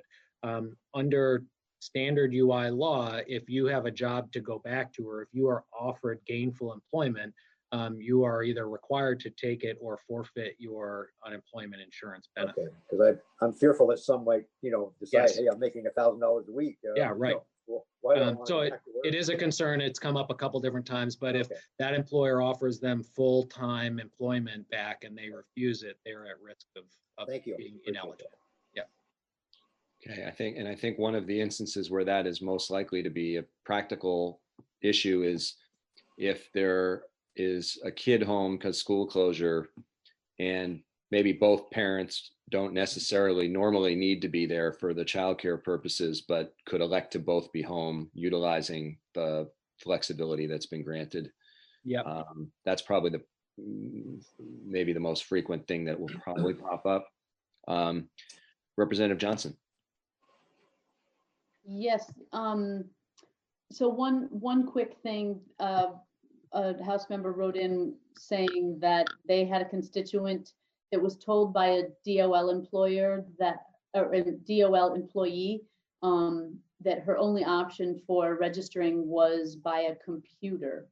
So is there a way to register for this by phone for people that don't have internet access, don't have a computer, or struggling with technology?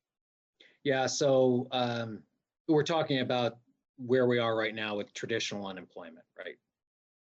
Yes. Yeah, so so it's all electronic, but what we did with bringing on Green Mountain Power, I'm looking up at my wall up here because I have the numbers and where everything is at. But with Green Mountain Power and Vermont Gas and Efficiency Vermont, that was a way for us to help bridge the gap. And so someone can call that supplemental number. We're calling it the initial claims number or the supplemental initial claims number. It's on our website. And there actually is a person on the other end who answers that phone and literally just fills out the form, the electronic form for the person. So if that's what they heard, then either something was lost in translation or there was miscommunication. That because it is electronic, but there are support services to help people bridge that gap. Okay, it may have been a question from a time before you brought on those additional people. Yep. And for people that own their own businesses that have employees, they will eventually, those business owners will be able to qualify for the self-employed when it comes online. Yes. If they are if they've had to close or lose. So I mean, in most cases, if they have employees, they're likely not considered a self-employed business or an independent contractor because they have their own employees. So they're probably some type of corporation or LLC. And so they would not fall under that self-employed, but if they saw a reduction in wages, then they would be eligible too under this. If for some reason they were considered self-employed but had employees as well, then again, they would, for all intents and purposes, would be eligible. I'm talking in generalities because there's a couple other factors there. Right. But for, so let's scrap the self-employed part of the question and just, so for a business owner that has employees that's required to close or sees a drastic reduction in business, yes. Can they now apply for current UI or or they're not part of the category that can apply in a couple of weeks? Right. So if they were an employer and they closed and just because they were the owner, they're not disqualified or negated in any way. So they should be able to apply to it as long as, there's a bunch of eligibility requirements, but my understanding is that they would be eligible. All right, thank you. Yeah. Other questions? Senator Sorokin. After you unmute yourself. Unmute yourself. There you go. Okay. So a quick question is, the $600 check, does that get added to the regular UI check or is it said separately? It's added. It's added. Yep. Okay. And I for one would just like to encourage to the extent possible that we side on the on the side of hiring more people or starting up with more people with this vendor than less, because even though it might be proved to be overkill, I can't emphasize enough the messages I'm getting about how frustrated people are that they can't get somebody on the phone. Even if that person on the phone says, we'll have to get back to you, or I'll pass it along to somebody else. Just having a live person on the phone and having more lines, I think will help with the angst that's out there. Great. I've made a note. Thank you. Commissioner, I'd like to echo that because of something I hadn't quite appreciated until you mentioned a new platform or whatever for people who are going to be applying for this second new kind of benefit from the feds. Yeah. And I thought your honesty revealed itself helpfully when you said that it should be easier and should be self manageable. And then you said something like, I hope, or so I'm told. And I think all of us in state government, just like most in the private sector, know that web systems don't always go according to plan. And I would hate for us to not skimp, but to go on the conservative side of the number of bodies to assign for this task, basing that on a belief that this software is going to do the trick, only to find that it has glitches all over. And then we're dealing with all the people upset at the same time we're trying to find another solution. And there is an amazing amount of goodwill, I think, towards the department and towards all of the other departments in state government right now because of what you're going through. And but we will be about if the April 20th date you mentioned holds, we're talking 4 or 5 weeks since many people have earned a penny or received money, even if they might get made retroactive. Mm-hmm. The worry about paying bills is it's just growing with each day. And so I believe we should be treating it, frankly, just like we're treating hospital beds. Okay. With Thank surge you. capacity, so that we hope we don't need it, but if it's there, we have handled people humanely through what is, for some of them, the first time they've ever suffered this way economically in their lives. Thank you. Other questions in the few remaining minutes? Representative Marcotte and Representative McCoy, any questions? I don't want to miss you before. Senator Benning, I know you're with us by phone. Any questions that you wanted to add before I turn back to Marcotte? Nothing further, Tim. Thanks. Okay. Representative Marcotte. Thank you, Senator. Commissioner, one thing we didn't talk about yet are the seasonal workers. And we have a number of businesses that are wanting to come back online, and they're not able to because they're not an essential business currently. And so how are we looking at those people that are currently on unemployment? Now they're going to be extended. Are they eligible, continue to be eligible for regular UI, but will they also be eligible for the federal $600 payment? My understanding is yes. So the $600 should be applied to all. I'll confirm that and get back to you. We haven't really had a deliberate conversation about people who are already on UI, but they will also, if they're coming up on either their return to work date or their 26-week maximum, they will also automatically go into the extended benefits. That is the additional 13 weeks that the feds have created. I'll confirm the $600 for existing claims though for you, but my understanding is I believe they do. Okay, thank you. Yeah. Okay, we've got time for maybe another question or two. Any questions? I'll close with one last question, Commissioner, for myself. Sorry, you were probably hoping you could. No, that's fine. Attend to. When people are putting in initial applications, they're submitting their email address, which is one of the ways they're receiving updates. why are they receiving any hard snail mail when you have the email address? So part of that is because our mainframe system, so we are able to capture their email address separate before the claim goes into the system. The mainframe system is so old that email addresses didn't exist when it was built. So there's actually no spot left for it to collect email addresses, let alone know what to do with them. But it does have the automated process. So it runs a job every night, and that job may be to determine, calculate eligibility for 5,000 people, and then literally issue out and print out 5,000 terminations.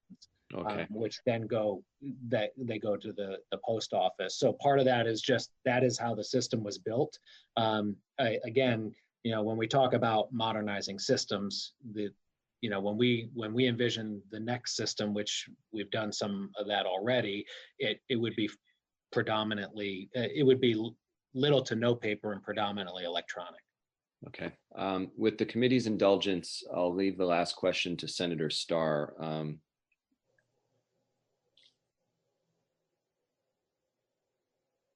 I noticed, thank you, Commissioner, for all your hard work and the people that work for you. They are really appreciated. I wanted to ask, I got some correspondence from the U.S. Department of Labor, and in that article, it says PUA provides up to 39 weeks of benefits to qualified individuals. So is it 39 weeks or 26 weeks that you can get unemployment assistance? For a second, I thought you were going to tell me the U.S. Department of Labor was calling you back to service to help out with processing claims. The 13 weeks is the 26 weeks plus, or the 39 weeks is the 26 weeks plus the 13 extended benefit weeks. So it's the two added together. So it is 39 weeks total then, 13? Up to, yeah. So again, the program, even the self-employed program, many of the same guidelines follow the state's existing UI program. So the maximum benefit amount and the 26-week max. But one of the pieces in the CARES Act also allowed for what the federal government calls extended benefits.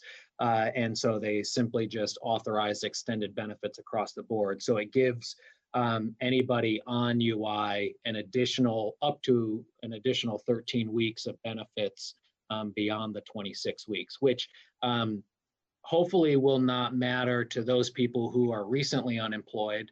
And hopefully we're able to go back to normal at that point, but there will be people who remain impacted and this will help them. But it also becomes critical for those people, say, in the construction industry who are already maybe 10 weeks in or 15 weeks into their unemployment. And so that 26 weeks, they're already approaching the end of that 26-week period. So the 13 weeks makes the added 13 weeks makes a big difference to them. Yeah, thank you, and thank you, committee, for letting me ask that. Yeah, thank you, Bobby. Well, I think that's going to be a wrap. That was the last question I had seen. Commissioner, if one of the things I think we all worry about, my guess is out of 180 legislators, almost all have forwarded a particular case or several to you or one of your crew. In a sense, it's natural that we would want to help the people who contact us. On the other hand, it's then putting them a leg up over everybody else.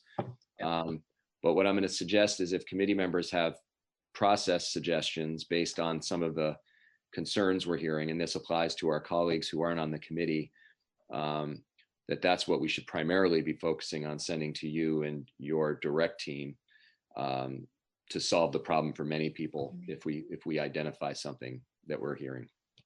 Yes, and I always welcome the communication. So please feel free to reach out if there's anything I can do. Okay, great. Well, why don't we sign off then? And I think I speak for everybody that we appreciate just the unbelievable, unprecedented volume of activity in your department. Please thank all the people who are on the phones, especially whose jobs I cannot imagine how stressful it is because every person they're speaking to is going through a very difficult time. So obviously it can wear down even the most resilient person. So thank your whole crew and thank you. I will pass that on. Thank you very much. Thank All you. right. Thank you. Thank you, Michael. Bye, everyone. Bye-bye.